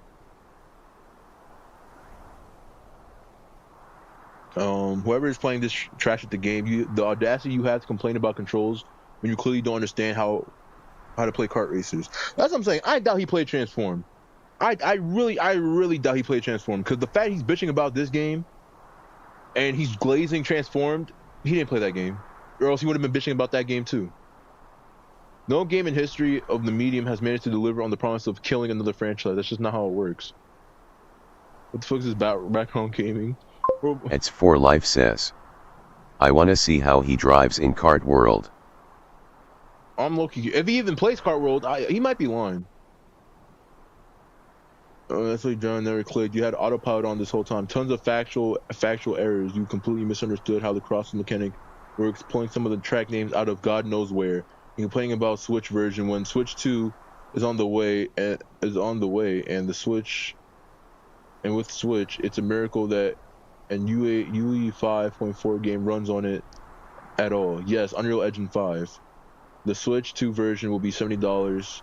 Switch 1 will be $60, and the paid upgrade will just be the difference. Yeah, okay, so that's not bad. Yeah, okay, so yeah, that's what it means when you have to pay $10 for the upgraded version. That's not bad. I don't understand what's so anti-consumer about it. Yeah, so he's just spreading misinformation. So you see, you know what that makes me think? You know what that makes me think, chat? You know what that makes me think? It makes me think that this guy is a Mario Kart glazer, and he's just spreading misinformation about the Sonic game because he's hating. It just makes it seem like a fucking hater, like he's just doing this on purpose.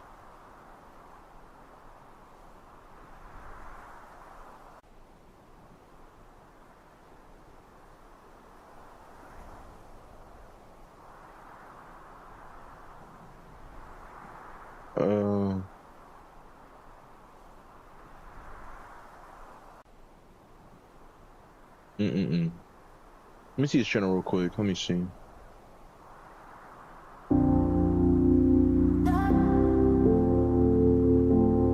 What is this?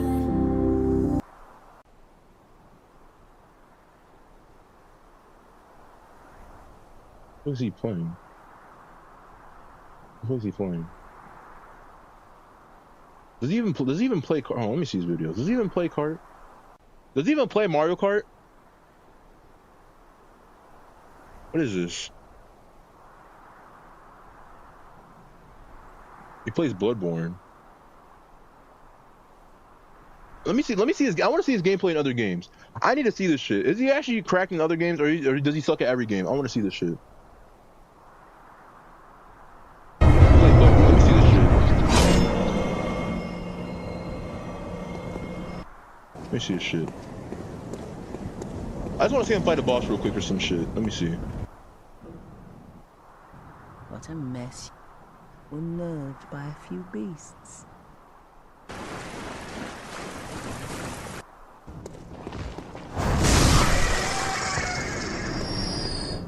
Like, does he fight anything here? Or it's just him walking around? Okay, hold on. Okay, let me see his end. Let me see him fight this shit.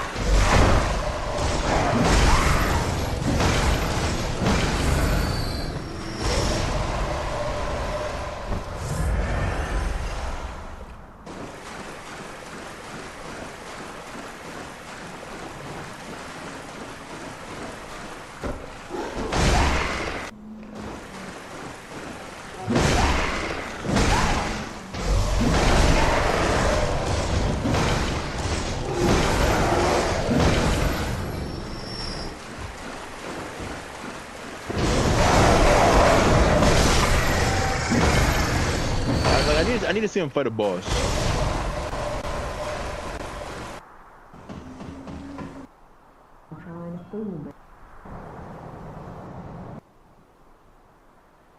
Why did he turn comments off? Why did he turn comments off? That's very interesting. He turned comments off.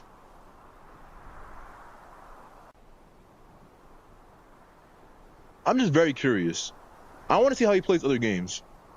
Does he play these other games equally as bad, or is he just trolling? No. You think I'm an easy mark? I need to know.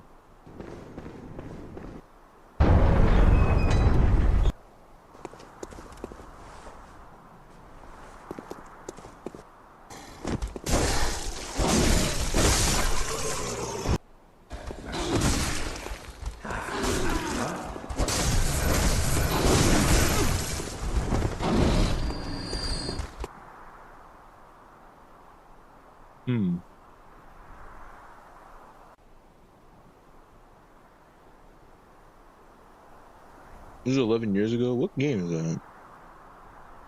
So from the look of his channel, he does not play any racing games. So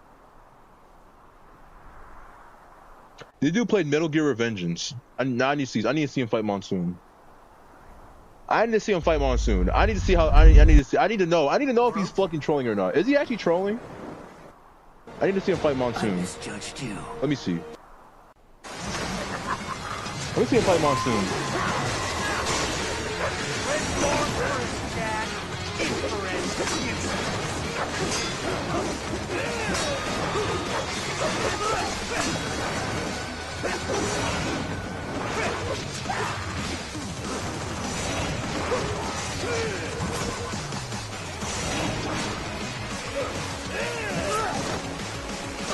What the fuck is he doing?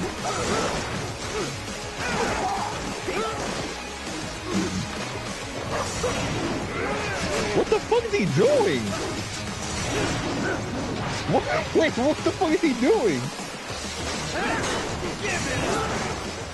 Yo! What the fuck is he doing? Does it hurt?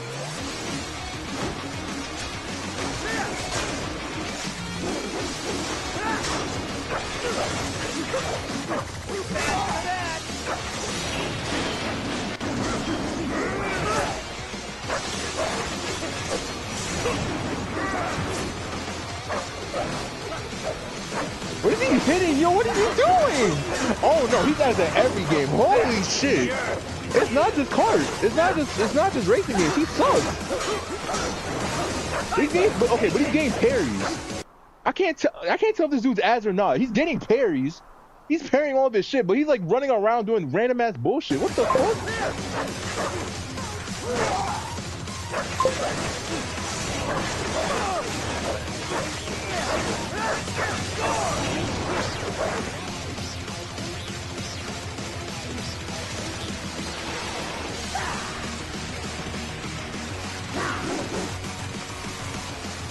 This one's on me.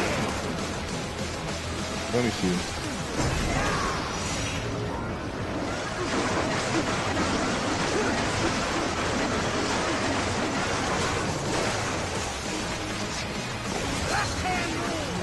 Left hand rule.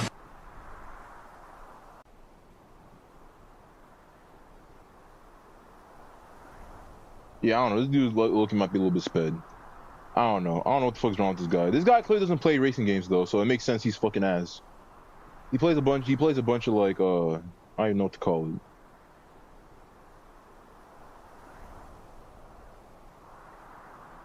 Like literally I'm scrolling, this was 11 years ago. He has not played any racing games.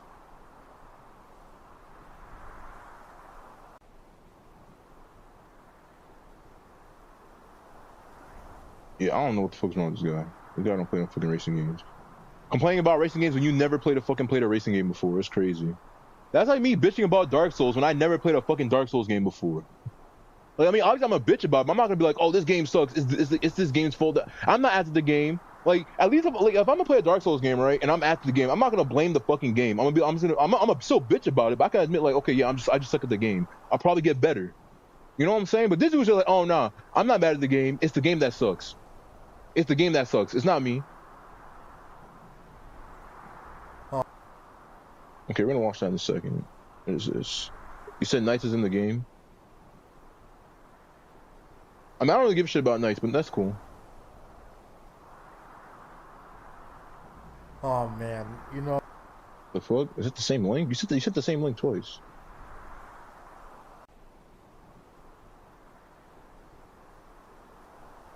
Yeah, you said the same link twice. Alright. Oh man, you know, Sonic. I like all these people, these low-ass subscriber counts, bro. Always having the shitty-ass fucking opinions, bro. I find it funny as fuck. Let me see. Hold on. Before I even watch the video, let me see this shit.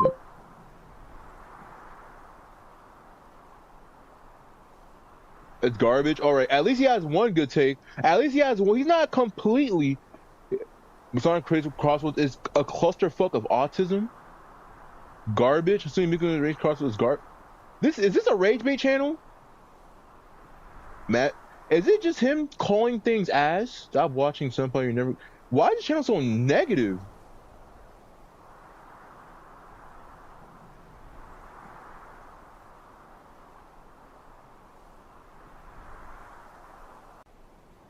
How old is this channel? Hold on. How do I check that?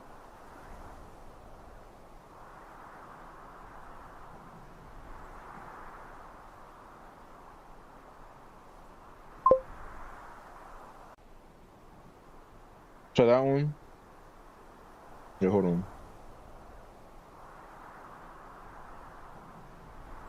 This dude's just hating on everything. He's like, oh, this is garbage. This is garbage. This is garbage. Sonic 4 movie will be garbage. The Sonic 4 movie will be garbage. Like, shut the fuck up, bro. Shut up. Negative ass. Oh, my Sonic 4 movie's gonna be good. Well, it seems that Knights will be included in Crossworlds. I got this information from Sonic Stadium, which mentioned that a physical version of Crossworlds has been spotted. The game requires a 15GB installation for PS5, and the back cover art featured Joker, Ichiban, and now Knights. However, take this with a grain of salt, as it remains just a rumor and Sega has not confirmed it yet. The only details confirmed by Sonic Stadium is that the case was originally found in New Zealand, and the game itself is not out in the wild, it's just the case itself and nothing more. But hey, what do you think about the potential But why would they put Knights on the shit if she's not in the game? Why would you put Knights next to Ichiban if he's not in the fucking if she's not or yeah, if they're not in the fucking game? Like what the fuck? Doesn't make any fucking sense. Oh man, you know, Sonic Cross Worlds Racing, whatever the fuck it's called, is going to be another mid Sonic game that nobody is going to buy. Is this guy? Yo, hold on. I gotta see. Oh, this channel's not even that old. It's like he joined October 8, 2024. Channel's not even that old.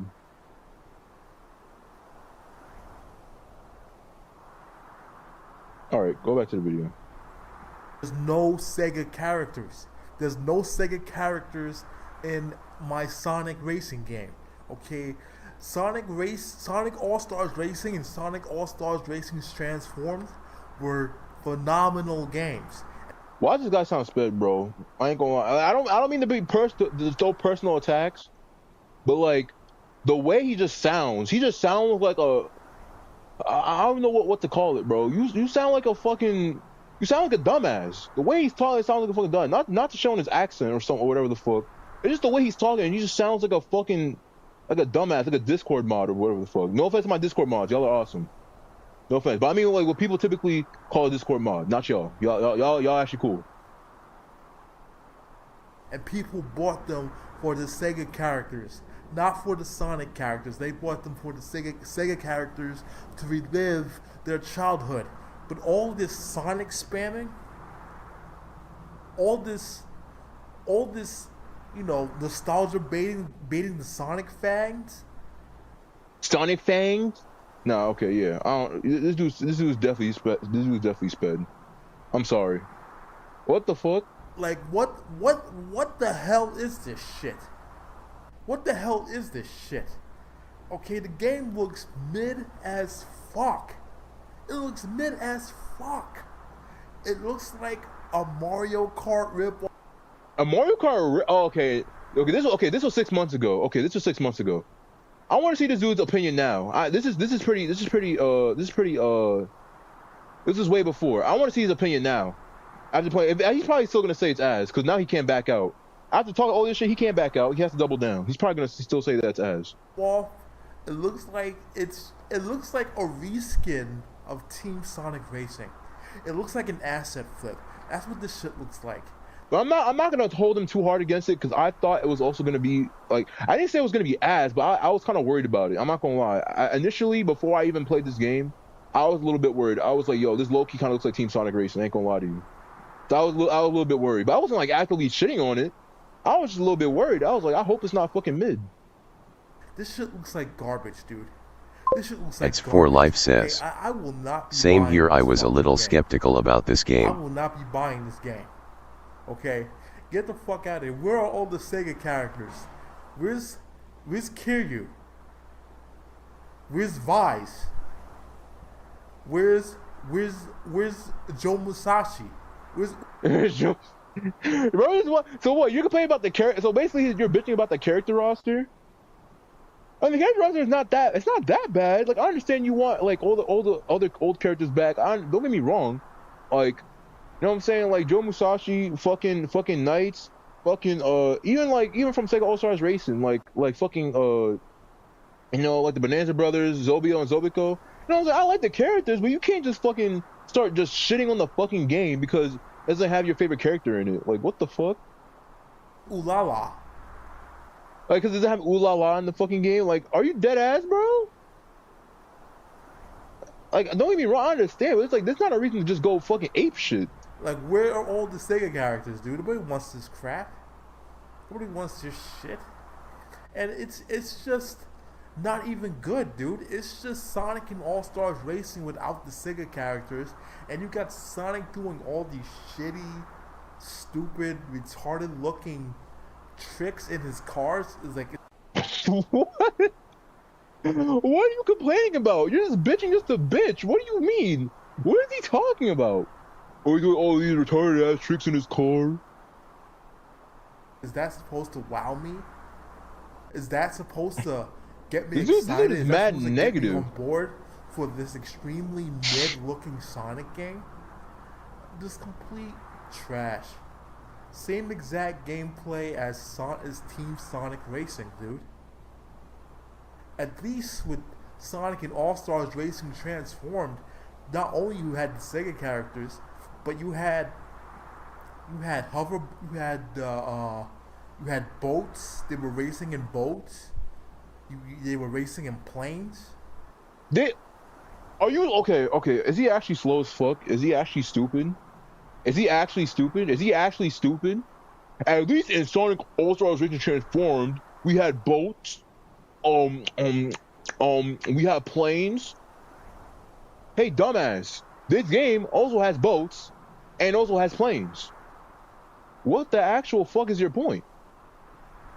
What the actual fuck is your point? The gameplay actually changed. But how? What do you mean the gameplay actually changed? What are you talking about? What is he talking about? Here, the gameplay just looks like shit. It looks like trash, dude.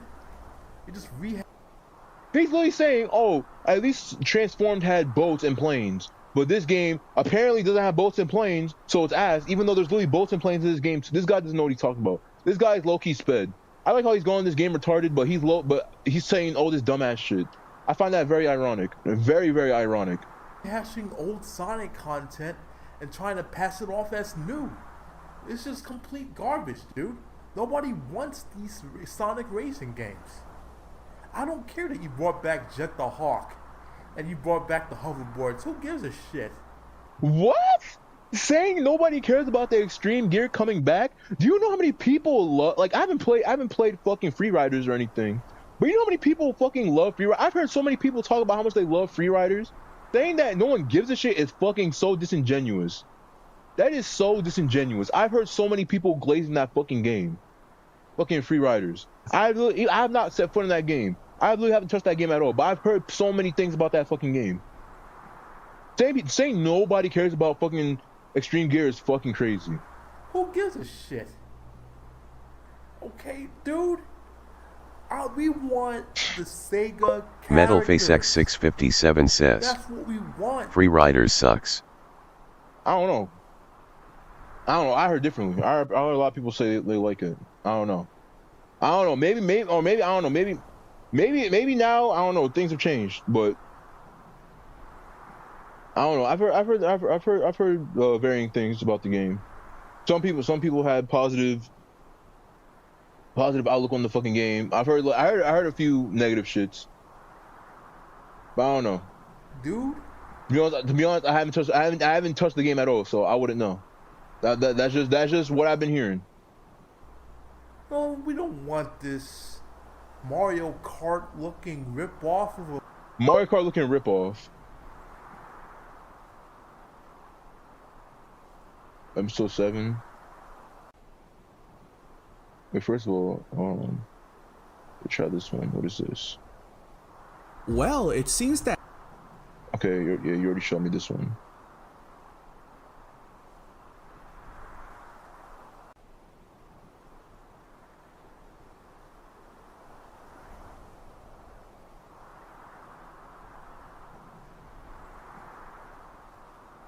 Yeah, I watched that one.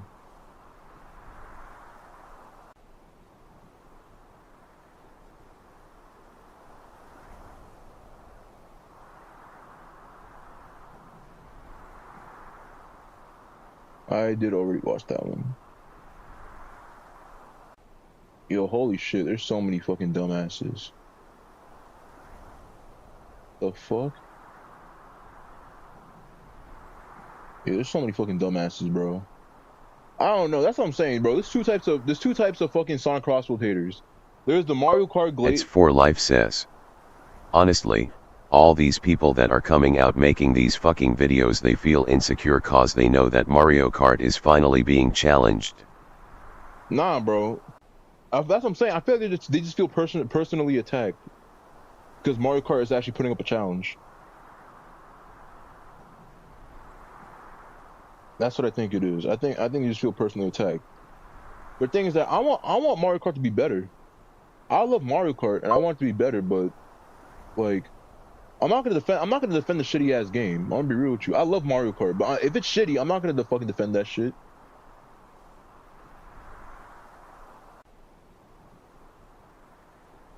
Sonic music has hit a new low. Well, I mean, I don't know. If you don't like the music, that's fine with me. At the end of the day, we don't have the same taste in music. If this is talking about Crossroads music, I don't know. I want to say the music is bad. It just doesn't fit Sonic. That's what I think. I think the music is definitely not bad. The music is not bad. It just doesn't fit Sonic, in my opinion. It just doesn't fit Sonic. Dude, Sega's music is always pretty good. There's really any rare times where it's like the music is actually as, you know, it's rare. It's rare when it's that as, but typically Sega does pretty good with the fucking music. Usually the music is fire. I know people are talking about the EDM. The EDM, you know, not fitting Sonic, and I agree. Like, you know, Sonic has always had like, you know, most Sonic games. If you played like any of the older Sonic games, most of them have like, you know, it's usually rock music. You know, like with Crush 40 and shit. You know, and I feel like, you know, obviously I know maybe they want to switch it up a little bit, you know, change it up, but I don't know. I understand why people are a little bit feel a certain way about it. Because I definitely don't think it really fits Sonic. It's for life says. Sonic Unleashed is the exception. Yeah, Sonic Unleashed is the exception. I mean, yeah, because Sonic Unleashed, I guess it was kind of different. I don't know. It didn't stray away too far. But the thing, the Unleashed gets an exception. in my opinion, Unleashed should get an exception because you know why? Unleashed gets an exception because Unleashed is about you traveling the world. You know what I'm saying? Sonic Unleashed is about traveling around the world, you know, and not every world is gonna have like, you know, again, like the same customs, the same music. That's why in different, depending on where you go, there's different, you know, there's different instruments. Like, you know, like, I don't know, like, what do I want to use as an example? I'm trying to think.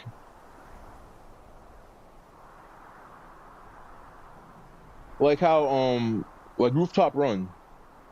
Like Rooftop Run, how, like, you know, because of what, it's like France or some shit. You know, that, like, how, like, when you walk, I forgot the name of the hub world of it. Basically, if you walk through the hub world of, like, the shit where there's Rooftop Run, right? You have, like, accordions. You have violins. You know, Apodos is, like, what, like, flutes and shit? Like, that's what I'm saying. Like, that's why I say that game should get a pass. Because, yes, while Sega usually rocks with the rock music, that game gets a unique exception because for that game, it's about traveling the world, and not everybody in the world. That's the thing. Everybody in the world has different shit. You know what I'm saying? It's diverse. The world has to be diverse. So the same instruments you hear in Apodos, you know, it's not gonna be the same shit you hear in like in like Africa or Africa, or you're not gonna hear the same shit in fucking Alaska, or you're not gonna hear the same shit in like Shamar. So I don't know. That game gets a unique pass because, you know, the main point of the game is that you're traveling around the world and it's diverse. So that one game gets the exception. But yeah, I don't know. I understand why people feel a certain way about the music. It's not bad. By any means, it's not bad. It just doesn't really fit.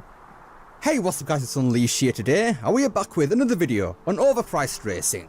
Cross Worlds. And yeah, in today's video, we have the Racing Cross Worlds OST DJ mix. Now we had something like this for Sonic Frontiers, but weirdly not Shadow Generations. Kind of weird, and the reason I'm more interested in this game specifically is because from what we've heard so far, this soundtrack has been kind of mid, so I'm hoping that with this DJ mix right here, I'll actually be proven wrong, and yeah, the soundtrack is actually good instead of mid, like we've all been thinking. So without any further ado, mate, let's see what they're cooking, if at all. Oh god. Right. Okay, hold on. Before you listen to this, Apodos, I understand. Apodos, I'm not gonna lie. I agree with everybody else when they say Apodos. It's too much. Regular Apodos is better than whatever the fuck this remix is. I ain't gonna lie to you. They should have just kept the regular Apodos. Regular Apodos is more than fine enough. They didn't need to do a remix. I ain't gonna lie to you. Is that Haunted Ship samples? Like, it was literally just like the beginning part's fine. It's the later part. This is a bit weird. This is very weird. This first part sounds good. I like this. I'm not sure how I feel about this. I feel like this part sounds good. I don't mind this. I'm not the biggest fan of this, I'm not gonna lie. Not the biggest fan.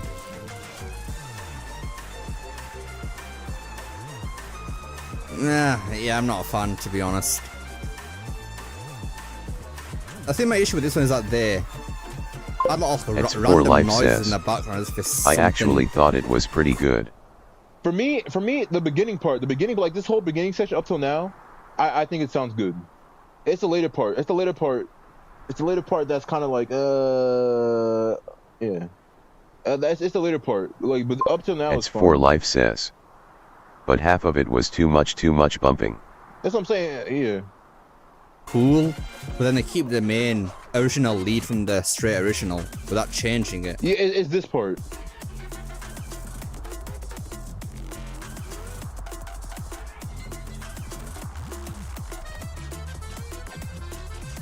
So it's this part. It's this part that I'm like, you know, that's what I'm saying. I was making the same face. I'm like, I don't know how to feel about this. I'll let it cook, I suppose.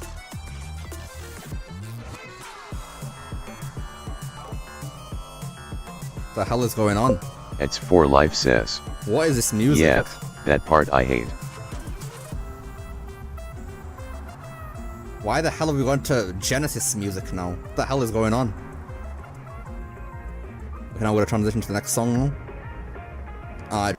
Yeah, so yeah, I don't know. Apartos, the first part's fine. Let's say I need to keep it simple. It doesn't always have to be like fucking like shit popping out like I'm at a fucking rave.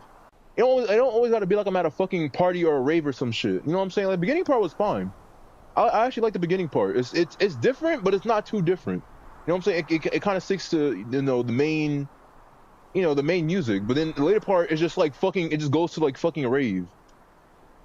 I'm like, bro, nah, bro, you don't gotta fucking do all that shit. Just keep it simple. You know what I'm saying? Dragon Road, the wretched country. Dragon Road sounds fine. I don't really have too much to say about Dragon Road. Dragon Road sounds fine. I really don't really have too much to say about Dragon Road. Dragon Road sounds fine. Tree of Chunnan. Okay, I do actually like the Chunnan remix, so what a lie. Yeah, Dragon Road is fine. Oh, the chunning bird. Oh, that wretched foul beast. Okay, a person called Camellia, or Camellia, did this one. Hey, this one sounds decent. So basically, we're getting like one person per each song, it looks like. And I don't know how I feel about that. Kind of makes the OST feel kind of disconnected from each other, honestly. But it's still a nice remix of this one.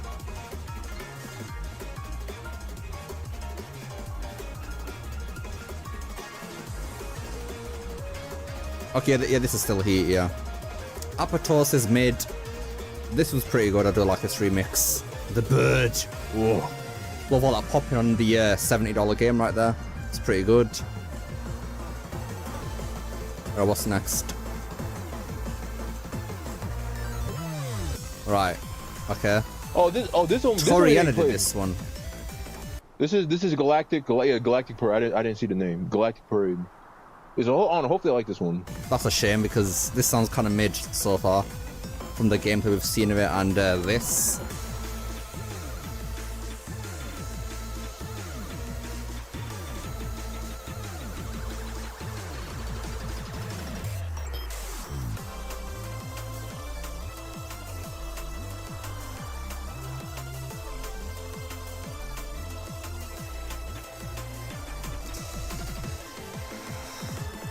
I'll let it cook, I suppose.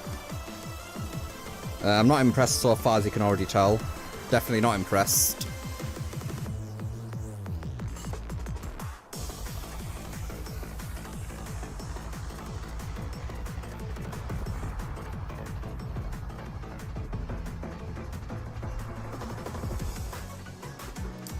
Oh shit! Wait, this is a track? Wait, what the fuck? This is a track? Yo, they're adding a lot of Unleashed shit. Yo, I like the Unleashed representation. I didn't know this was in the game. Market Street? What the fuck? Okay, but my opinions on what was it called? Fucking the parade shit, the last one. That shit's mid as fuck. And I'm kind of disappointed. That kind of made me a little bit disappointed because I actually like that track. And Transformed is my favorite track. So, I am very disappointed that it's mid as fuck. I think it's kind of bad actually. I don't know. It's like on the cusp of being mid and bad. I'm kind of disappointed. But Market Street is cool. Rooftop Run. Cool. Rooftop Run. Chill up. Hang on. Okay. He better be cooking. Why does it look? It looks similar to the Unleashed version, which honestly is not a good thing. It looks very washed out like the Unleashed version, which I don't think is a good thing. This looks way better in TSR. This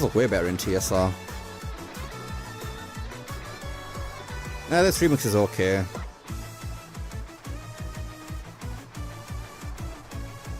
It's okay. Definitely the weakest version of the song we've heard so far in the Sonic game.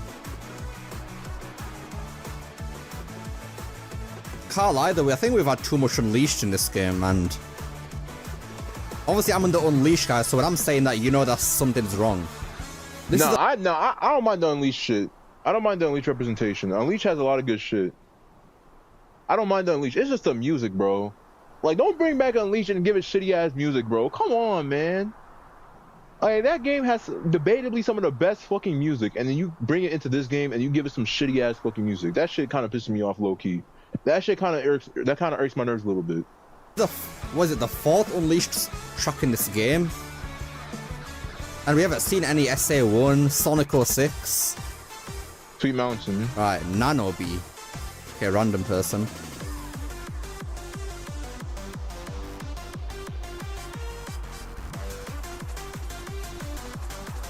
I mean, if even Tia Lopes can't cook that hard, this soundtrack is actually screwed.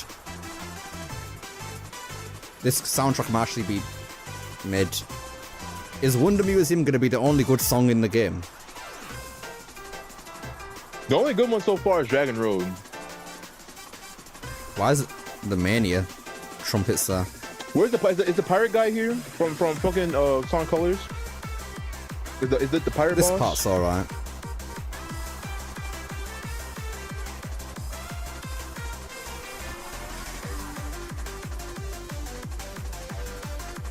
Look, I don't mind this part of the song. This might be some of the best music we've seen here. Oh, the pirate ship. Yeah, let's Or this go. vertical highway because we saw it in the thumbnail. The So fucking we know it's pirate here ship. somewhere. Yo, that's actually sick. There it is. Oh, Sardonic and Jun Highway. Hold Snowy. on. Okay. Yo, Jun Radical Snowy Highway? finally on an actual song in the game. Who's Nah, Sardonic? they can't fuck a Radical Highway, bro. They can't fuck. Sounds like a YouTuber, honestly. That beginning part sounded fire. What the fuck? I will say that I do like how Radical Highway looks in this game compared to Shadow Gens. The coloring here is perfect. Like, really good. Yo, then I'm down like, below yo, they they've also got can't- water they can't or fuck a whatever. Radical Highway. Instead of just pitch blackness. Very good. Very good. Yeah, this is certainly Radical Highway. I'm so sick of this area. So sick of it now. What? Well, we had like 3 remixes of it in Shadow Gens. No, 4 actually. It was on the soundtrack as well. Then we had 2 versions of it in Sonic Gens. I'm so sick of Radical Highway, bro. What do you mean? Actually, then we had a remix of Radical Highway in the Olympic Games too. Like, yeah, this... I'm just so sick of this. I can't really take much more of Radical Highway, honestly. Bro! I don't know how to feel about this remix, honestly. It sounds pretty good. I think the Shadow Gens remix was mashed. The only ones I liked so far is Dragon Road and this one, for the most part. The other ones either are like kind of good, like Sweet Mountain's kind of eh. It's not terrible. It's not the best. Market Street is kind of eh. Apodos sounds really good in the beginning, and then the other part, the later part, is just falls apart. I don't know what the fuck is going on. But I really like the beginning of the Apodos. Should be better, surprisingly. Well, I love Radical Did you just Highway- put those drums in? I kind of saw like 2 drums in there. Is that the one part you just arranged of this song?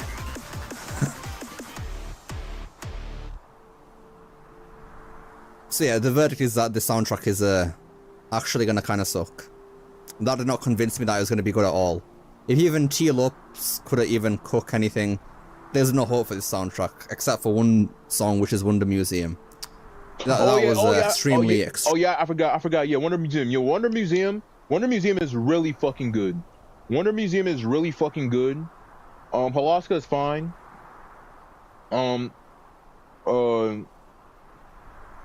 The fucking mall one, the mall one's also fine.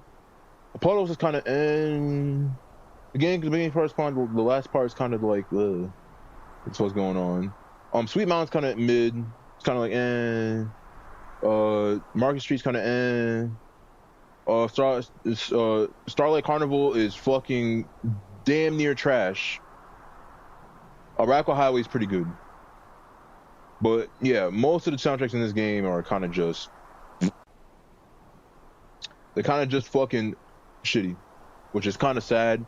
A lot of them are Unleashed tracks too, which makes it even more sad. Most of them are fucking Unleashed, bro. I'm like, how can you do this to Unleashed, bro? This is why This is the exact same shit that happens to Pokemon, bro. You have a good Pokemon game. You have like Gen 5. You're gonna make a Gen 5 remake, and then it's gonna be fucking complete ass. Like that's why I said just leave that shit alone, bro. At first I wanted it, and I'm like, nah, now I don't want it no more. Now I don't want it no more because they're gonna fuck it up, and I'm scared. Extremely mid. Wow. Sega's consistently dropping bangers. Yeah, that was And the crazy thing is that that's what I'm saying. When Sega is really consistent with their music is consistently fire. I don't know what is inspiring them to like change up the. You know what I'm saying? Like what's making them change it up now? Like, cause I mean, like, you know what I'm saying? Like if it ain't broke, don't fix it. You know what I'm saying? If it ain't broke, don't fix it. You know what I'm saying? You know it ain't broke. You're trying to fix something that ain't broke, and then you fuck it up. I don't know. Well, yeah, then that was, I guess I should take a look at what was the best song in there, I suppose. Let's get this out of it over and done with. I don't even know what the best song here was. It's all just mid.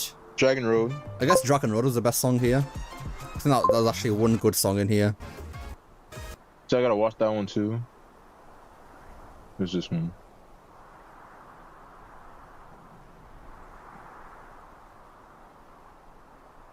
DJ Mix 2, what is this? What is this for? It's Alaska? White Cave? What is this? What game is this from? White Cave?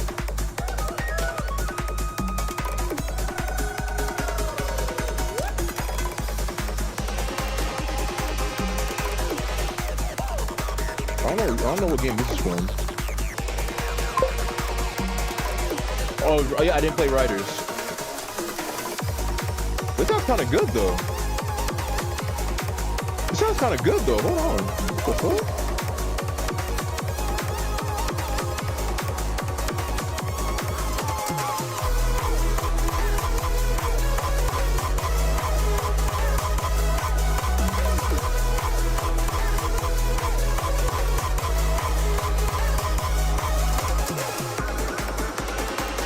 That's pretty good.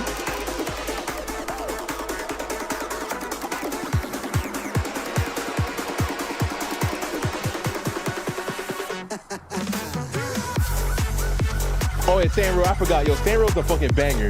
I totally forgot about Sand. Yo, Sand Road's a fucking banger. I love Sand Road. Sand Road and Wonder Museum are both bangers.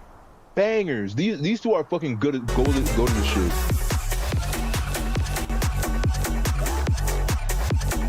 I fucking love Sand Road.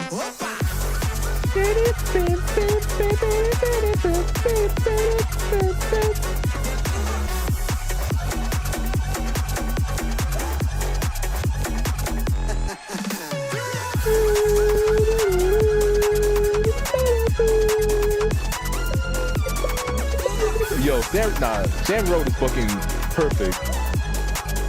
I fucking love Sand Road. Fucking banger, bro.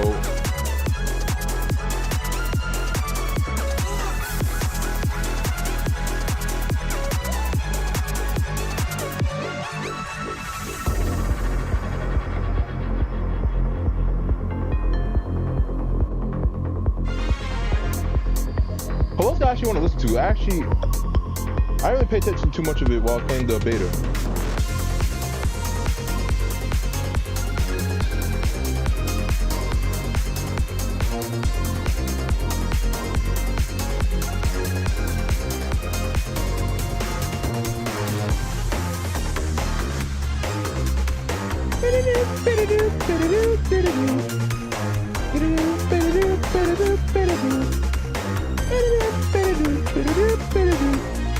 Yo, that got a good. What the fuck?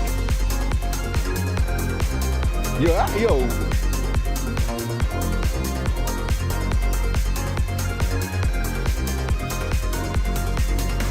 Alaska's really good. Yo, I actually love Alaska. Holy shit.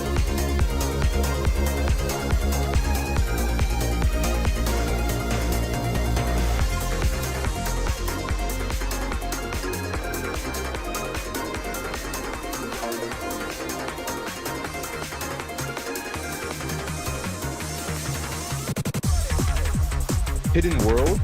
We got Zabok gameplay. Where is this from? Hidden World? What game is this from?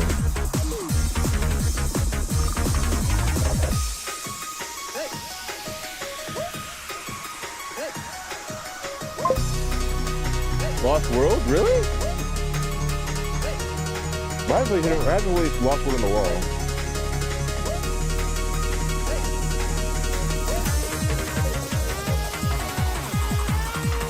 Oh, this is one they were showing on Twitter. Yeah. I don't remember this one.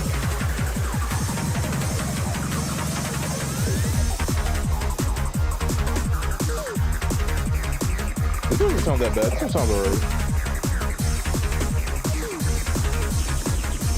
Zabok's car looks kind of cool. I like Zabok's car.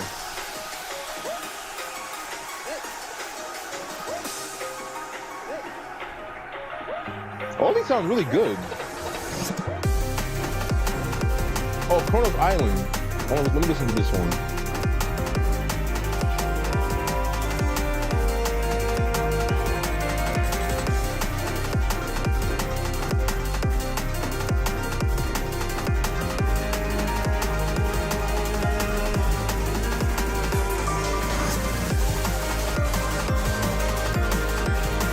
This actually sounds nice.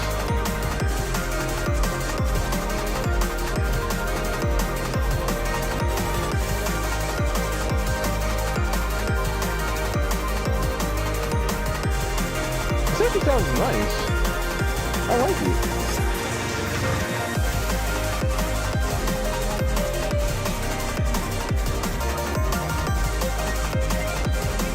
I don't know how to describe what I like about it.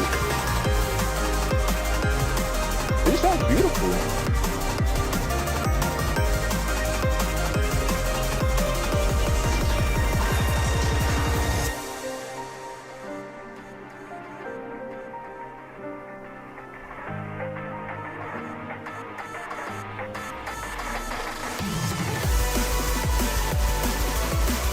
Oh, Final Lap.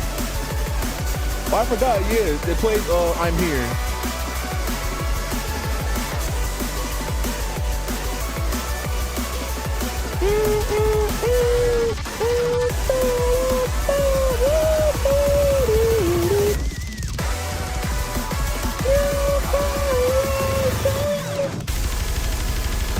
Oh, yeah, okay, that's kind of nice. Okay.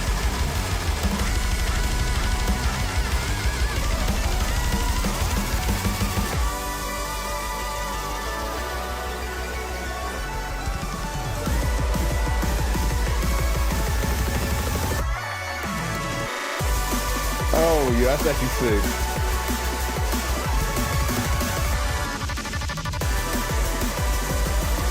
Yo, Kronos Island is really good.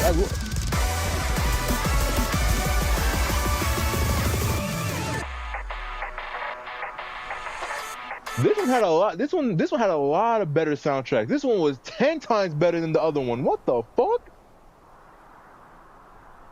This one was a lot better. That was a huge improvement. What the fuck? So the first two laps is Kronos Island, and then the last lap is I'm Here. That was so much better. It was like a complete 180. The last one was complete ass. This one was really good. I love Kronos Island. What the fuck?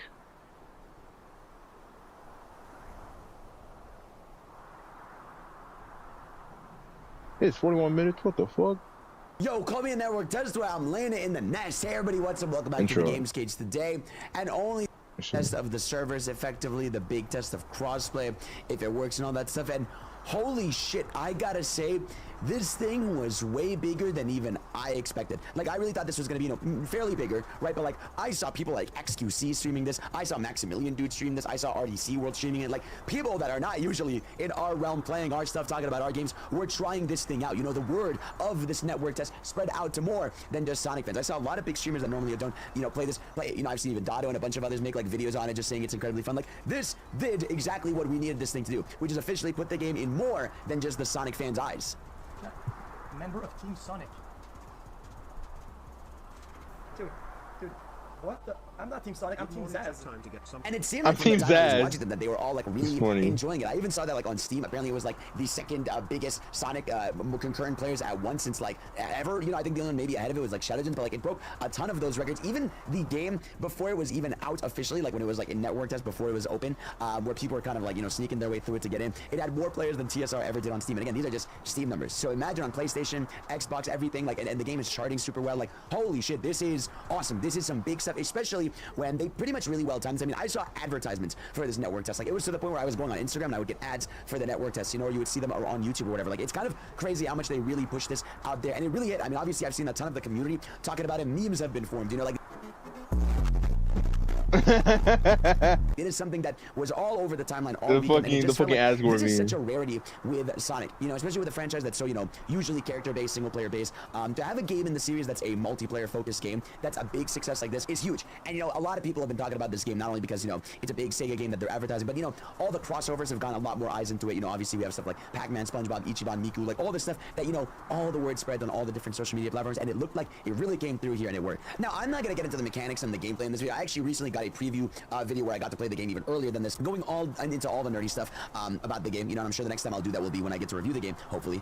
But yeah, I mean, for now, right, in this beta we had 9 tracks available to us, as well as I think 7, Crossroads. And I gotta say, man, pretty good selection of tracks. And like, honestly, the fact that we were so addicted to this thing with just that selection was insane. And I noticed they made a pretty major change that I'd never seen before, which was now when you go between the crossroads, one of the crossroads can be just another track from the game, which I think is like a pretty substantial change, you know, because then it goes from just seeing maybe the same 14, 15 crossroads, you could just see anything, you know. And I like that, you know, there's always one of the options will always be like the official crossroad, and then if you go into the question mark one, it, you know, is always going to be a random track from the game. But I like that. I think that adds a sense of chaos. I think that adds another sense of, you know, every match feeling different. Like if you think of all the different permutations of like, okay, what if I get Seaside Hill with this track, or if I get, you know, Wonder Museum, and then I go to what's it called, you know, the mighty, what's it called, the Night of the Museum level. I just said the same level, you know what I mean. If I go to Rainbow Garden, or if I go to the Galaxy Force level, or if you end up in, you know, what's called the Colorful Mall, like it's cool that you can end up in any of these levels randomly, right? We had such a small selection for this, but it was really fun. That was one of the major things I noticed, at least in terms of, you know, level gimmicks. Another thing, of course, was we had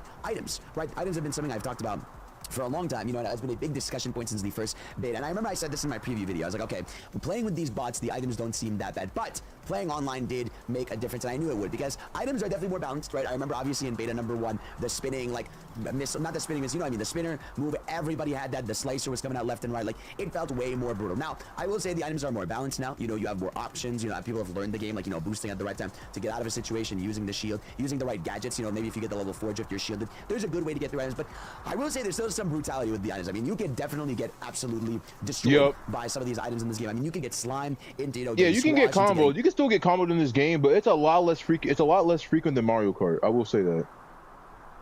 It happens a lot less times than in Mario Kart. In Mario Kart, that would happen like almost every game.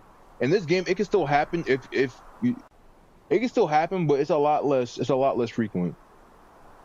Hammered, like your infinity frames sometimes are not always there, and I feel like maybe that's something they could fine-tune just a little bit. But I do know also there's even a gadget in the game that lets you recover faster from certain items and stuff, so I'm sure that's also a factor in the game. But again, for the most part, it did feel like if you were good enough, you were still doing pretty well, despite, you know, the end game destruction that can happen to you in any car racer. And obviously this was also the first time people got access to Extreme Gear, and I gotta say it was probably a massive success. I mean, pretty much every lobby I was in, majority had people in Extreme Gear. I did see still a decent amount of people in cars, and I did see, you know, a lot of people that were like friends of mine, mutuals of mine, that were in vehicles and saying, hey, like the speed type cars are really good, because obviously at the end the Extreme Gear is a different type of movement. You know, you get a lot more boost, you know, but even your character factor, so a lot goes into what you choose. And that's what I liked the about speed type cars are really good. Finally having that discussion with people, which is always the funnest part of multiplayer games, is like the discussion. And I felt like I was always talking to people in chat, and they can be like, wait, what gadget set are you running? Like, oh, what do you think is working for you? Like, and they tell you like, okay, I'm using like a speed-based car, and I'm using gadgets that give me more rings. Or someone will tell me I'm using this Extreme Gear, but I'm using a heavy character, and I'm making it so that, you know, I have more heavy items, and, you know, I'm shielded more. Like, it was cool sort of talking and discussing strategies. That's what I'm saying. Gadgets to use, what characters to use. And obviously seeing everybody's customizations was also cool. And that is something that really is fun with a Sonic game, you know, is to finally have a Sonic game where we can have like a sort of multiplayer discussion and back and forth. And that's what I'm saying, the dialogue. People can tap your profile to see what gadgets you're using. So the game is encouraging you to see what others are doing and how they're playing. But of course, the biggest part of this network test that was meant to be tested was the online, right? This is a real first time getting a full test of what the main games online is. And I gotta say, there's a lot of good, but there's definitely some bad, right? Let's talk about the good. Obviously, first and foremost, when you're in a match, buttery smooth, right? right? It feels like the matches are super good. I feel like, you know, whatever networking they're using, whether it's, you know, rollback or whatever, works pretty well. I did have a few instances where like it looked like I was in second or third, but then I placed in first, or sometimes I placed in third. Yeah, that there were times where like I couldn't tell, you know, if the game couldn't tell which thing I was on. I'm sure you guys have had that a few times, but for the most part, matches were really smooth. Another thing I thought was an awesome touch was I like that you can queue in to ranked, you know, regular online with 4 players. I think that's perfectly balanced, you know, because obviously if you fill a lobby with your friends, you can just, you know, cheese it and rank up. But 4 friends feels reasonable to go into a private, you know, group in and go play online matches. And obviously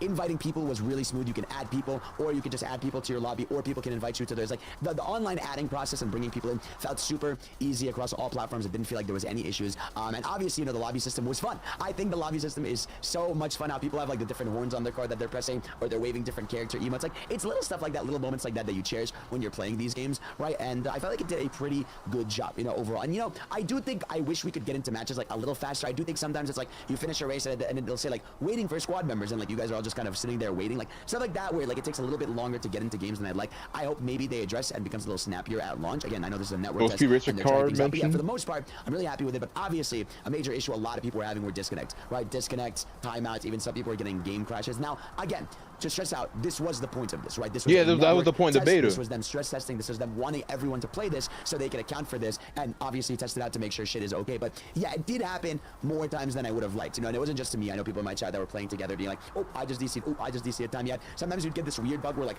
2 of your same friend would be in your lobby, and it was just a weird thing. Like there's definitely kinks they need to iron out, and I know that they're sitting there working on that right now. And again, it's the reason they had this. I know they also dropped a survey as well for people, so if you want to go do that, you can go ahead and fill that out. I mean, this video is basically my survey, but yeah, for the most part, I think the online works pretty fantastic. Invite system is really good and everything. Again, I just obviously the disconnect are an issue, and I wish you could get into matches a little faster. And obviously in this network test, you also had 1 Grand Prix available to you. You could do a bunch of the character interactions, but I wanted to save it because I want to make a big video reacting to all the character interactions when the game is out. But obviously another main thing that was tested in this network test was the Joker event. That's right. So I think it was on Sunday they hosted the Joker event. It was the festival event, and this is effectively this game's version of a Splatfest. And I gotta say, I had a lot of fun with this. So the idea with this is you queue up with either 4 of your friends or 4 people online. You're on a random team that's decided right before the match starts. So you get like either Joker, Morgana, or Kasumi, and you're doing a match that is basically team-based, but it's kind of solo. So like you'll have one of the gimmicks every 30 minutes. So it was like there's a trick gimmick where like if your team does a bunch of tricks, you get a big boost. There was one where if you bump into your teammates, you also get a boost, building up a boost meter. There was a ring one where you had to get a ring bonus. Like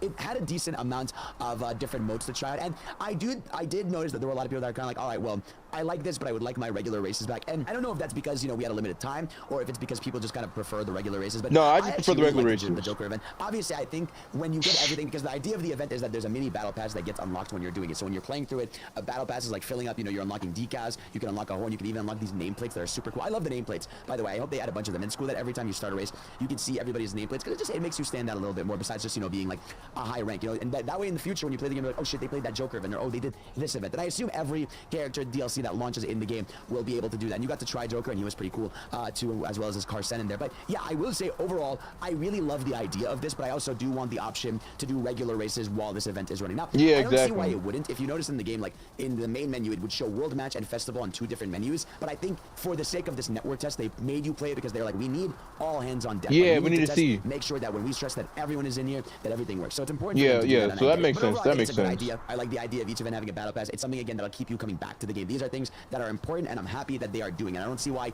they can't do that. I didn't think about that. Weeks, even beyond characters that are going to be DLC. I mean, they could do some for stuff like it. I'm sure they're going to do some for Miku. We'll talk about Miku later in this video. I'm sure they'll do stuff with like that Beyblade event that they said they were going to do. Like there's a million potential things they could do with this. And of course, the last thing I sort of wanted to touch on about the network test was the legend ranking, or the ranking system. So the ranking system is pretty much the same as the original network test. I did get to legend this time, which I'm really proud of. And yep, I got to legend too. My same issue is present.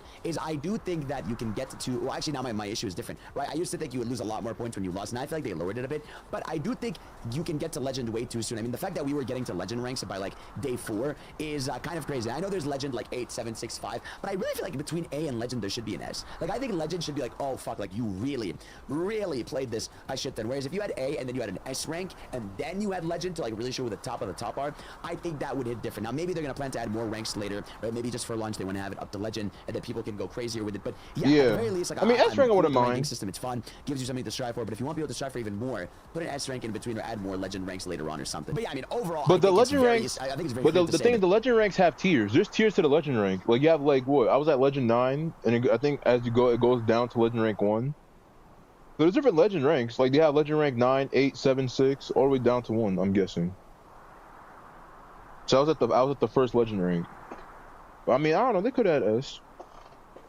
The network test was a huge success overall. You know, despite some of the problems that were happening, you know, despite all the issues with some of the you know, the timeouts and stuff, I think overall people were all over this thing. I mean, I knew friends that were playing 20, 30 hours. Everybody felt like you they were were at Legend Rank 7? all day was spending time playing. Yeah, I was on Legend Rank 9. I playing, a lot of people I barely made it. And again, like, we broke into the casuals, which I think is a big deal, especially for a game that, remember, Mario Kart is only on Switch. Air Ride is only on Switch, right? This game has a massive benefit of being on every other platform. And that's what I'm saying, and that's true. I didn't think about that for Kirby Air Ride, because Kirby Air Ride I haven't really been focusing on, because again, like, there's no game. I mean, we've seen gameplay of it. Sakurai played a little bit of it, but we haven't be able to test it. I don't know if we're gonna have a demo or something for it, but that's actually a good point. Kirby Air Ride, again, if you want to play Kirby Air Ride, at least online, even online, you have to pay. I don't know.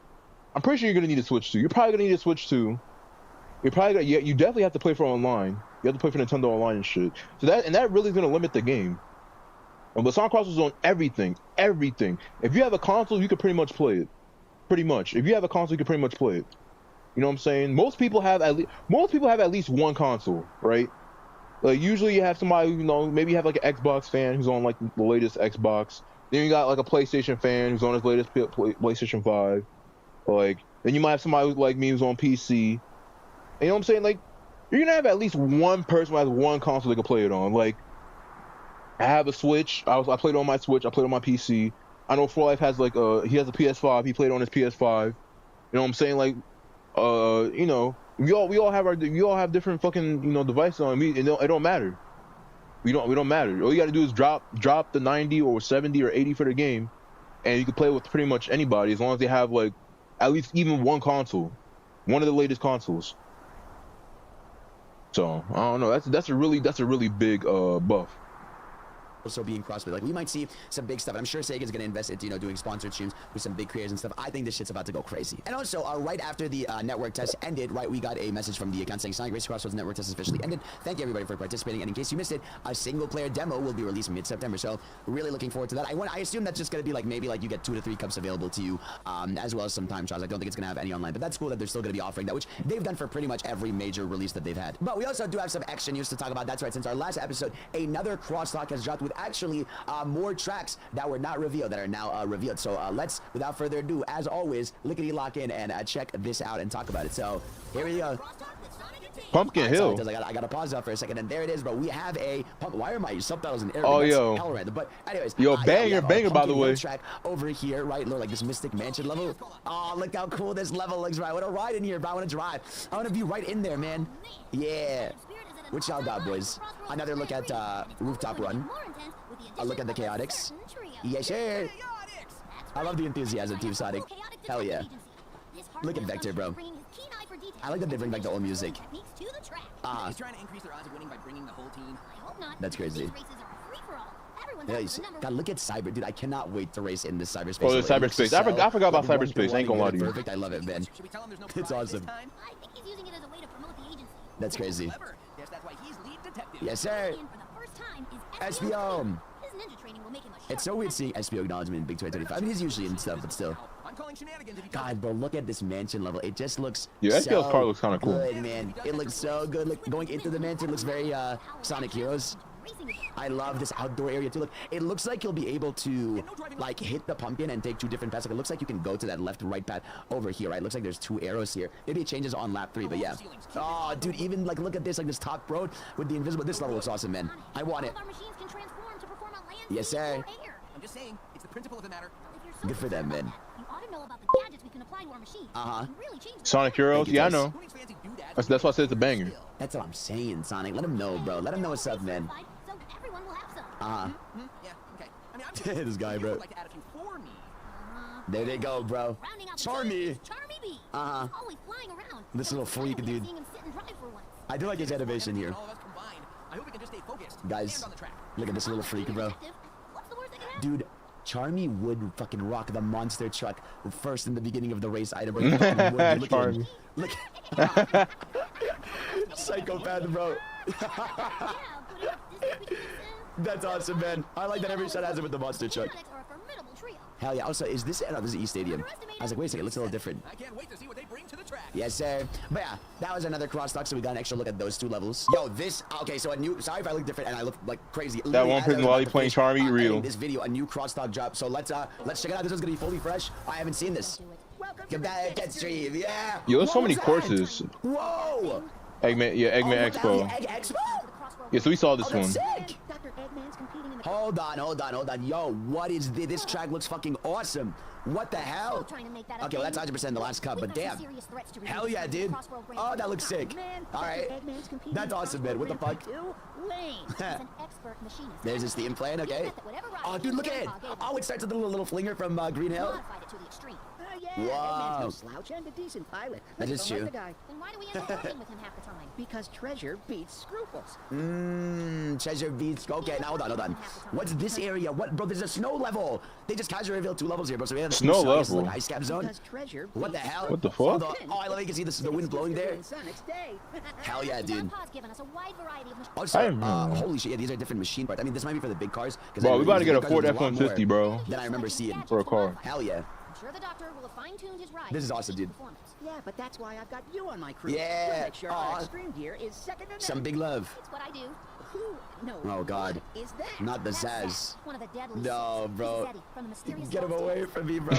Yo, Zach is so funny. So what Really? you're telling me is we have an untapped source of ancient treasure to loot. Interesting. The Zeddy's lore goes deeper than the Babylonians. That's crazy. I don't like that, you know. Getting past Zaz won't be easy. He's a wild one, a true Let's look at the white space. More of a road hazard than a racer. Yeah, I agree. Gotta be on guard all the same. Oh, I'm sure Storm Yeah. would love to put him in his place. Taken away from God, this. Wait, whoa. Is that?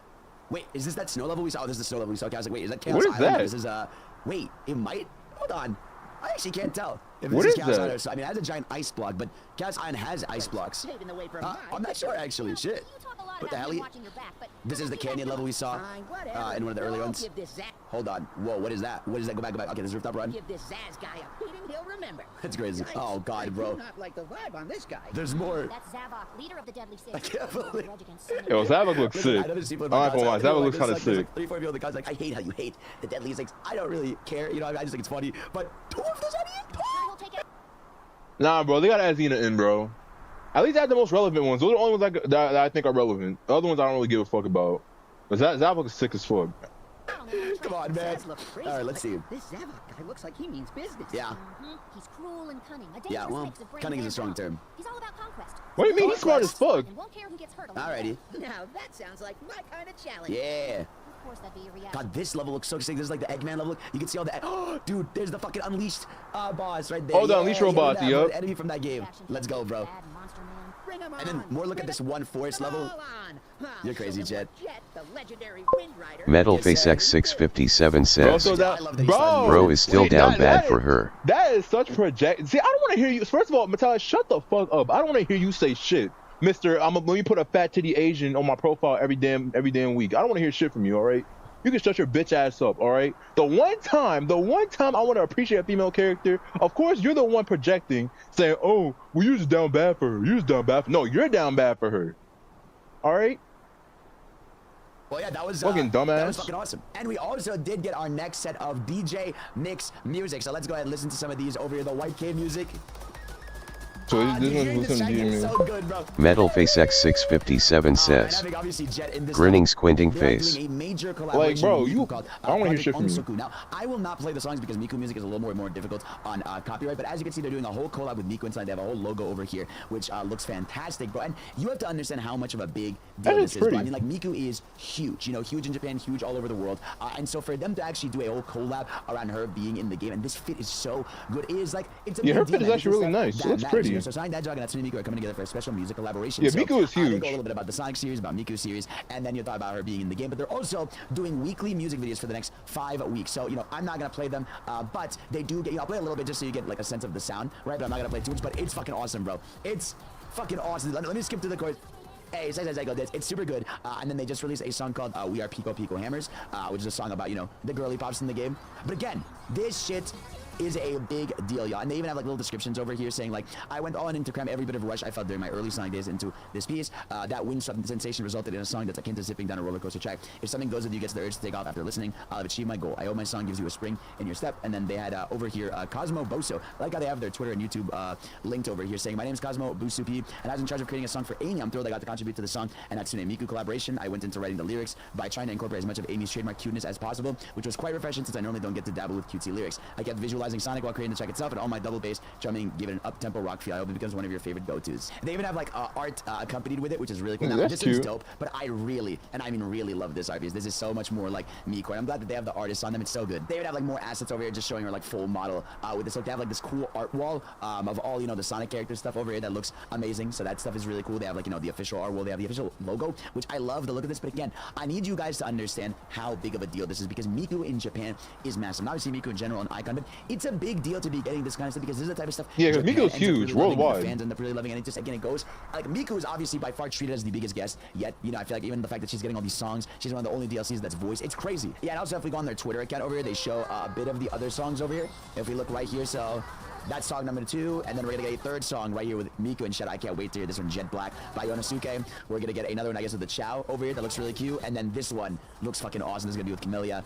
You've got Sonic, Jet, and Miku in the front, and obviously this probably is gonna tell us that Miku's probably gonna be playable on launch day, which again makes sense. Remember, like this last one comes out right before the game is out, and again, the demo build I played had her in it, so I just don't see why she won't be in there day one if they're doing these music videos leading up to launch. But yeah, just one of those things I wanted to talk about because again, it just shows how big of a deal this game is and how big of a deal that they're treating the collaborations. Because you assume that also she's gonna launch the same way, where like, you know, she's gonna have like an event and a battle pass, kind of like how they did with Joker. But God, this art piece also looks so good, dude. And one more thing to sort of wrap this up, we do have a statement from Sega Sonic Team about why the DLC characters have no voices. According to Izuka, in this game, there's a lot of interactions between characters. So if we include voices for the guest characters, that will mean a lot more of interactions between them and Sega characters. The scope of the review that we'll have to ask the external companies will become very large. We didn't want to make it difficult for the external company, so that's, I guess, the reason why we decided not to be. When pressed on the point further on, Izuka added, voices are a really important part of the game, but Sonic Team really focused on the interactions between Sonic characters. The dev team really thinks that it's surprising how much interactions they put into the game for the 23 Sonic characters. They really had to focus, put all the efforts into Sonic. That may be another reason, and they had to give up on the non-Sonic characters. So that's a little bit upsetting. You know, obviously, I think a lot of people want to hear these characters talk, but I get it. You know, like with the amount of dialogue that each character has with each other, I think it's like it amounts to like 500 if you think of like Sonic and all. Because I mean, the thing is this, right?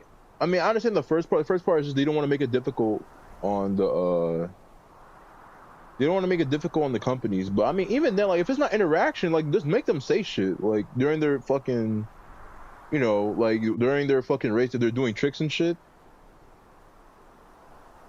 Like I don't think really Joker really says anything. Like when he does tricks and shit, he doesn't really say anything. Even when he wins, he doesn't really say anything. It's just the narrator or some shit. Like when like incredible. Like he doesn't really say anything. But I guess that's valid.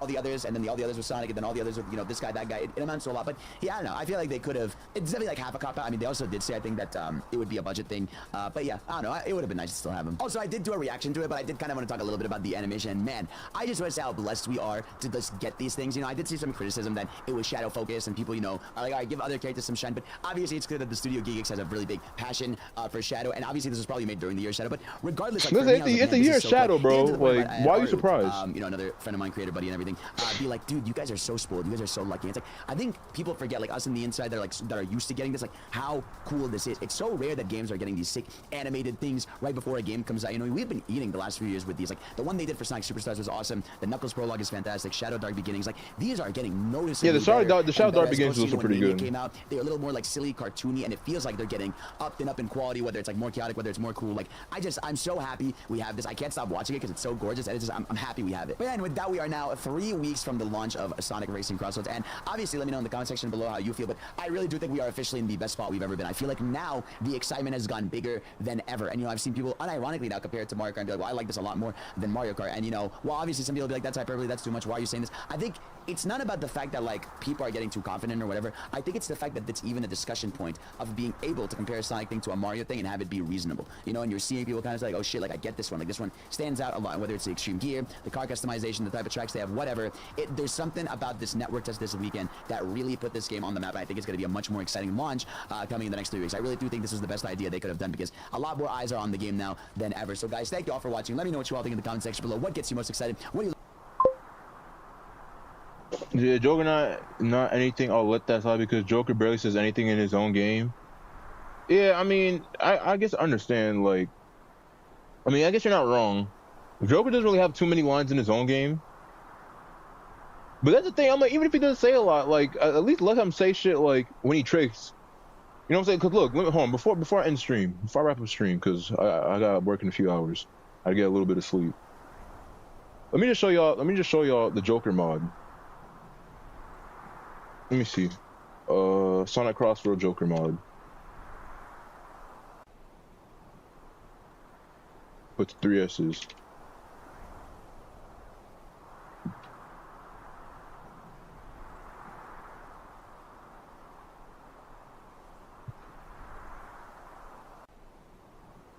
Yeah, there's people making mods and shit. Voice mod testing.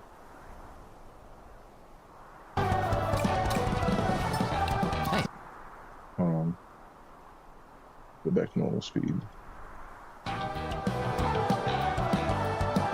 Show me to the rig. Show me your true form. I have to say, like, he doesn't say a lot of his lines, but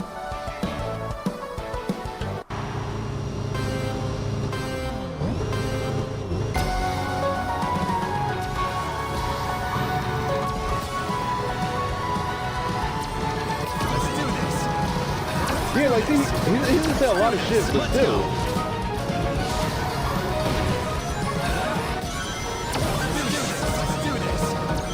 That's what I'm saying, like shit like that. Like he doesn't say his voice lines aren't anything crazy. He's just like, let's do this. Come on, show me your true form. Like that's like shit like that. Like he doesn't say a crazy like in Persona. He doesn't say like a crazy amount of lines. But like even then, like his small voice lines where he's like, all right, like shit like that. They could add that. Let's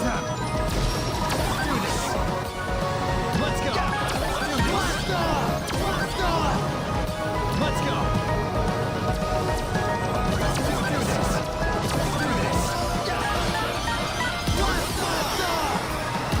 Yeah, like shit like that. This makes such a massive difference and it's not even funny. When I played Joker while he was available, it felt so awkward and out of place. Him actually having a voice is so much better. We're good for proof of concept. The repetition is a bit much, but I think having the option to keep the sound effects on the voice lines a bit more tolerable. That's what I'm saying, like, it's shit like that. There's this other one too. Persona.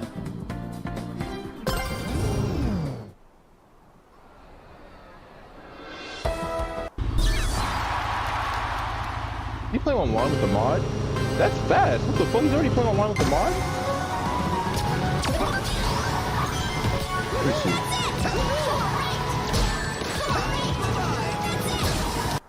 That's what I'm saying. Or even it's just Persona 5 voice lines. Like, I think that's Morgana talking. He's like, that's it.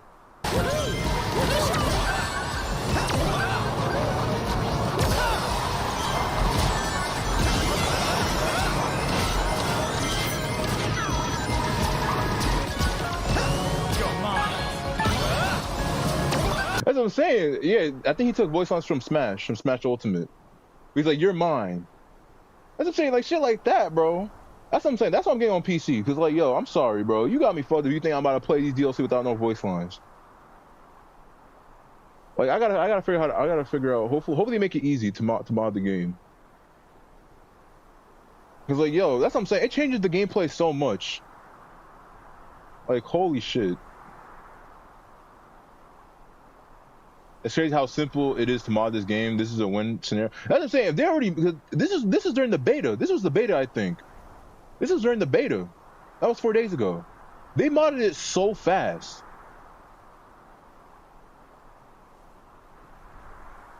My social media Discord. I don't know. I might have to join his Discord. I might watch later. I might put this to my watch later.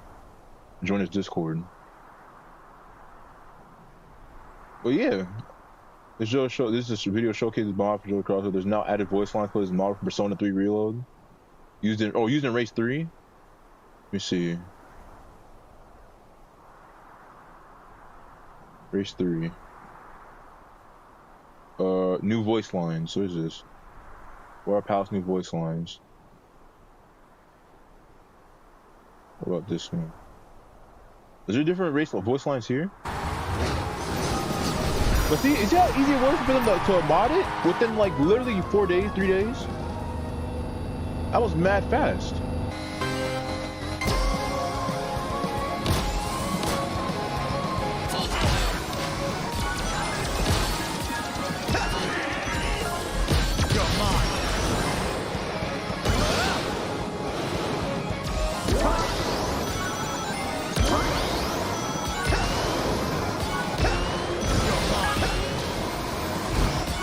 That's what I'm saying, bro. The voice line changes so much. All right, let me see the outfit change. You say Persona 3 Reload Joker.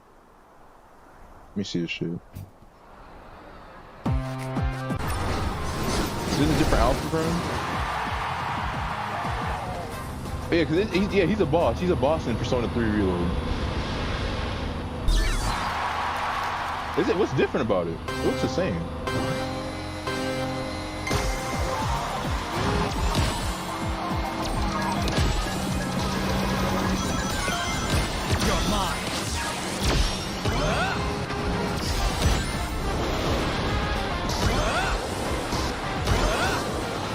Yeah, because he didn't even do anything crazy with the voice lines. It's literally just his Smash Ultimate voice lines. But yeah, that's what I'm talking about. Like just a simple like 2 or 3 voice lines, literally. It changes the game so much.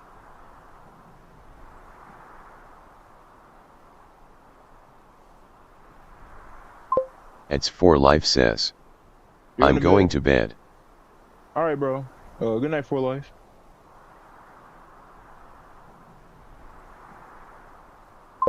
It's 4 Life says. Night, bro. It's very serious. But yeah, that's what I'm saying when I talk about like just the voice lines, like literally.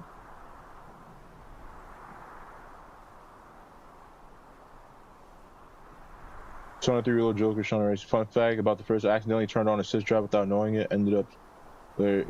I saw a hilarious race. Everyone on the team got first though.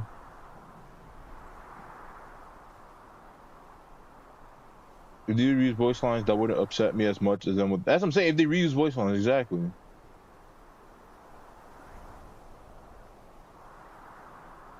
It's something compared to just mute. Exactly.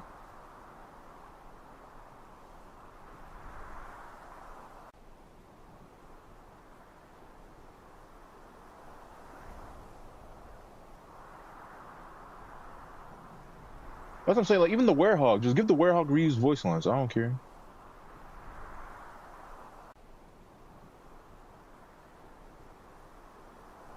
George said, "You're not even close to being in my league."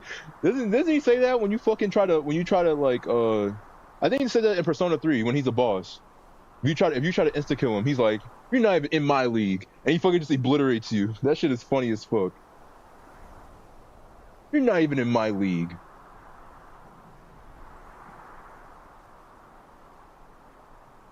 But yeah, that's at least my point. Hopefully, I can't wait for mods in this game, bro. I'm about to be modding all my shit. If they mod the Werehog voice lines, I don't know, bro. I don't know, bro. I might have like 5 mains. Zavok's definitely gonna be one of them. Good ass character. Anyways, I gotta end stream. I gotta work in a few hours. I know it's a little bit late. I was passed out. But hopefully y'all enjoyed. I don't know. I don't think I'll be busy later today. But I don't know. Y'all get notification when y'all see me. But hope you have a good rest of your morning. Hope y'all enjoyed, and I will see you all later. Have a good rest of your morning. Bye bye.